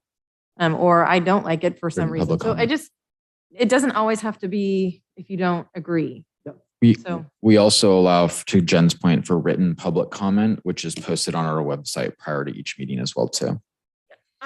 So just to like, is there going to be is there going to be an agenda item at some point where we go, hey, starting from this point forward, we're going to consider these, we could go this direction or this direction or this direction and make a choice. I assume that conversation needs to happen hopefully in the not too distant future. I was going to second that. I was going to bring that up as well. And so, like, barring the legislative piece, I do think even with the legislative piece of I think increased public access has been great. We have more comments coming in, all of those things, but Zoom and having 2 screens is super tedious. Like, outside of a presenter being able to come in, like, I am curious about us having technology of somebody calling in, right? Like, is having a Zoom camera the most effective way of, like, our staff's time who has to monitor all those different things? Like, that would be an efficiency piece that I'm curious about. Just from the logistics standpoint, and I can touch base with Simon. Let's just bring him to the podium. That I don't think that I cannot speak to a board member's experience, but on the technical side, I don't think the Zoom piece is as cumbersome, and I do think it is necessary for the participation of presenters and such that are presenting virtually. And I will say that there is a major advantage to allowing the virtual participation of staff. For example, I'm going to guess if we, asked Rich Tomae to come down here from, where he lives, he might have thought twice about charging us. So Totally. so I think there's an advantage. I agree. I think there's also an important, this is equitable access. Someone may be quarantining and maybe isolating. They don't have to Zoom in. they can phone if they're like, I feel awkward, zooming in That's from my my point. house. Like, but access is important. we I'm have curious literally about the given modalities. every option. Yes, But I'm curious about the modalities because Zoom is different than a phone in, right? Like yes. we can have our speakers and presenters be up on this big screen and we do not each have to have a screen up. Right. Like that because we are already videotaped Right. on something else. So like that's where I would be curious to have that conversation. Sure, that's fair. The only trickiness is if they're watching, like we've fallen into that trap of they're watching on a YouTube and that's 15-second delay and The best whatever, practices or guideline of how to access whatever board that meetings. is. Yeah, I just love a conversation with some options to Stephen's earlier point and some, pros and cons, and then we can decide. And have we, as a group, then, we are kind of on par now with how, let's say, the city operates their meetings and how, let's say, Manhattan Beach Unified School District or Redondo, do we operate? I haven't looked over at their board meetings lately. The city does do Zoom, I believe, and they do allow for virtual public comment. I can't speak to Manhattan, but I can speak to Redondo that they only allow for in-person public comment. But Hermosa City Council also has, all of them are not in chambers. Like they have board members who are remote. And that's okay. They need to pass by law. They have to pass a resolution every 30 days, and the reason must be for safety.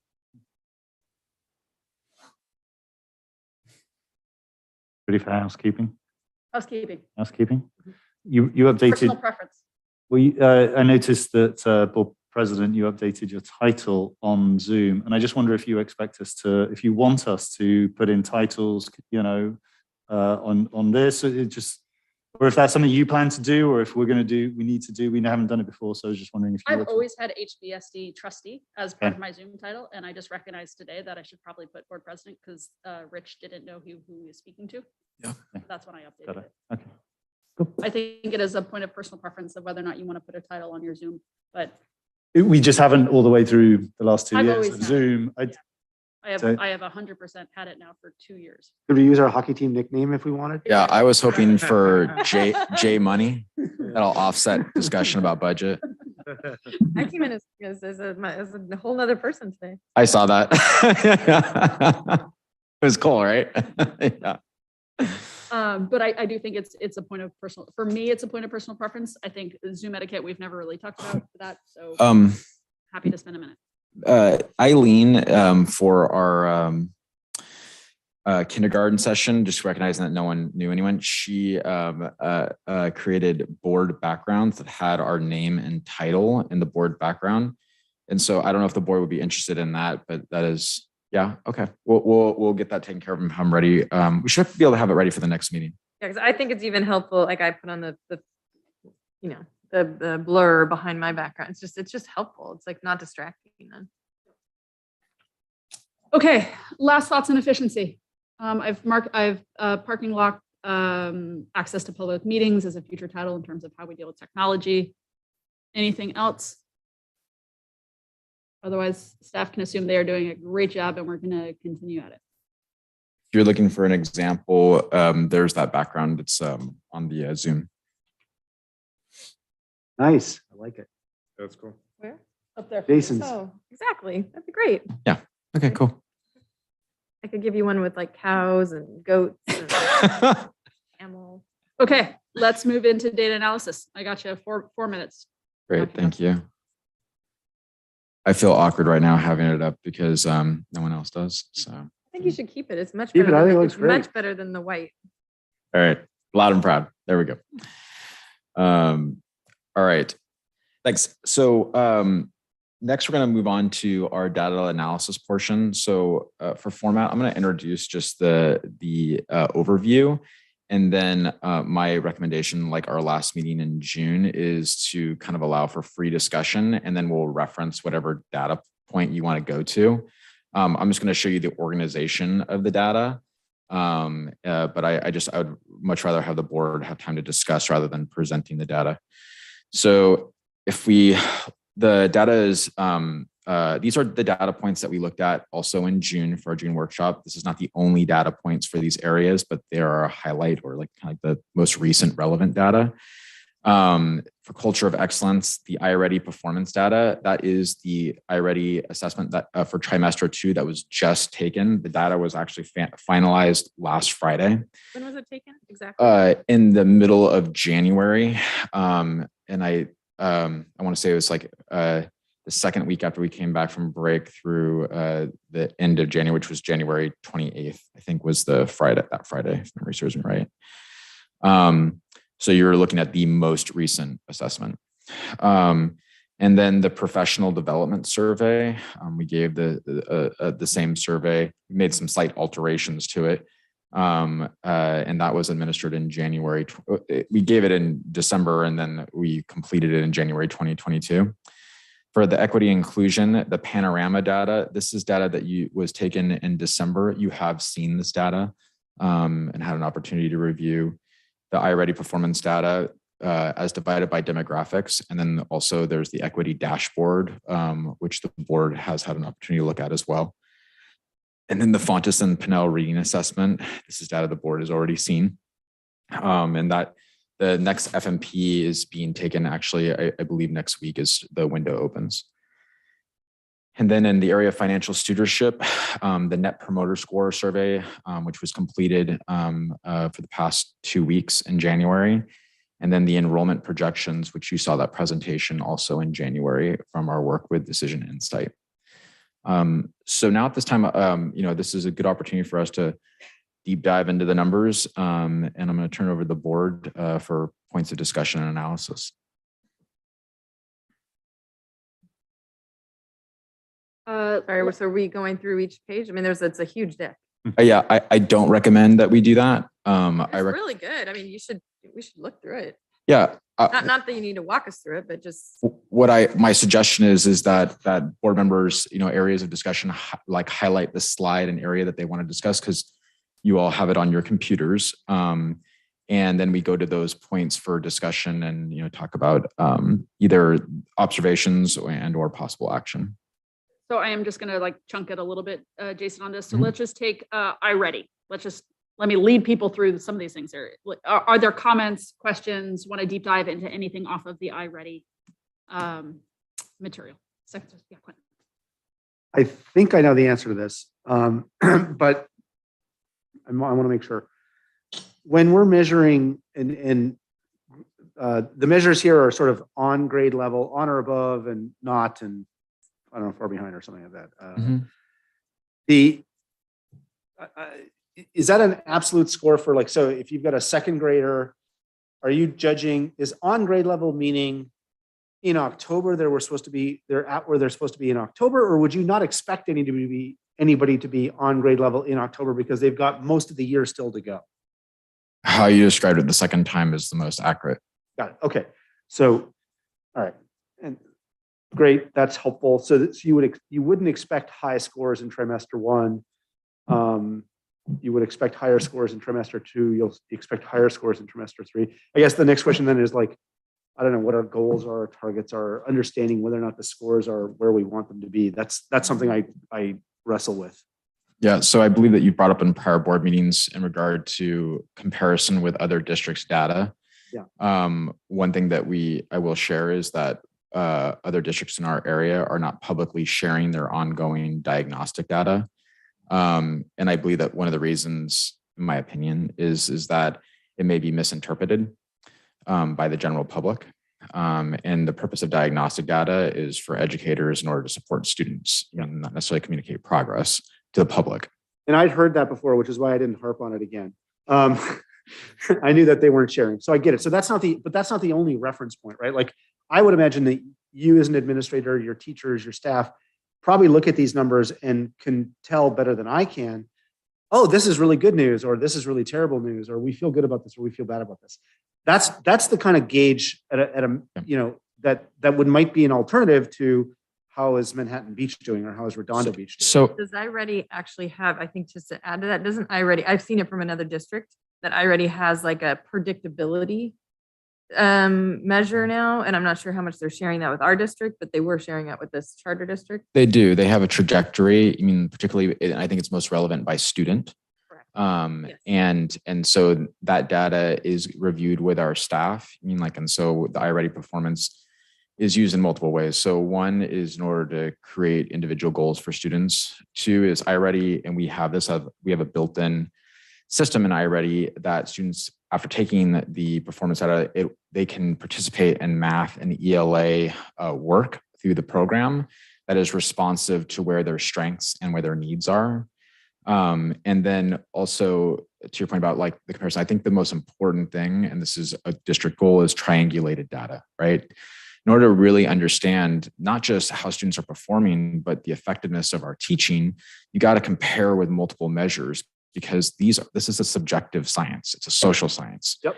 And so in turn, I mean, like one thing that you can see in one of the data slides is that these scores are much closer to our November FNP assessments, which is good news, right? That means that the FNP performance, was accelerated to the diagnostic that was taken in October, because otherwise we'd just be like testing our students nonstop. And there has been feedback that we're over assessing our students, but I think it really helps us keep accountability and keep an understanding of how students are performing during a time where like education's an upheaval. So that I would say that it's more prescriptive on the classroom instruction level. And then part of it is an opportunity to work with our teachers about using data in order to support instruction. And that's a process in itself. All that I think I understood and agree with and applaud. I just fundamentally, I don't know if, the bottom on page 28, the bottom row, trimester 2, reading diagnostic, a split of 74, 19, and 7. Is that good news, or is that bad news, or is that about where we should be? I have no idea. So like in comparison to our scores last year, it's very comparable. And I would say that those scores would put us in the top 5% of California. Okay. That's fantastic. Yeah. And that was a silver bullet to me in terms of a talking point, because how do parents look at these things and how to go get anywhere else? And like when we were doing the State of the Schools address, it's like, we have excellence here. In fact, there's an element here of when you say top 5%, like we are the real echelon of things, but there's also then these other areas. I think it and this goes like public digestion of data, or parent digestion of data versus educators. I think that where to be cautious about that is that we really should be competing with ourselves. That I do think that type of performance can breed complacency. Mm-hmm. And while we perform well, like in comparison to California, I do think that we really should be looking internally, or to your point, to our nearest neighbors for comparative achievement. Absolutely, and that's our job, and I'm sure we'll hold your feet to the fire to keep the numbers going in the right direction. But that 5% data point tells me, frankly, a lot more than this entire page does. And so that's what I'm thirsting, is more of that kind of synthesized, like this is what it means. I think that though the purpose of this workshop is to give you access to the data and not just to summarize for you. Right, but I guess I'm looking for what is the so what of the data, not just I appreciate that the data is available as well as the summary, but like I was sort of missing the summary, I guess. Yeah, thank you. I'll keep that under consideration. So from I'm just going to the MPS data and the raw data that we got from families. Mm-hmm. And one of the things that I found reoccurring was, hey, explain to me the grading, explain to me the iReady. I know you're taking these assessments, but I don't really understand what it means for my child. And I'm hoping that the principals and you can take that into consideration and how we brief teachers to maybe get this information out to parents. Because I find it really, I find it very hard to understand. I understand it because I'm deep diving into data a lot, but I think there could be, like what Quentin's saying is like, give me the overall thing. Overall, as a district, we're doing really great. We're at this upper echelon. Let's break down your child, and let's see what it looks like. And then let's compare us to how you doing with the other second graders or third graders in my class. Not individual names, but just like, what's the trend happening in my, is third grade doing all right? Fourth grade doing all right? Like, what's the... Like, I wonder if there's like, if it wouldn't be helpful, and I don't know who would own this, but like what does good look like? Good, you know, and there's probably multiple elements to that, right? Good looks like performance at a certain level. Good looks like trends moving in the right direction. Good looks like my child doing well, you know, and so there's 3 or 4 or 5 or maybe 10 different ways to think about what good looks like, and maybe that's worth trying to define and simplify. I'm not sure. So we have a data assessment page off of the Hermosa Beach website, Yep. and like there could probably be some sort of scale on there, but we do have resources of like learn more about iReady by watching this or reading this, right? Like this is what your Lexile score means. Here's a parent training guide. So like I do think like we have created a fair amount of resources for people to opt in to learn how to use these assessment tools. Like I take Jason at his word when it's like, this is a diagnostic tool for educators, right? Like it isn't like when you take a diagnostic tool that's meant to like assess where your kid is at, it's not going to be fully understood by a non-educator, right? Like these percentage things are very technical, right? Like it's not meant to be public digested. Not that It's being sent home. Well, I get Yeah, that, but but even we those- also have On tools an to individual level. how to use it. Yeah, I just think like, but I think coaching people with like, I just, you gotta have to spoon feed this a little with like, this is how this, even I'm like, I feel like very well versed in educational data, and it is challenging unless I look at like, okay, the Lexile level and what is it? And what is a Lexile level again, right? Remind me, you know, it's like. I think though that one thing I just consider is that like we're looking at district-wide data and talking about individual digestion, which are two different things, right? Like the score report, which, you know, forgive me for not including in this presentation, but like the score report is different, and it does come with a letter and access to resources. I mean, like, and we can definitely take a look at it. I mean, like, in order to continue to try to make it easier to use. I would say for this conversation, we're looking at district performance. I mean, like in district trends, and the individual's experience or digesting that, you know, is and should be different.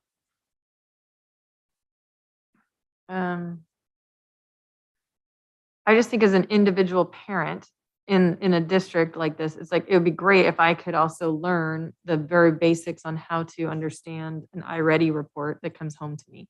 And I agree, there's all sorts of resources here, but if my teacher could have like a 5 bullet, like, so when you receive this, this is what happens. This is how you're going to get this data and this is what it means. And you should look at it from like where your kid is at during the year. And we expect all kids to kind of be at this level. And if they're, when we see it, they're not, it's a red flag to us. Or Yeah, I think what might help for board discussion, and maybe we can bring it back, is to look at what parents receive exactly. in order That'd be to helpful. evaluate it. I'd also just like, let's keep this on the data part and save like MPS for MPS. Cause I think we can do a whole conversation on how No problem. people are receiving information and what that can do on how Sure. we respond. So like, let's keep this on the data part. And then I put it in my notes that we'll come back Okay. to the comms part and the marketing of it. I have a data question then. Data question. I'll go. Go. I still What see slide? on page 30 on reading, and let's go to math. The trend is similar on 34 with math, special ed, and English learners are still are still not making as many gains as other subgroups, and so I just wanting that to be wanting that to hear a little more about what our plan is or how do we have a goal that we want to get to? And Yeah. So one of the things that so we met with the principals and reviewed all the data as you are today, and they are going to review the data with their grade level leadership teams in a similar format. So I think, step one is continuing to take the data and review the data because informational or overview information is very key to understanding. Otherwise, it's just impressions, and those impressions are individual based on that teacher principal's experience at their site or their classroom. The next step is one thing that did come up in that discussion about English language learners is this was brought up by the principals. It is difficult to kind of like gauge where we're at because, and we're going to take a deeper look at our RFEP data, which is our students that are reclassified, because Our current ELL population is 1.9% in our school district. And so one of the points that was made is by the time that they're, reaching proficiency, they're RFEP. And so they're not necessarily, though we do track that for state purposes, they're not designated English language learners. So you're kind of always seeing a trend of learners that are emerging. By the time that we've done our job, they're Can you on the way just, out. for consumption of everyone, you just use some terms there. Can you just? RFEP is just, it's in short, it's reclassified students. So there's students that they're reclassified not as English learners at that point. Were there other terms? Just want to make sure everybody here was Yeah. understanding what it means to be reclassified. Yes. So reclassified means that you've tested out, and there's qualifications in order to do that, which is basically your academic performance along with your LPAC score, which is the English language proficiency assessment, in order to be determined that you're reclassified as a non-English language learner. Is the implication of that the English learners here is sort of a bias set because the people who are doing really, really well get pulled out of it, and therefore you wouldn't really expect to see progress here? I would say that the point that was made was that statistically, if you're just looking at the numbers, it's kind of a hard to gauge in our district because of how small the population is combined with the reclassification process. So for example, if we were taking the California standardized assessment, our scores for these subgroups are not reported except for special education because those populations are deemed too small to be counted. Sure. So we have the privy of seeing them via iReady through, staff-driven data that we're transparent about. But at the same time too, we don't necessarily know if it tells the tale comparatively. Maybe it'd be helpful to put little percentages next to these. So when people are looking at data, they're just reminded of that. Of the student population group. Yeah, because knowing that it's 1.9% of the, I know that when you say it, I'm like, right. It's on the other chart. Yeah. We And- have a lot of other categories here, so let's have this, and we have about 20 minutes left in this section here, so. Yeah, okay. I was just gonna, to that point, I was just saying, it might be useful to have like a total or an overall on this as well, to sort of understand what the average is, to understand where the groups are performing relative to that. Anyway, just thought, keep going. I was going to say another helpful tool I think iReady provides, I'm not sure exactly if it's for our district too, is that they're starting to compare their iReady data to the CASP data to be like predictability shows that potentially we could, this is where our students might score on a CASP. Is that something you've seen? I'm not sure how they're making that comparison because the last time the CASP was taken was 1819. Yeah, I've seen it. I've seen them use that. We don't have that data. No, I know. I'm just like, I think that might be something you could inquire about with the iReady stuff. I think he's saying it's a really weak link just because the CASP data and the iReady data is so different.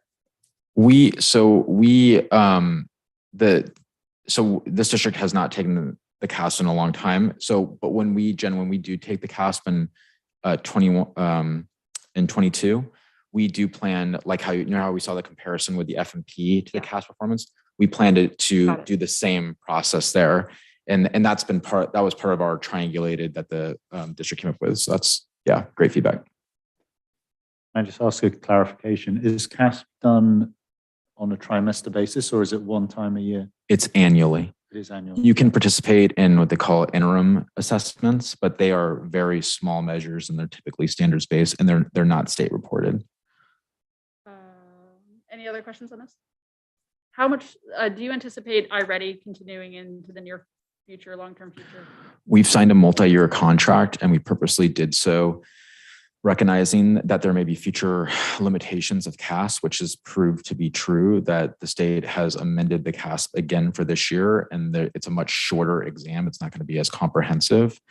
And so we always viewed iReady as a bridge to when CASP goes back to being normalcy. I would say long-term CASP was very expensive. We were able to purchase it because of COVID dollars. It's typically considered like a Title I program. Okay. Oh, I'm sorry, Maggie. Thanks. It's typically considered iReady is typically considered like a Title I funded school program. But that I think it was a good expenditure and it's a bridge. And we've talked to our staff about that as well too. our staff does like iReady, and they appreciate the, like we take an assessment, we get the feedback. One last question on some page, I'm on the reading, 31. Would it be fair to say that at the beginning of the school year and up to January, there's been like kind of more emphasis on phonemic awareness, phonics, and high frequency words? And then now as we go into the second half of the year, is that how you read this chart? I would read this is reading placement by domain. Like I would read this chart as this is that it's very, so just, I love reading. I love the Fontes Pinnell benchmark assessment. So like, forgive me, this is going to be very staff type talk. I would say this is very reflective of Hermosa Beach demographic. That what we have is students that are very strong readers, that they know how to read. And they are very fluent readers. What I would say that it's also reflective is that their phonetic ability and their ability to read, is not as strong as their ability to comprehend text, and that's very common. Like most charts you would see in any district or any F&P I've ever seen, it would look like this. And I would say that those last three scores are great feedback for our teaching team about where they can put their point of emphasis. That we are not a school district that necessarily has an issue with early childhood fluency or early childhood reading, because that's much more difficult to teach the older a child is. But we do very much need to work with our students on comprehension strategies. Like close reading, small group reading, readers workshop, prepping vocabulary before the reading, and then emphasizing on those mechanics of vocabulary. So like that's like getting in the weeds of how to interpret this data. I think it's very normal, and it's very instructional for our staff, which is why we're doing these types of assessments. Great. This is the kind of stuff that I do think actually a lot of the public really is like, thank you for explaining that to me. If we could just, Simon, could you record this clip and we're going to send it out on Instagram? Okay, we have a lot of assessment here to review, so let's move into PD. Slide 38, Jason. Thank you. Sorry, I got to take it by. This is the high level of it. Did you want to do any explanation off of PD emphasis you've done this year? Sure. So our professional development, we have committed to making sure that our professional development is centered on the HBCSD goals. So no meeting is random. And we have really made it a point to try to synthesize that we're focusing on specific topics. So that way there's continuity with professional development. I'd say a common complaint about professional development is that it's scattered. And that's usually because schools are tasked with many different things. I would say that, our professional development, our staff are reporting that, it's average to above average, in as far as its performance. I think there is a high desire for professional development about intervention, differentiation, and supporting behavior. That's a good thing because that's a major emphasis of our school district and our plans. And I think it's also very reflective of the times that we're in, that we have a lot of high achieving students, and then we have some of our students that are behind. And we need to figure out a way to support them. That's all I got. I think that's great. And I think what you were just talking, if people are looking for a slide 44 does that survey off of the different areas. Speaking to your point on intervention and assessment.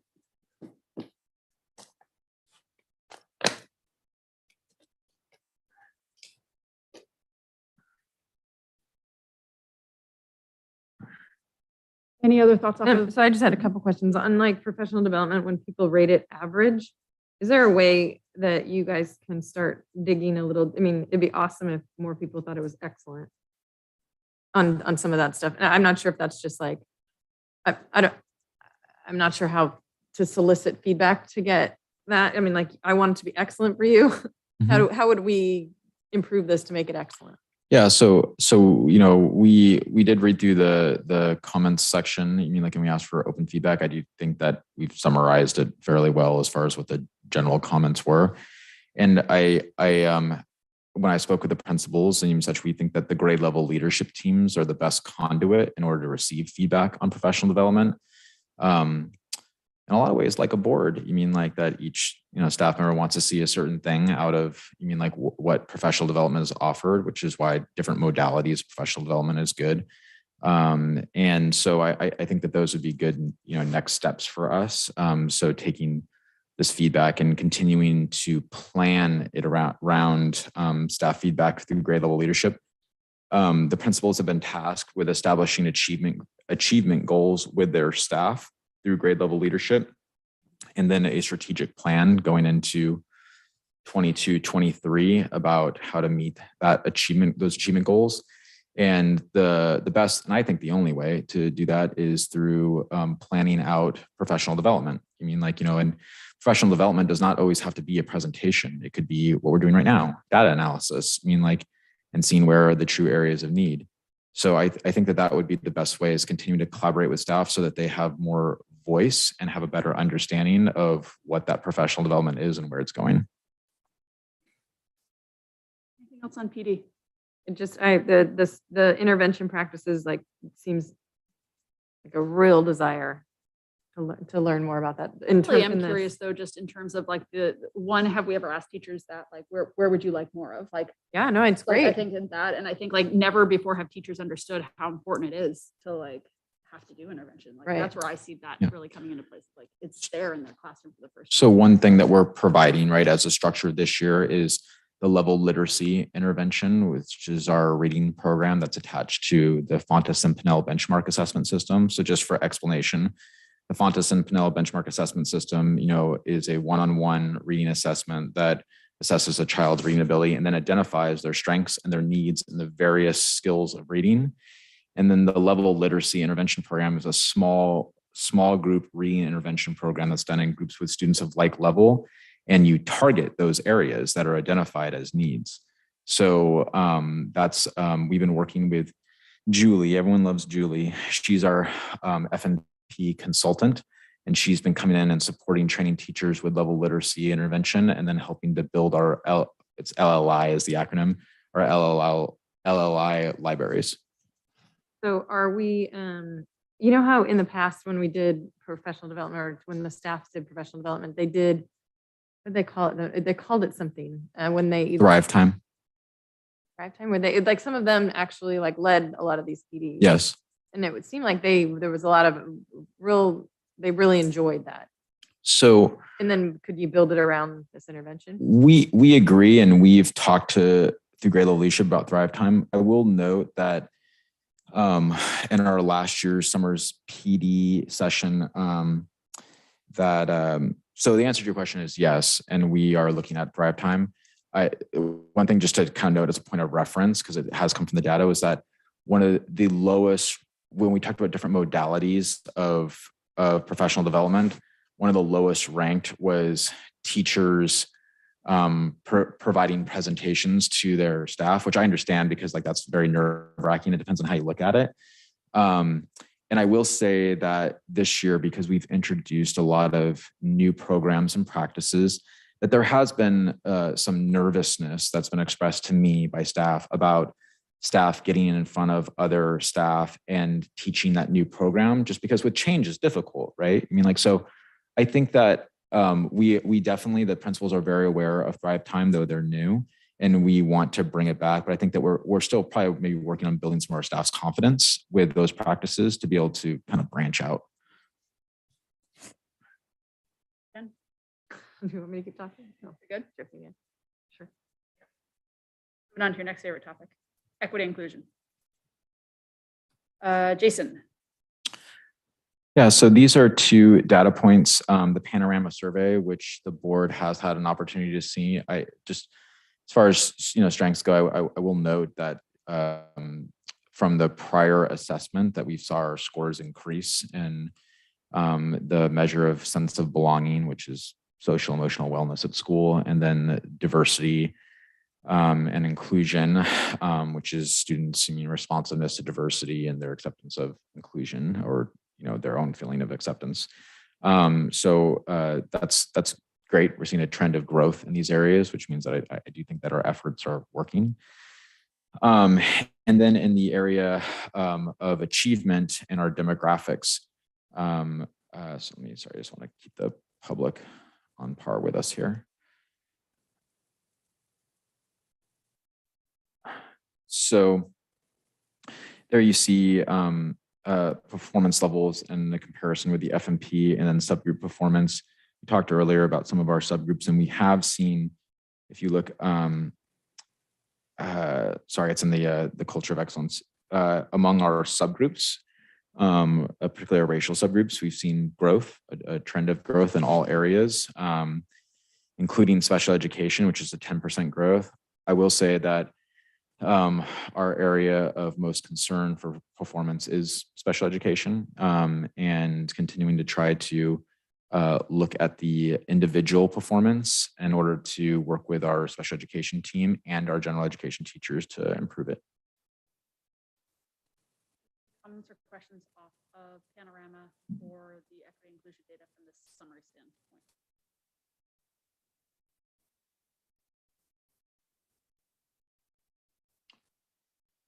If you haven't done so already, I'm sorry, Stephen, you go ahead. I was going to say thank you that it's live on our website and it's the dashboard. Yeah, I was just I was trying to beat you to the punchline. Yeah, I would love it if with our new website, if the URL could actually be sort of equity dashboard or something that's not sort of just I think it's a function of just like if you go to our URL for our board meetings, it is actually hbcsd.org/board meeting or something. I'll see if that's maybe possible. just if with there's Edlia. certain pages that we have where it's sort of. We did move it to the front page, and then we put it on our equity and inclusion page. It's hyperlinked as the first item, and I'll look into the Edlio piece as well. We talked about this. Well, so now it's up on the webpage. Are we gonna? Because it wasn't included in your superintendent update, and I wondered if we profiled it. And it's like in the document it would have been, but we profiled it. Social media, sure, on social media, small pot spotlight. But I just wonder, for such a focus for the district and whatever else, I just wonder if there's an opportunity to do a specific communication to our district around it, as and when. It may not be this week, it may be whenever. Maybe the March update, you mean like with the superintendent update, might be a good venue for that, along with other updates. But building on that, I mean, like, I don't know. So I'm playing around on the webpage, and it took me several clicks and a lot of figuring out to get to like dashboards and stuff like that. Mm-hmm. I mean, to me, that could be, that should maybe above the fold on the front page, right? It's like, we're a top 5% district. Click here for more detail. Something like that. That would. So does the board want the equity and inclusion dashboard to be a lead? I was talking. Well, I mean, I think potentially, like, it could be 2 or 3 headlines right at the top of the fold. It could be, academic performance in the top 5%. Great results from. I don't know if these headlines are accurate, right? But like, especially if it's good news, I think there's reasons to sort of put it out there and make it easy to find and easy to get to. Yeah, we can, if the board is in agreement that the equity and inclusion dashboard be profiled like that, then the district's happy to do it. I don't think it's the only. I think it's one of the things. I would. Top 5% seems like a good one to mention. Yeah. The top 5%, you mean like, again, like that, there's no CAS state data to compare that to? You mean like, that's a reference point? Yeah. You gotta channel Stephen, it's marketing. Yeah. I was going to come to that. I was going to, because I could get, this is one where I really want. Like, that's why we have NPS coming up. I know. I've been keeping myself quiet for a little while. NPS coming up. I did actually got one housekeeping thing on page 50 and on page 52. Would you be able to, I should have just, can you change the order of December to come after April versus April to come? It shows the data has increased, but the way we're presenting it shows a decrease. Oh yeah. I'll take a look at that. That's on the dashboard. No, Slide it's just on 50. slide 50 and 52. It's just the way the columns are ordered, that's all. On It takes Is a this, minute is to this for look. public consumption? Well, it's Public, not, we now it is. presented it as at a board, it has Okay. been presented before. Okay. All this. oh, just on this presentation is what you're talking about? Yeah. Okay. Any other things off of equity, inclusion, and the assessments? Thank you for just all this data. I think, I know everyone, the data, it's like, you got to have the data to understand the story. And now we're building the database, and now we're going to be able to tell a story. Just to clarify there too, that the April 2021 data is the older data and the December 2021. Yeah, That's the I point. understand. It's just, I was like looking at it going like, why is it plus 7% in the green? And it should actually be a negative, but I didn't see the two dates. Okay. You're saying the same April thing. is before December. Yep. You're saying the same Yeah. thing. Okay, everyone. I think we have ready to move on to financial stewardship. Yep. We're going to hit the data first, and then after the data, we can have a comms marketing conversation. Let's All right, hit the all data. Okay, net promoter score. Have at it, Jason. Okay, so this is the MPS survey that was administered in January. I believe this is the third time it's been administered.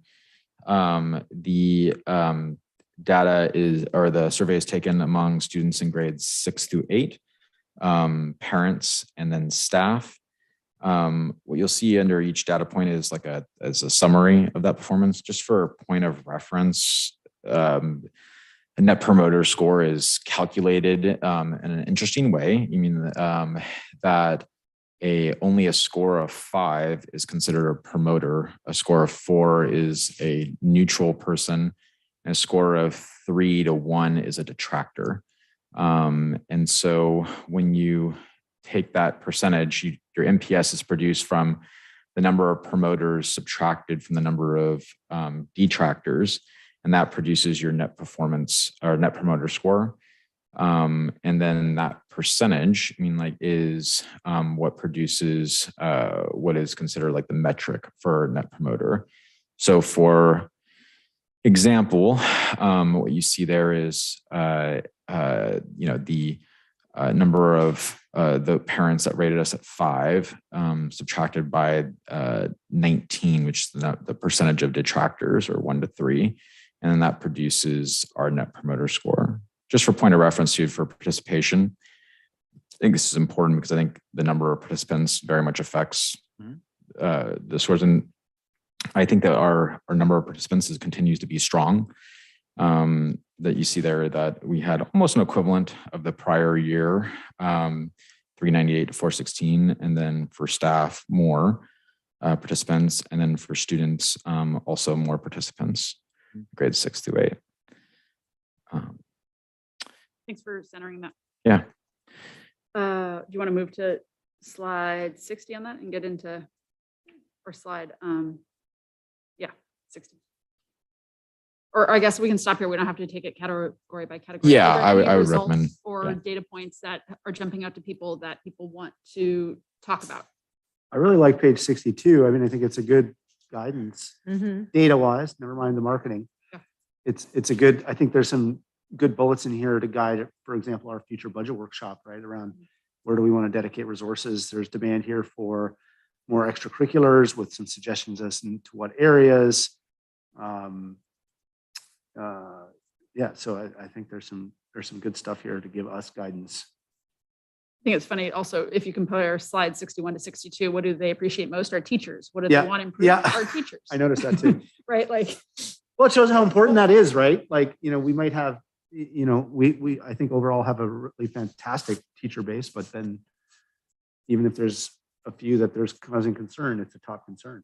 Yeah, and maybe there's things, there's simple low-hanging fruits that maybe teachers could be made aware of that are triggers for parents. Things like 24-hour responses, or beginning of the school year, do more of a buildup, or before grades come out. There's just maybe some things that may be triggering parents that might. Just to jump in, that on the 24-hour response, I would not expect a teacher to respond. Sorry, in it 24 could be a hours. 48 hours. Yeah, just I want to make That's that clear. hypothetical. Sorry, just a response that's within a certain amount of time that seems appropriate for the school. I had a I had a question just on some of the raw data that said there were some programs that I was like, well, I thought we had. Can you just clarify, Jason, for me? We do have music We do at K-8, Not K. 1 through 8. 1 through 8. And is it strictly instrumental? No, it's so 1 through 4 is general music. And then we actually expanded our music program this year and introduced 5th grade band along with general music.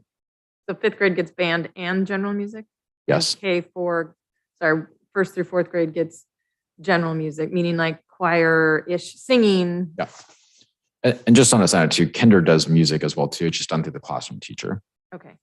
And then we do, what about Spanish? I was confused with one of the program requests to have more Spanish. Do We do also that offer Spanish. in 7th grade and in 8th grade That's correct.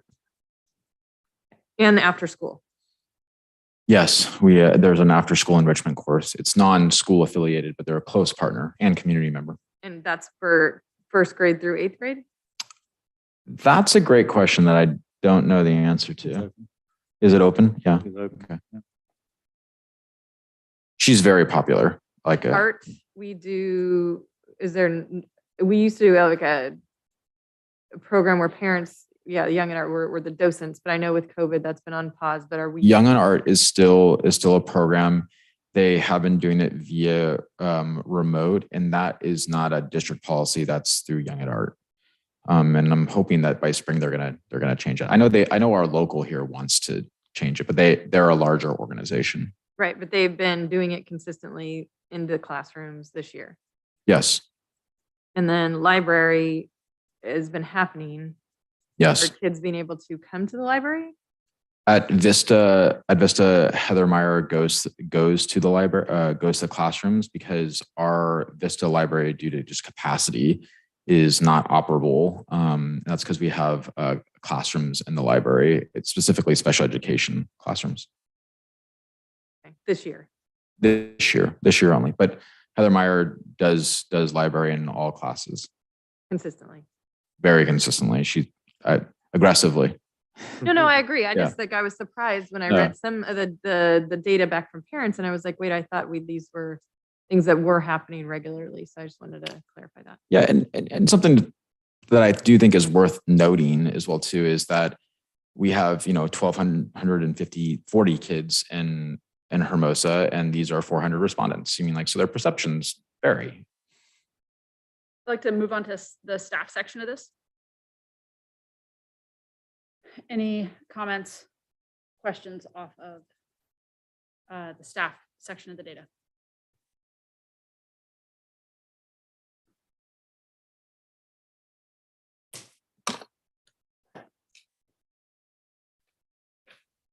This is just an overall question. I'm actually surprised we got such good scores based off when we gave this survey. Seeing that it was like in the middle of COVID ramping up again, Omicron. It's just a comment. I was like, is there a possible time that we might, is January the time we should always consistently give this survey? Is that when we've always done it in the past? We did it later the first year we did it, Stephen. Well, you did that with the superintendent. We did that in January. No, we did it in January. Mhm. Did it January because it was superintendent. Yeah. It was actually Later. embedded within the Yeah. superintendent survey for the new superintendent. Last year it was given in June. June because of getting kids back into school and the prioritizers. And then this year it was because we were looking at the calendar and also The governance wanting to workshop. get it in for Yeah. this session as well. I don't know if January is a bad time. I was going to say off of the Yeah. staff piece in terms of one improved, I take it with a lot of optimism that they are looking for ways to go deeper in their practice almost overall, outside of organization, communication, and school-wide discipline, which is structural pieces, I think, off of school site leadership. Everything else is how do I do more, right? which I think is great in terms of improvement. In the structural piece, we have brand new site leadership on each places. So, and coming off of pandemic, like I see those as short-term fixes. Were more extracurricular activities stuff that they personally wanted or that they wanted to see for children? I can't recall off the raw data if that there was specificity to that. I always struggle with that word. But I think it was a general desire for more extracurriculars for students. I noticed that the kids and the staff mentioned school-wide discipline, and I was curious. I know some people who've done some lunchtime volunteering, lunch monitoring, and I know that had to be ramped down as Omicron happened. I don't know if we think this perception was exacerbated by that, because what I've heard is, strong adult presence on the campus at breaks, is highly correlated with good behavior, and vice versa, right? When they're not around, it's hard to keep things well disciplined. So I don't know if this is anomalous because for a period of time in January there couldn't be that, but I guess what it says to me is we ought to keep an eye on that and do whatever we need to do to sort of keep that adult presence on campus whenever, COVID and other conditions will let us. Yeah, I think that's good feedback. And I know that we're looking to bring that back, and like our volunteers has been excellent. Just in my experience of being an administrator, I used to administer the site survey as a union rep prior to being an administrator as well too, through staff. And I don't think I've ever actually seen a year where school-wide discipline was not brought up as an area of concern. It's not to downplay it. I think that it's just going to be an ongoing area of need that we're always going to have to be working on, because it is like one of the greatest challenges of schools. So I think that it's not necessarily related to January, and more so just related to this is just a general need that we always have to be chasing as a school team. Middle school students can be a handful for lots of all the obvious reasons. Middle, elementary, high school, pre-K, college, Let me just make a comment soon before you. So I'm just watching the time right now. Technically, this is when we would switch to our goals. I think we take the next 15 minutes to move through the enrollment and the rest of the NPS data, because I know this was an area that folks really wanted to talk. Is that good with everybody? And that will just make a much more condensed goal conversation though, as we get to it. Yep. Shake. Something to note just on just sort of preface too is that our goals are going to be developed over the course of spring, and I think we actually came up with kind of a good system that like I'd work on iterations from the board, so I don't want us to feel like too boxed in either. Yeah, I think this is a worthwhile conversation, so let's keep at it. Okay, so let's move into student results unless there was another comment on stop. Sorry. So I was just going to say, one general comment. Thank you to the board and superintendent for doing these surveys, because no other public school in the area that I'm aware of does them. I know private schools do them, charter schools do them, and it's sort of typically a private sector type factor, but we're able to field it efficiently and without any cost to the district, apart from the time taken to sort of figure it out where else. Just on the staff data, I think it's great looking at the data, how low the level of 1 and 2 is. I get that the MPS score is good, could be, that's just a factor of how we do the 1 through 5. One thing, this is both to staff as well as I guess across all of these, is what is the feedback loop? We're talking about it. We can go deep in, not only aggregate data on MPS level, but also specific verbatims. That's the great thing about this.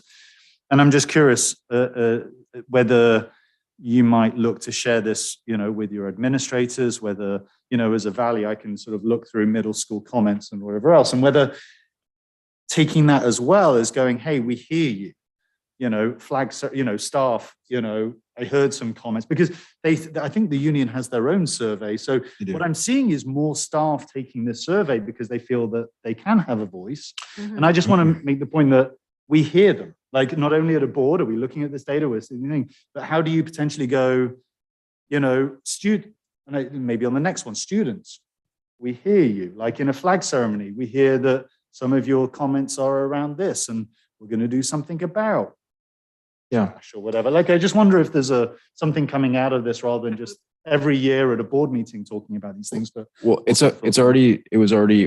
we built a principals meeting around it and other data points, but so it was reviewed actually this prior Monday with the principals, and we did a data analysis. The principals at Valley do have access to the raw student data, and then they all have access to the raw parent and staff data. Right. And we talked about the salient points, for example, like bathrooms, was one of the things brought up. And I actually met with M&O staff personally about some of those things about campus cleanliness. And then you bring up a great point about student feedback. I know that they both have town hall assemblies, so I will follow up with the principals about like if there's a way to convey their responses. Let student council do it. I was going to say, could you build it? There's also a mechanism here that if they go, well, hey, not only cleanliness, but let's say feminine hygiene products in bathrooms, we can put a grant into PTO. Like there's in a way that the student council could potentially also serve their populace and help these sort of issues. Anyway, I'm just sort of, some of these things, they can do something about it themselves as well. There are triggers there. Yeah, I mean, I think at these town halls for the students, if they're having them, going to show them these 2 slides that we share this with the board, we understand what you want improved. This is how we're going to handle, these are how we're going to, this is what we're going to do about it. Because I'm a little like frustrated with some of the items on this list on page 68, because I feel like these are things that we have been discussing for quite a few years. And I'm tired of kind of seeing them on the list. Can you speak specifically about those? Because I could address some of them. Bathrooms, cleanliness in bathrooms. So let's Just having products in bathrooms and what's the plan? Yeah, so I just want to like kind of walk through, because we did receive this feedback last year and we had met and spoke with students about it as well too. So we implemented a policy of hour bathroom checks. So every hour the bathrooms are checked and cleaned. We also purchased a new product, which is called the iMop Cleaner, which is a more rigorous cleaner in order to remove like filth and grime off that is done on a regular basis. And then there was a procedure where that they weren't changing soap dispensers until they were done. And so now the new policy is that soap dispensers are changed when they're half full. And we'll just take the cost for that. I did talk to administration and to M&O. We were very aware of this when it was going on, but through the months of November and December, there was severe bathroom vandalism that was going on in response to some social media challenges. And that was as broad as ripping off soap dispensers from the wall to rubbing feces on the wall. And so as far as like, in order to address it moving forward, I will say 2 things. One is we can always do a better job cleaning bathrooms. I mean, like, and what we're going to do is we're going to start doing spot checks on bathrooms by a non-M&O staff member in order to ensure their cleanliness. And then we are looking at investing in an M&O leadership position that we'll bring to the board in March. I would also say too, kind of like the point about school-wide discipline. I've been doing surveys for a while and public school bathrooms come up often. So I think we should also be aware of that. And also too, that bathrooms are made dirty by the people who use them, not necessarily the people who clean them. Sure. So I would say that one of the things that Jessica Bledsoe has tried to do is tried to, in her town hall ceremonies, to promote, campus cleanliness, and build a culture of respect, for staff or school facilities. I think that is part of this conversation as well. Well, and to build off of that, like you say, it's probably not, it's probably not the M&O people, and it's probably not 95 to 99% of the students. And I say this is probably true about the discipline issues. Again, what I've heard from folks who do some of that lunchtime monitoring is they know who it is because it's always the same handful of characters. And so I don't know if, I don't know the details and the regulations around student discipline, but I don't know, maybe they need to be looked at and tightened a bit, or maybe we could be more proactive. Or bathroom vandalism is, as an AP, like the dust, the fingerprints in the bathroom, like that. Bathroom vandalism is a challenge to catch because of the privacy of bathrooms. some of the procedures that I've shared with administration, they've implemented is signouts. And then when because we're doing the frequent bathroom checks, that when there's a bathroom vandalism incident, you immediately pull the signouts in order to, and then you call those students to the front office. And yeah, the consequence for bathroom vandalism, it's a suspendable offense, damage to school property. But I guess what I'm saying is that I'm linking it to the school-wide discipline thing, and I'm like, if that could be improved, I'll bet you it would have a big effect on the bathroom vandalism, because I'm going to guess that may be the same cast of I would also characters. tie in though to Jason's piece off of just respect, right? Like I think Yep. if there's a greater appreciation for services, the people, Yep. peers, right? Like it all links together. I think I'm just also, if there are all these things that are happening that are in place, the survey was just given at the end of January and they're still bringing it up as like a really hot topic. So they're not feeling it yet. So there sounded like there was like a leak or there was something else. So a lack of toilet paper, lack of feminine products. Like I just I'm not convinced yet that I agree with the respect thing, but I'm just like, I just want to make sure that we're as adults doing everything we humanly can to make sure that they feel great about their bathrooms. That's a great point, and we're going to keep at it. And I look forward to the board's approval of my recommendations in March. And then I have another question about the littering. Is there a plan for a green team or more litter information to be put out there? A green team is not necessarily about campus cleanliness. It's more about campus recyclables. I'm not saying those things are mutually exclusive. There was a request for that as well. So, historically, when I was in school, we had campus beautification as a disciplinary measure. Schools have moved away from those over the years, the belief being it's a shaming consequence. I've seen you outside the school picking up trash. So, and I felt very proud. Yeah. It was, what was that? It was like Amazon freeze bags or something. I also met with an M&O team and with Paula in order to discuss the procedures around campus cleanliness. So what they do is they do every hour a perimeter check of the trash on campus. I mean, because one of the things that is very important to me is not just the interior of campus, but the curb of campus. Because it's very much like a reflection of the school. Sometimes all parents see and all students see it's like the most permanent image of a school. And so I do think that our perimeter checks is a lot that's appropriate. We're also looking into changing our quad washing in our lunch areas. So we're looking at moving away from a lot of the COVID disinfecting procedures that are less viable with more information about COVID, and perhaps repivoting. I mean, from that, I want to give a major shout out to our M&O people who have just double timed it in order to make sure campus was safe. And now we're repivoting back to, making sure that campus is safe and clean from an aesthetic point of view.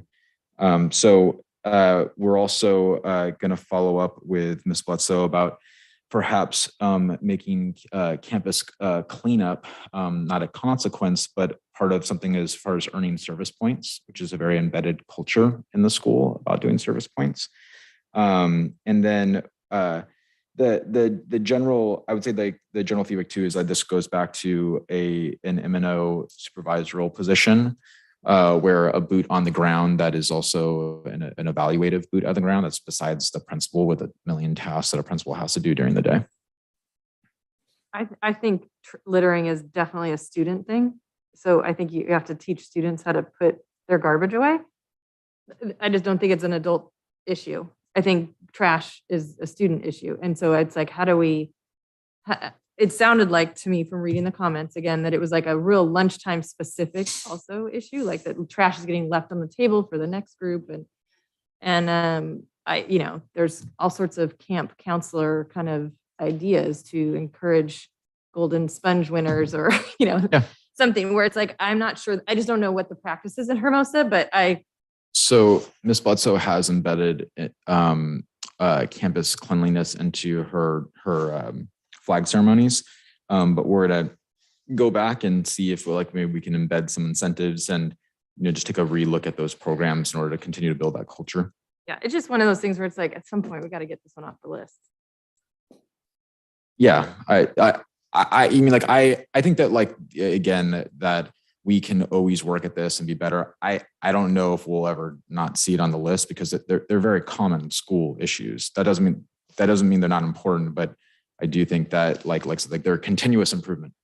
And will we be able to get more lunch tables, or is that something that will work itself out with less students on campus next year? You said it, that this will, and part of the reasons that there is a concern about lunch tables is that was a COVID measure in order to better space students.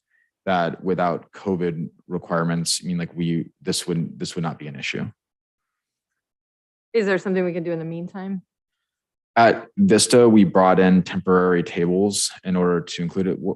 I think that the January surge, I mean, like we instituted a procedure where some students were eating in the bowl area. I think it's the 7th grade students that eat in the bowl area. But I think that a lot of those measures are about to go away. So if that continues to extend, then we'll consider a temporary solution. Okay, last call for NPS commentary. Yeah, I just, the bullet point number 3, I know there's some push towards, doing some professional development in that, but I'm on, yeah,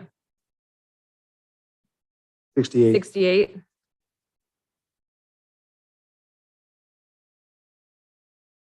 Do you have a question, Jen? 68. Page Slide 68, bullet slide 3. 68, bullet 3.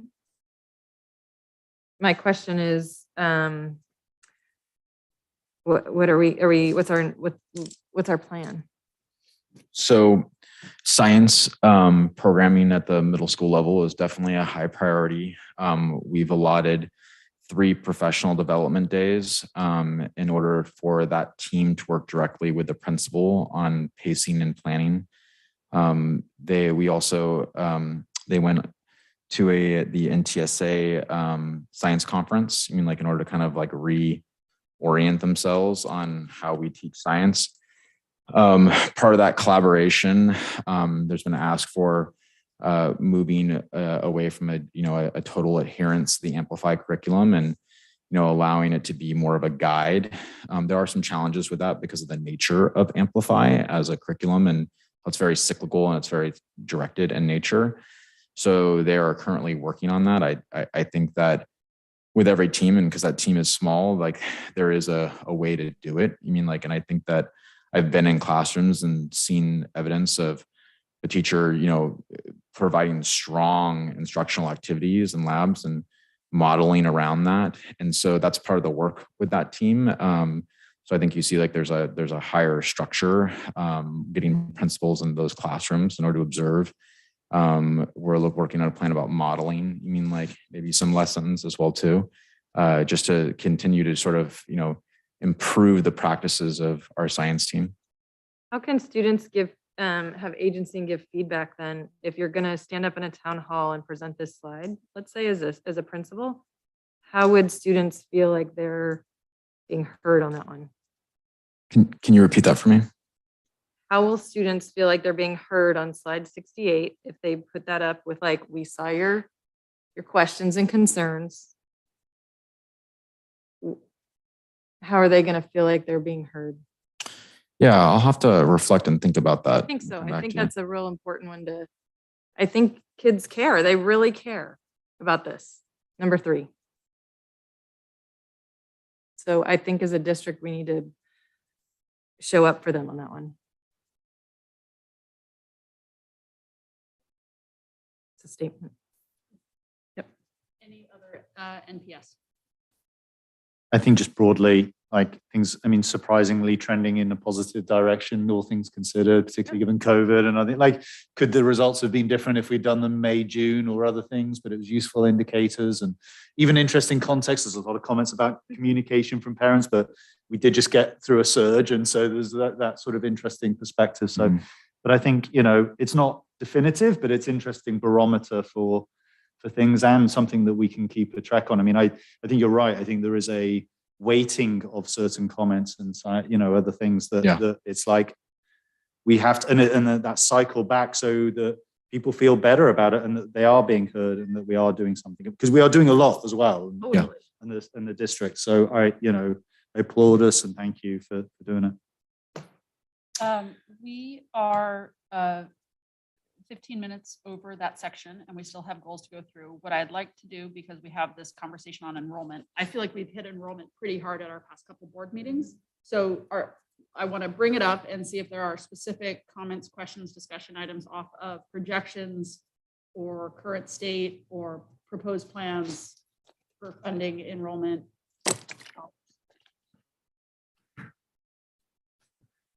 No.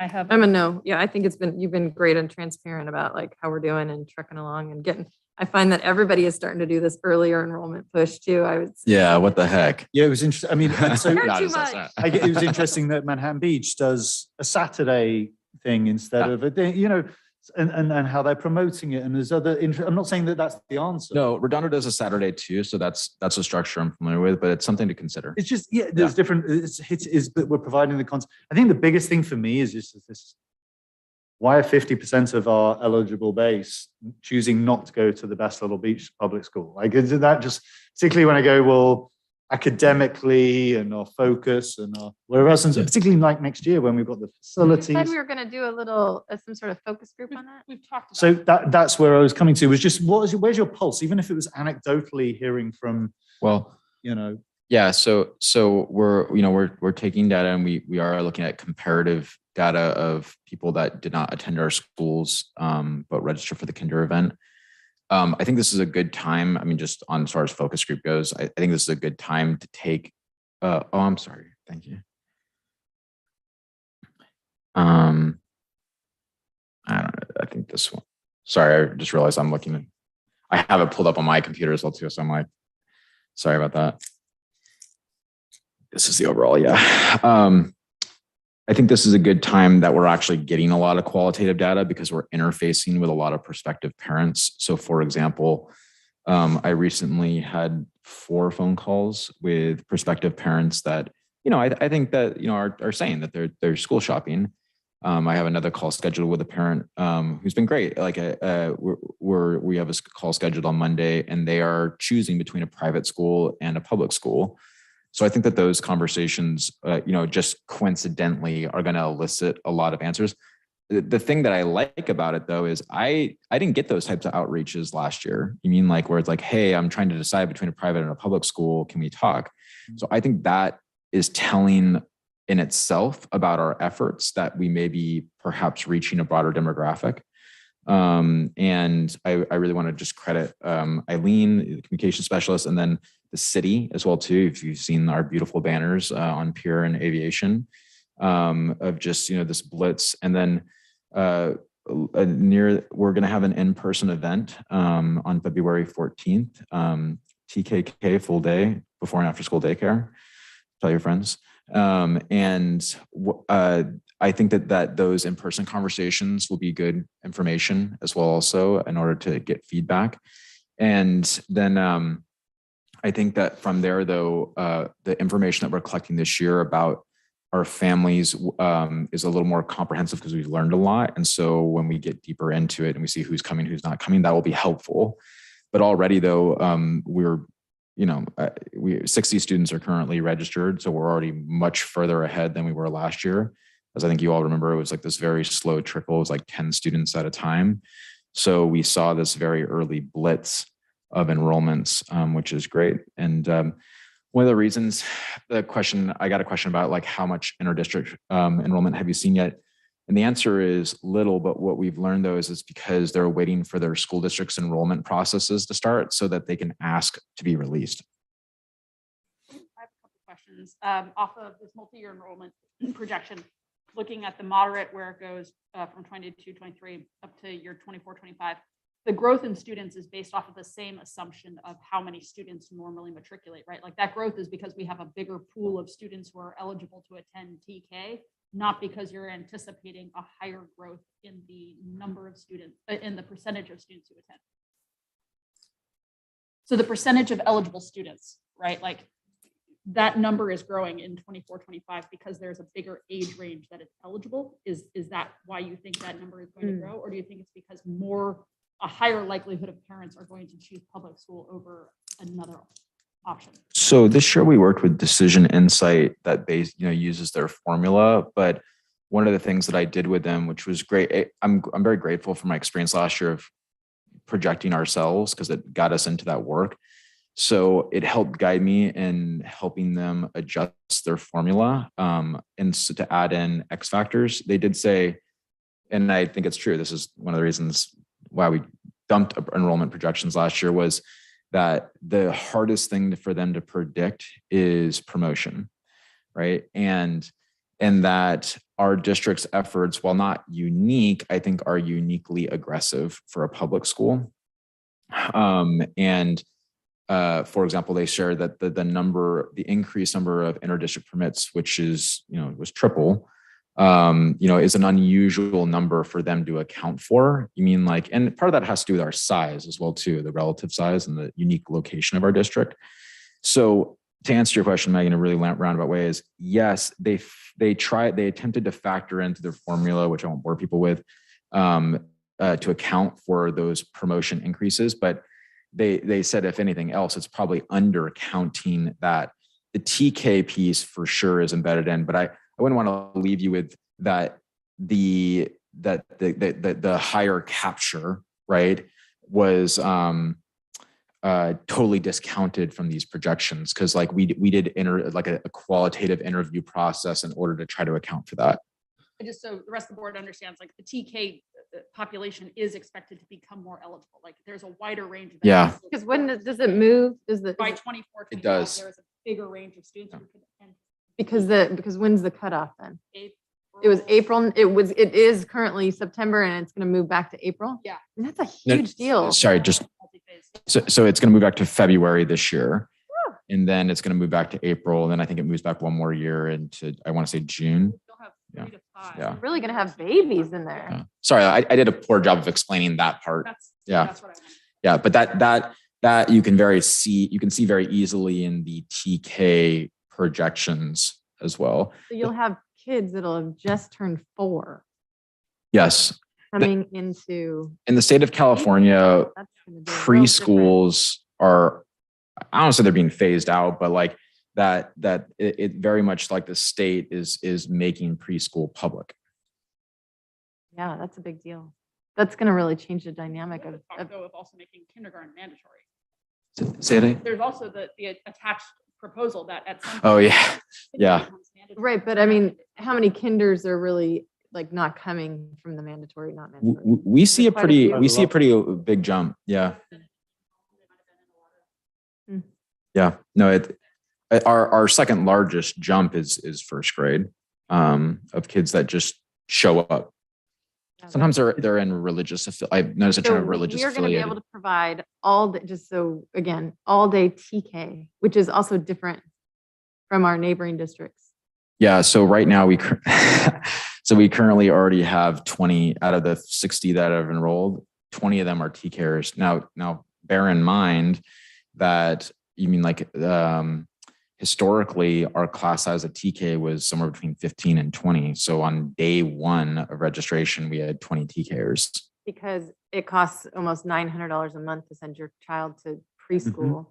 And now it's going to be free. Yeah. And we really believe that, the district was working towards a preschool program. I mean, like it's been kind of upended in a way because now with the expansion of TK, it's like it's happening by law. So, but I think that getting our students earlier in the door into the Hermosa system is the best way in order to expand enrollment. Can you go back 2 slides to slide 73, just so people have a. Yeah, no problem. I have a question about just the teaching. This one, Maggie? The certificate that's going to be needed for TK. Is Yes. that going to change? So right now, So no, they've made that this year you can throw whoever you want in the classroom. It's like they've made it really loose. We already did an audit of our staff, and we have several staff members that are eligible to teach TK or early childhood education by the requirements of the law. And so we're just looking at those numbers, and we currently right now already have Ali Peng, who's our awesome TK teacher. Anyone that knows Ali Peng, she's amazing. She's actually going to do a video that will come out later this week, promoting our program. So, but we've looked at, and like we actually have several staff members that possess the necessary units to be eligible to teach TK. Because it's going to be a specialized. That'd be a small, like, I know it's a function of marketing. Sometimes we have to use stock images and whatever else, but as much as we can use our teachers, our classrooms, our photographs of our students. I mean, I know that that's not always possible for a still or things, but sometimes it looks a bit stocky versus I like the fact that we're featuring our new campuses and our new things. So what's wrong with stocky people? Okay, it's a marketing term. It's not, I whatever. agree with you, Stephen. It looks a little bit catalog-y. And I'm Yeah. not saying we're not okay. We sometimes use stock images. First of all, yes, I totally agree with you, and we will continue to try to work at that. We sometimes use stock images for certain things because of using student images within the such. Also, sometimes too that the images taken are not clean. Thank you to you and we could Indivisible work more Arts. towards it. Yeah. And it's just that. Yeah. It's just a marketing thing. I have one last data question here. Do you have any data questions off this? And do you have any data questions off this? Can you offer this same slide? Could you just broadly go over, like, with a deficit projection of 1.35? Like, what does that mean? Okay, so next year we are no longer hold harmless, though there is legislation circulating that Mr. McCall and I testified on. It's fun. That's over to you. Maggie has the ball. Dr. Johnson. Yeah, yeah. So that's pending. But if we are not held harmless, then our enrollment, which is currently based off of 1306, would decline to our current enrollment, which is 1240, and it depends on how ADA is going to be taken. Now, just for context, this deficit of 1.35 million is actually at this point, I think literally is the worst case scenario, short of the conservative enrollment projection, which I think is a little bit more, because the way that things are trending don't account for this. And this is kind of like the thing about the multi-year projections, that you got to think even just in this 3-month period, actually less than that, I think we did this in January, that the governor has proposed a 5.33 COLA. That would change this. The state is proposing extending hold harmless. There's legislation that's proposed to not count ADA and just straight enrollment. So this is the worst I can get. I would also bring up too that we've done some pretty conservative budgeting, Paul and I, in order to help weather us through what has been a fiscal roller coaster. And we are a district that is most vulnerable to that because we received the least amount of one-time monies in the LA County. So for example, HBF, I believe Quentin brought this up in a former board meeting, HBF, they fill a $1 million gap in our budget every year for our operating costs in order to have the extracurriculars, in order to have, the added support and the small class sizes. And in many ways, this is reflective of that. We also, in our budget, didn't account for $1 million from HBF. We accounted for $750,000, which is a quarter of a difference. But we just didn't want to be in a space where if HBF wasn't able to meet their numbers, then we had not overextended ourselves. I shared with the public in a newsletter this month that HBF fundraising is up 60% from where they were in the same time period last year. So as far as well, then what accounts for the deficit? It is the loss of that funding, I mean, like that we're currently receiving under the 1306 ADA. And then there's a weird dance that we're having with the potential loss of hold harmless and increasing enrollment, right? So there's a threshold that the more students you have, the more staff you need. And so on one hand, we need to grow our enrollment. We also need to recognize that when we grow our enrollment, that we do need to, you know, get back to that 1,300 number for it to continue. That the higher you go, the more it makes sense because the more you can scale your cost. So I think that it's like this, sorry to go on so long, but like this, it's like this interesting balance between those two things. I really feel that based off of following the politics of Sacramento, that we're going to see a complete upheaval change again. So, you know, hold on to your hats. And I think it's going to be good news. So I guess, Jason, some of this, my questions are because of public comment received. How irresponsible to acknowledge that there's a $1.3 million potential deficit, but just to your point, a lot of this is hurry up and wait because between what happens in January to March to June is such an up and down. Yeah, the board made a very conscious choice in our last budget workshop and then in the HBCSD goals and workshop in the June to lean into its program funding in order to grow the district and not approach this from a place of cutting our way, you mean like to fiscal success. That is not also a new formula. You mean like there are districts that take on growth models in order to grow their programs. They want to grow their district rather than just totally looking at it from a deficit approach. It's a very aspirational approach, hence the bond in the first place. So I applaud the board. I think it's a good decision. I also would just like to point out it's a decision that has and continues to pay off. I mean, like that we haven't just sat pat, like we lobbied our legislators. I mean, like ADA hold harmless has been extended. I mean, like our projects seem like are moving forward and are on time. And our enrollment is going up and has returned. So I think that so far, you mean like though, you know, all governance in some ways can be a gamble. You mean like that we've gambled intelligently and with good intentions. And also too, it's kept programs alive for students. That's a good thing. On that, I'm going to invite everybody to stand up and take a stretch before we move into our last topic of goals. No, Quentin, you just stood up, but you can stand up again. Everyone just will stand up, do a little stretch. We got 40 minutes. Going to crank out these goals here. Get ready to our last topic.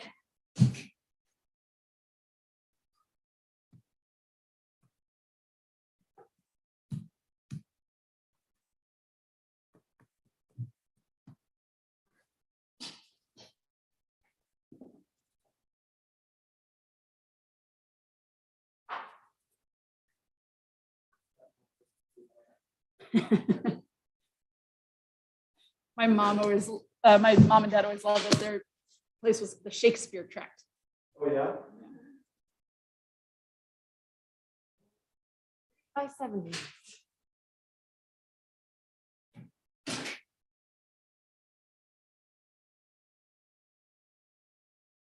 Oh, I had too many Starburst.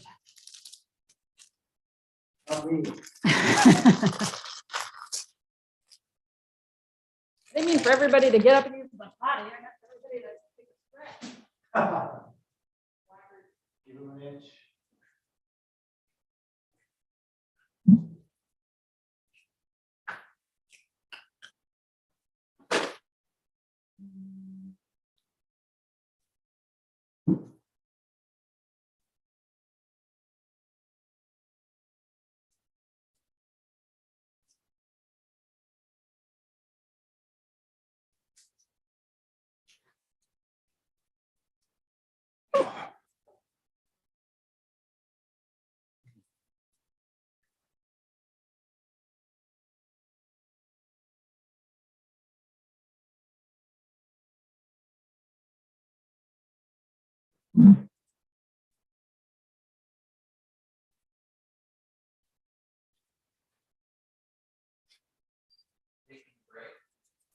It wasn't a planned break.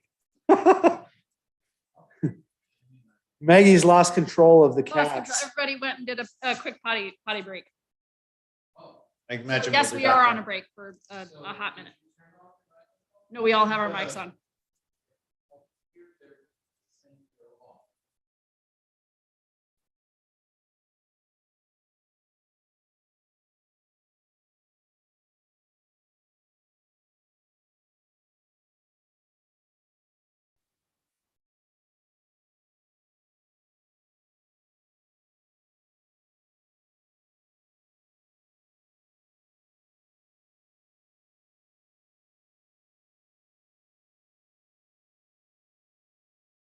HBCSD goals.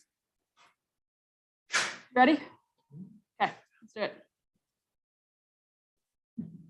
Can we start with the last one? Start with Yeah. the last one. Seeing as that's coming off of enrollment and our last conversation, financial stewardship was that.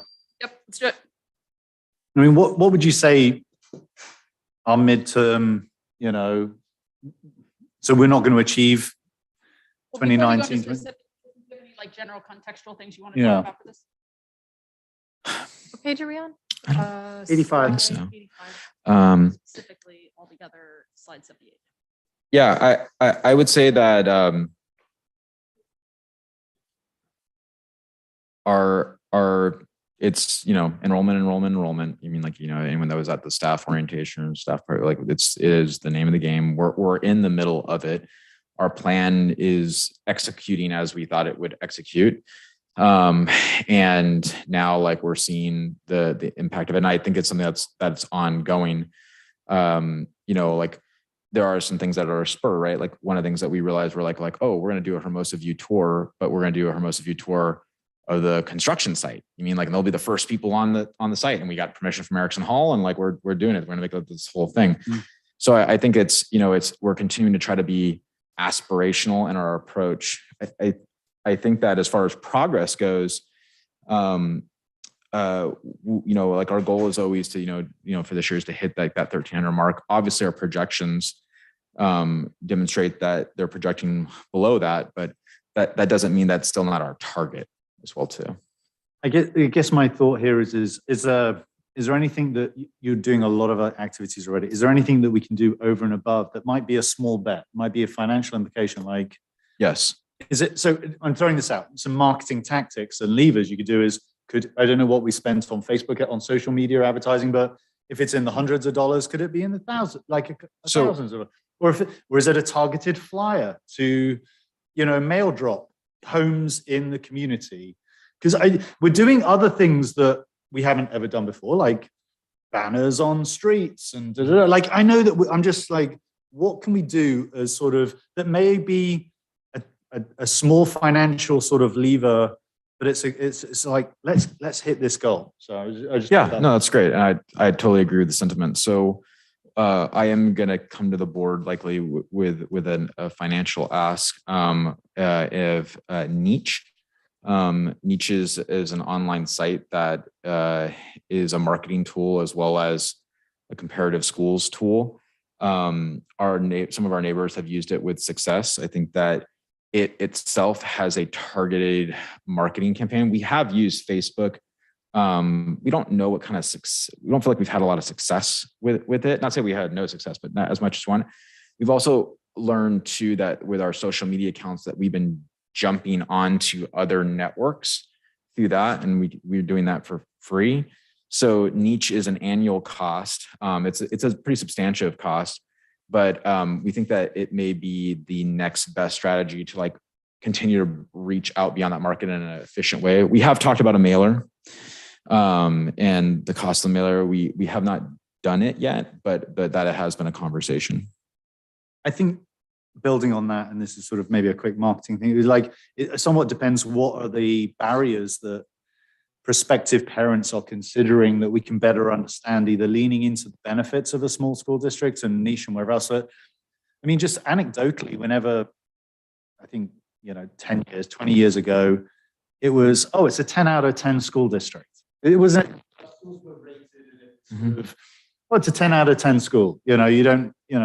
It's a great school at the South Bay. They're known 10 out of 10. Now we're talking about top 5%. Well, there's that. Then there's Niche. Well, Niche, we have a rating of A- on Niche, and that our other districts are promoting Niche, and they're going, we're a top 30. We're in the top 30 of school districts, and Redondo's promoting it, and Manhattan Beach. So there's. I don't know. I don't know if it's, hey, we're an A+ on Niche, or we're a top 5%, or like. I could give you, some thoughts, but it's sort of interesting. It's like, what are we to be best? Like, and are we the best little beach? Well, we are best because we're top 5%. We're A+. We're distinguished school district. Well, all of these things, it's like, what are the bullet points that are going to get? I think people something to that's very telling, and and this has been my experience, and also I think it's the feedback that you see is if you go on the NPS survey or any survey for that matter, and what do parents appreciate, or what are the most common questions we get at the TK Kinder events, and it boils down to just honestly a few very simple things, right? So small community, is one of them. Small. If you look at the NPS survey, it says very clearly, it's screaming at you in the face. Something that we offer that's unique is that we're a small school district and a small community. 2 is we have the most modern facilities in the South Bay. And I would go as far as say even the LA County area. We're the only school district that seemed to be crazy enough to build new schools during COVID. 3 is before and after school daycare. Before and after school daycare, was the number one question. I think that we've even talked to members of the board about just that offering of before and after school daycare. And I very much think that Star being our partner has been a success because they also have a enrichment component and they're just good community partners. And we're going to continue to expand that. And that has been very interwoven into our marketing this year. And then 4 is the knowledge that we are accepting inter-district permits. Still, we are trying to make sure that it's very well aware. And if you look at all of our communications, that is very prominent. But people in and outside of our community simply just do not know that our district offers inter-district permits. There's a presumption that we don't.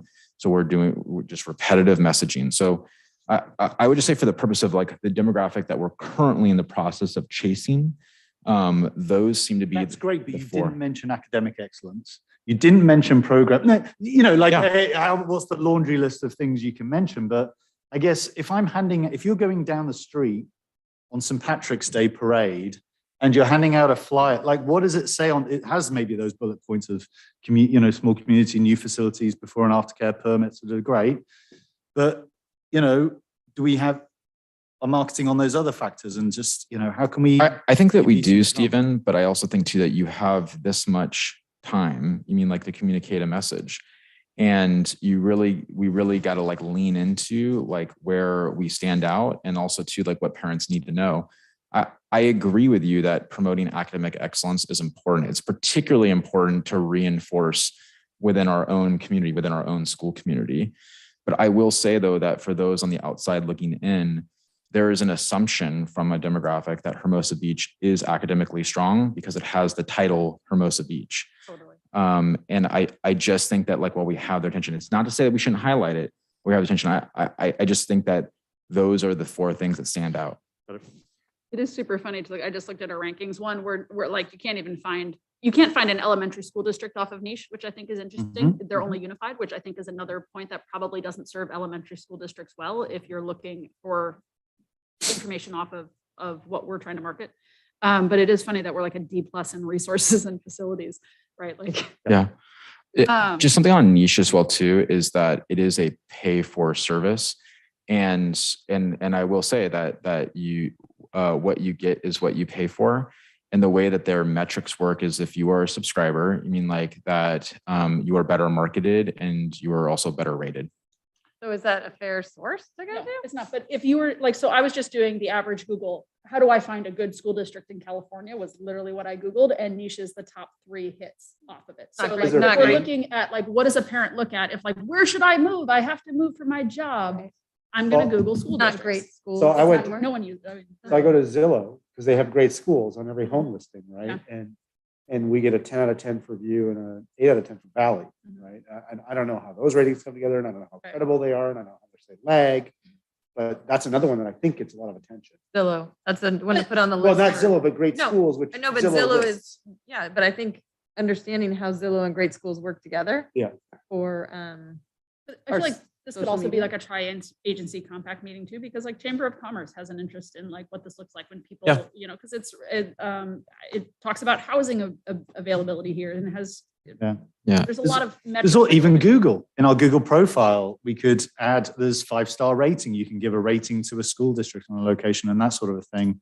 I think there's also just continuing to do all the things that we are doing and more. Sure. Like it's, I love the fact that we're reaching out to community groups, faith-based groups, our sports groups. Yeah. throwing out the ball, you throwing out the ball for opening day on Little League and, and all these sort of things. So St. Patrick's Day Parade. all of it. Yeah. Yeah. Well, no, Little League, Clark Field. All of these things we should be, So I think marketing is definitely a part of financial stewardship. I'm curious if there's other parts of financial stewardship that people want to talk about.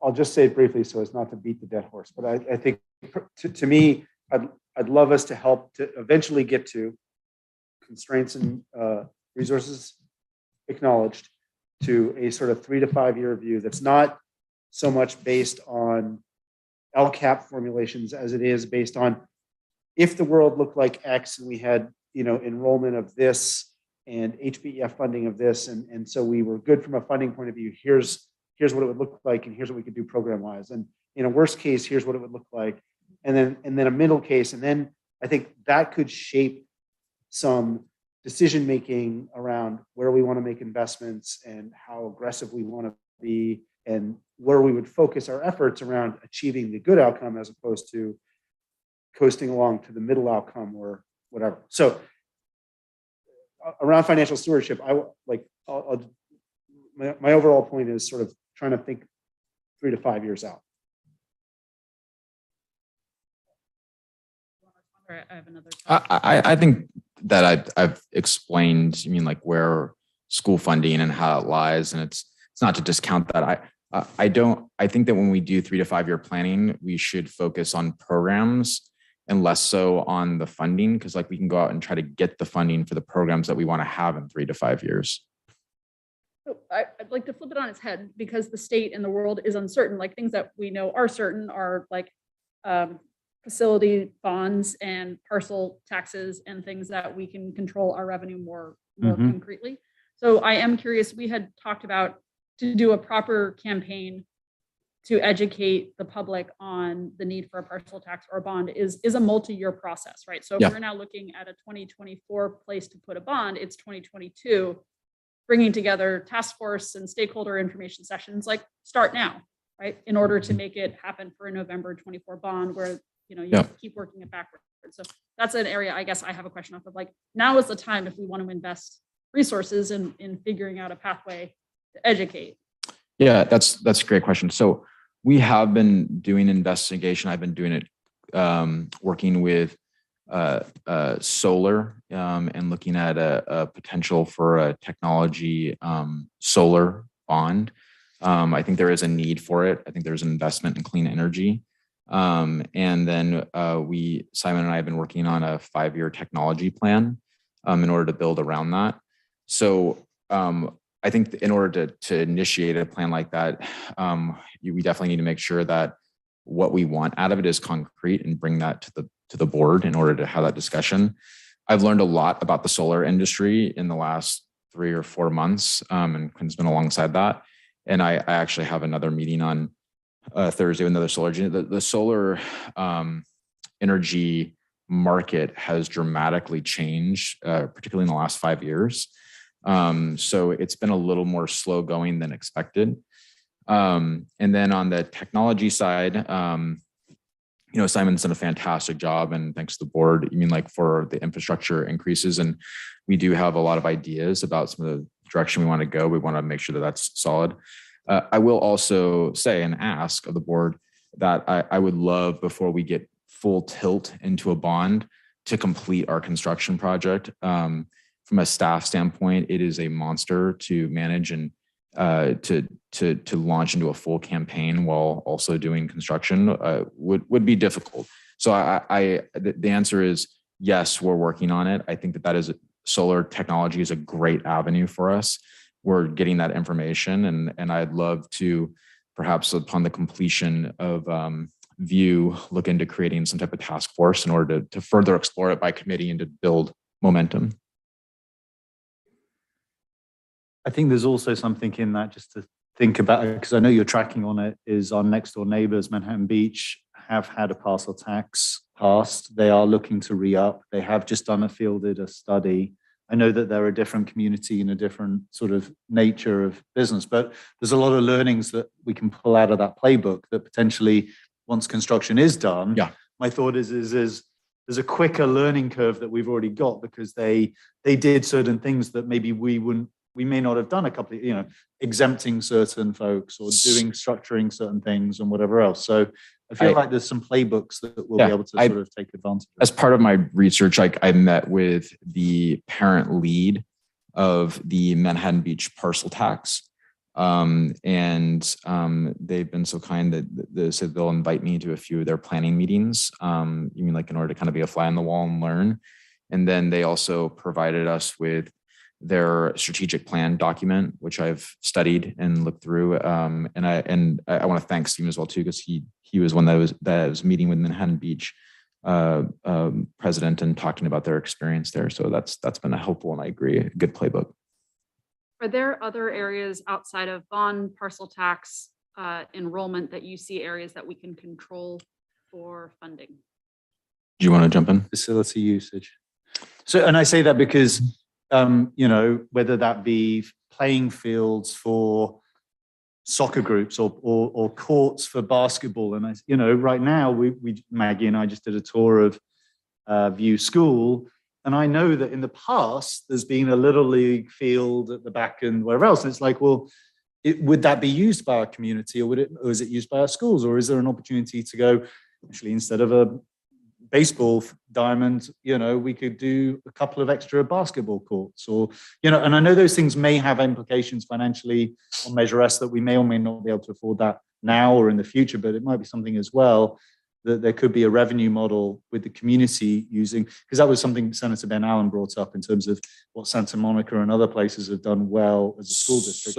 So we're looking at a few different possibilities, and these are active meetings that are going on. So one of which is a joint use project with the city and Sand and Surf.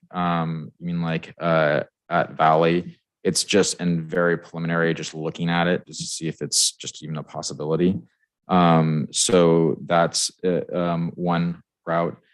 We've also looked at the parking lot at Hermosa Valley as a joint use, or monetizing it, particularly because parking on Pier Avenue is more limited because of the outdoor dining. We did revamp our facilities usage process, and in order to increase revenue, and I worked with the business office on that.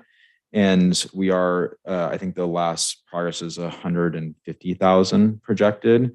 I think the highest was 90,000 or something around there. So part of it is just even looking at our processes, how we market our facilities and how we allow our facilities usage, and how and who we prioritize.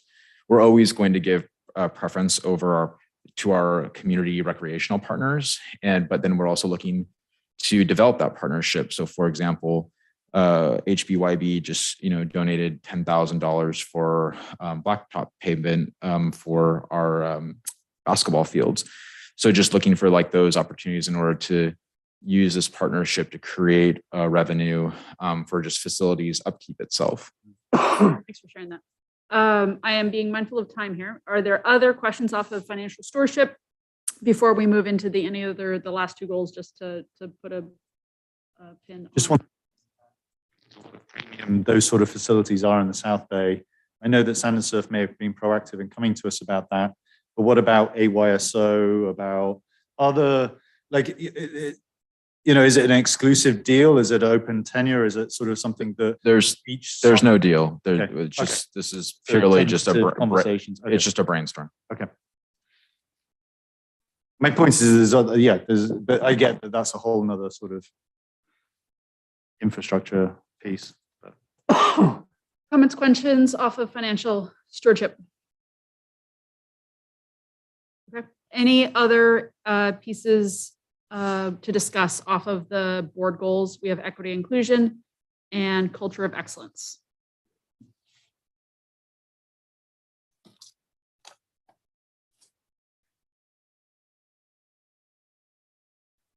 Being done, I'm going to just talk about the things that we put in the parking lot for today, and then we can close out with any action steps we want to do on the parking lot or any other of the conversation pieces for today. Does that work for you, Jason?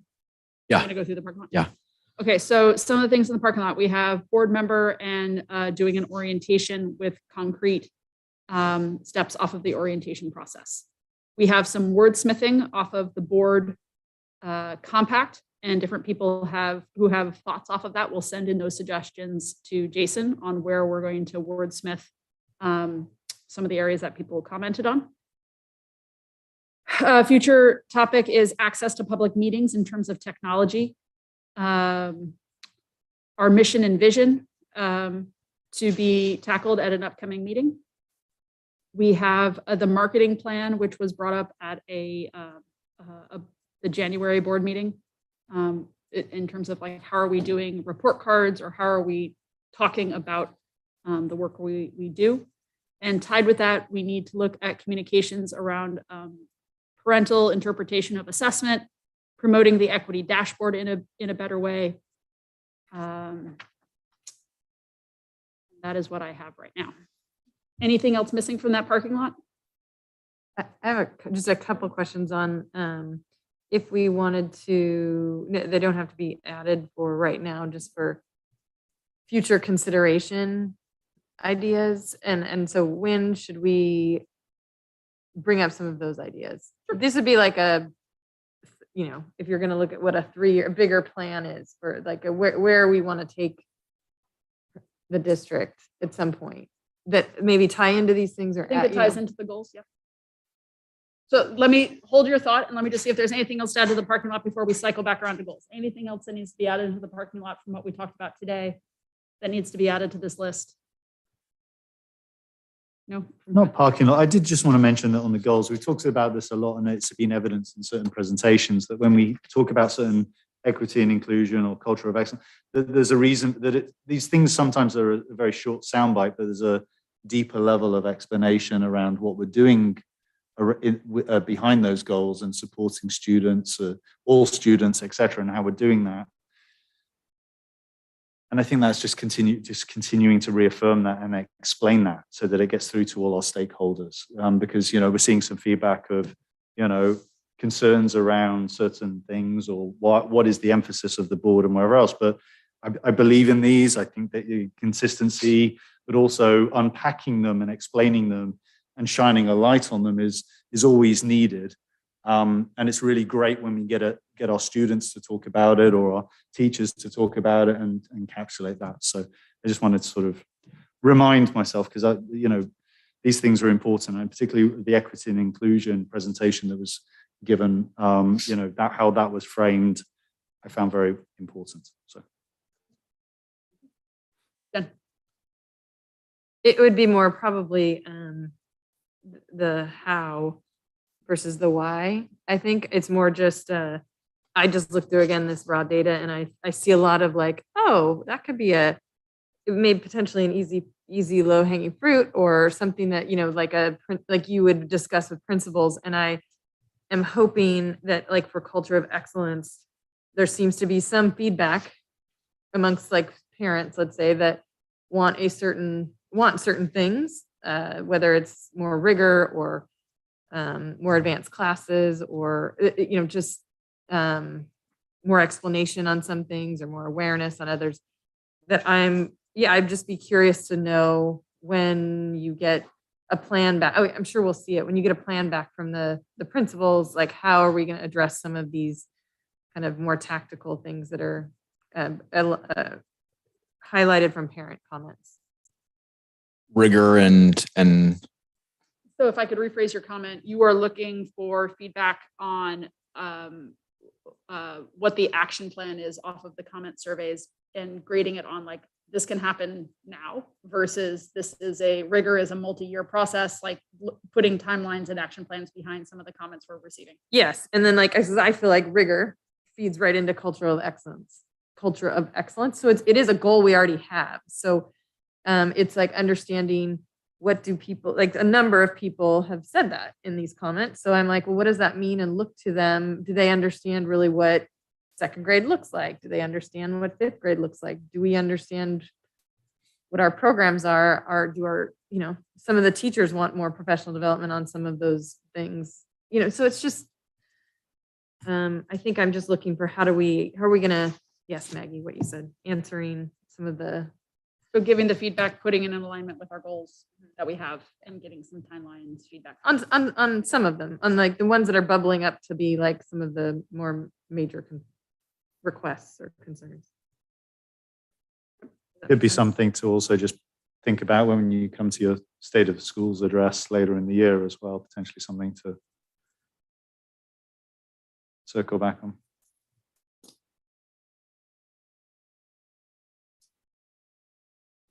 What else, everyone? You have 13 minutes. Jason's time. I was wondering, like, as a roundtable, I thought it'd be kind of interesting. It was brought up by one of the speakers this morning. First thing, like, why we're on the board, what are personal good things, like, where are we at on values and things that are going on. I just say to that, like, just putting my thought out there is, I believe that we do have, you know, that we're seeing favorable data. We've weathered incredible storms. We've got a way to go. It's still crystal ball time with governor's budget. Like, so there's a lot of things that we're going to have a busy year ahead of us, and navigating these things. But there's a lot of positives that have been put in place. I'm like beyond psyched when it comes to having those 3 sites and like being able to promote, you know, and have a teach and recalibrate our district around, you know, that. I think that for me, you mentioned about the possibility or consideration once that physical infrastructure is there, we're talking about a tech or, you know, these other aspects potentially in funding. I think that's critical. I think that as we look about a district and a district of the future and education 4.0, I think it's important that we stand behind the things that we've been known for, our DNA of being STEAM and Sparks Lab, etc. Well, how can we take that and do that and really be the best so that we can sort of really stand behind not just meeting standards and not just being good, but how do we be the best and praise ourselves for being sort of spotlight as being the best in California, being the best in the bloody world, like as being like, no, this little school district is, you know, things. And that will inevitably take more community partnerships. It might take collaboration with our parents or sort of who, you know, we've got people in industries that are world leaders of organizations and so forth that we could potentially continue to think beyond to do that. I'm excited. It's a lot to do this year, but it's good. Anyway, I just wanted to put that out there in terms of what I think is going to be stuff that will continue to propel us forwards and stuff. Okay, we came together today to do a governance training, to review governance goals, to review data, and to review our district goals. I feel like we have gone through a lot. We have seen a lot of words, seen a lot of numbers. I think there's an action set of items for Jason and the board to do follow up on. So unless there is another topic, I'll just be quiet for a minute, see if there's anything else we want to put on the table. I have one more thing to put on the table. Sorry, guys. It's just a thought. It's just something to, two different thoughts, and it doesn't have to be resolved today. One is I have this, one of the things I get excited about education is how to roll it up into some maybe thematic things that I think our district could embrace for like where we live, with like the ocean and science and technology that is right near us. And how do we thematically maybe embrace that as a district? Because I think that could differentiate us quite a bit. Being like ocean theme or science. So I just think that could be very exciting. It's not something we would do today, but it rolls into cultural excellence at some point down the line. Jen, you said ocean science. What was the last thing? Technology. Thank you. And then the other thing I think we should potentially, I always am very mindful of where students are at right now. And I think a lot of them are struggling a lot more than we think they are. I mean, that's just very hard. The COVID, I think COVID is just kind of, all of the learning loss is really becoming very transparent to people now, especially teachers and families. And I'm wondering a little bit about how we assess students and grades versus like mastery, and looking at some of this data as individuals within and thinking about, do we need grades right now? Not grade levels like 5th grade, 6th grade, but do we need actual grades the next couple of years, or do we just need to make sure that kids are like getting the academic support they need at that age level? And Jen, I think that you're specifically referencing 6th through 8th because elementary is on the 1 to 4 scale. Yes, yeah. So Okay. I'm just wondering, in 6th through 8th grade, do we really need that right now? Is it really, who cares? Does it matter? I mean, I know some parents care, but I think some people are seeing like, wait, my child is really struggling in these math concepts. I just want to make sure they get to end of 8th grade and go Yeah. into 9th grade so they have all the tools they need to get into to go to 9th grade. Just as like a discussion point, which I know it's like this is like a bigger discussion because like I'm a major proponent just personally as an educator of secondary grading being also grade level mastery, the 1 to 4 system across the board, because I think it would turn on its head how we view academic progress. I will say that my experience has been in trying to push that forward at a different school, that some parent stakeholders view academic rigor very much aligned with the traditional A through F grading system. And that's no one's to blame for that. It's like a very ingrained association. So it's just food for thought. My only reason I'm bringing that up right now too is it might be like a moment in time where we could actually change some of that thinking, because people are really seeing like, oh, my child, I'll speak for my own personal self, is like really struggling in English because they missed all these components because of COVID, and they only got, they got less academic rigor the last 2 years than they would have normally in middle school or something. So when he gets to 9th grade, it's like, ouch, it's a real struggle to do English writing. And so it's like, I would much rather have somebody be less caring about whether he's getting an A. And I want to know, does he know how to like do all these grammatical things that are going to help him as a human? But I think iReady and Pontus and Pinnell, they kind of set the stage for that Very much so. conversation really well with parents. So I just think we might be looking at nationally, you're going to see a lot of failure with kids right now. Like in terms of like what we know is like passing or failing, like kids are failing out. They're not coming back to school. They're failing. Not in Hermosa, but like nationally. To your point, that one of our next steps as a leadership team when we were looking at the special education performance is that we're going to go look at student by student performance versus just this overarching not meeting grade level in order to better understand the why behind it from a macro view. So I would say even internally, we're starting to think about like, how can we like relook at like how we're evaluating this, and what students need. It's just something I think we should, as educators or people on boards, like think about, because it's going to be tough the next few years. It's going to be really tough to get kids to graduate from high school. To your point on that, the kids who are in kinder are 2nd graders now, and so this is something that will set them up for the next several years as they get through that. I mean, I think it just thinking about systems, like obviously we're almost piloting it right now with special education in a way of like looking at this. Like I think like let's see what it looks like this spring with special education, and if it's something where there's a good way that we've been able to look at kids, like we could talk about what it looks like, next year for that. Like I don't think it's anything, at least in my opinion, that we could put on. No, but yeah, it's like I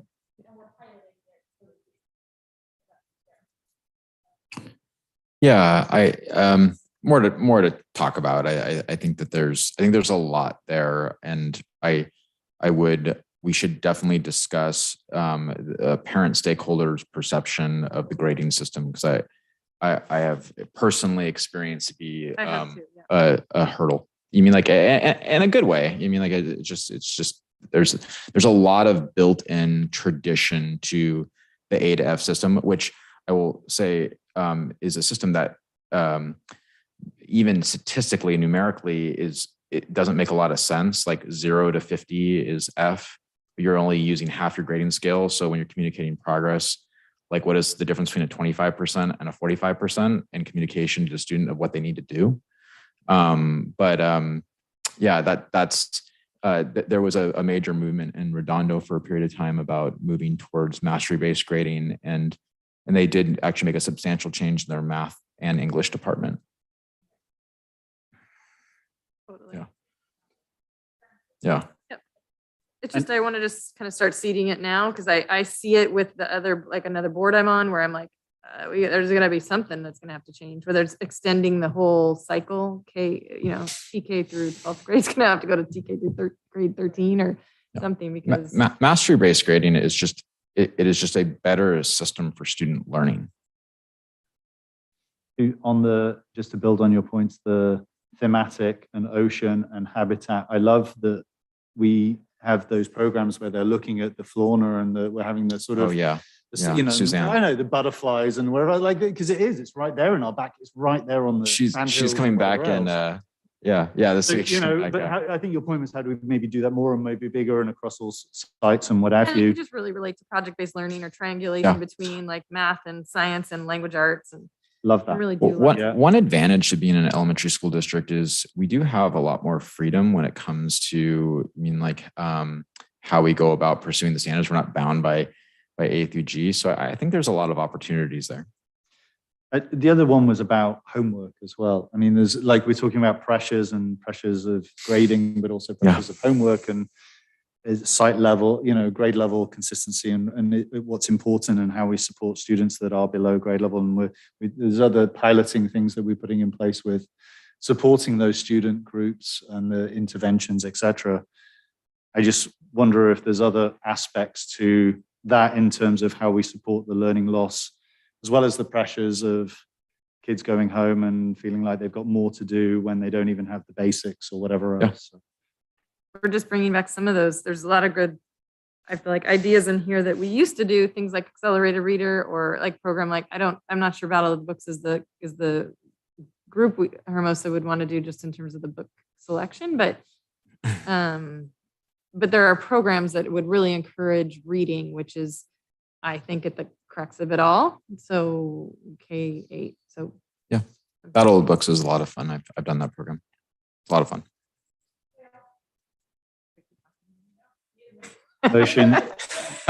Motion to say well done, everyone, and close the meeting. Seconded. Aye. Aye.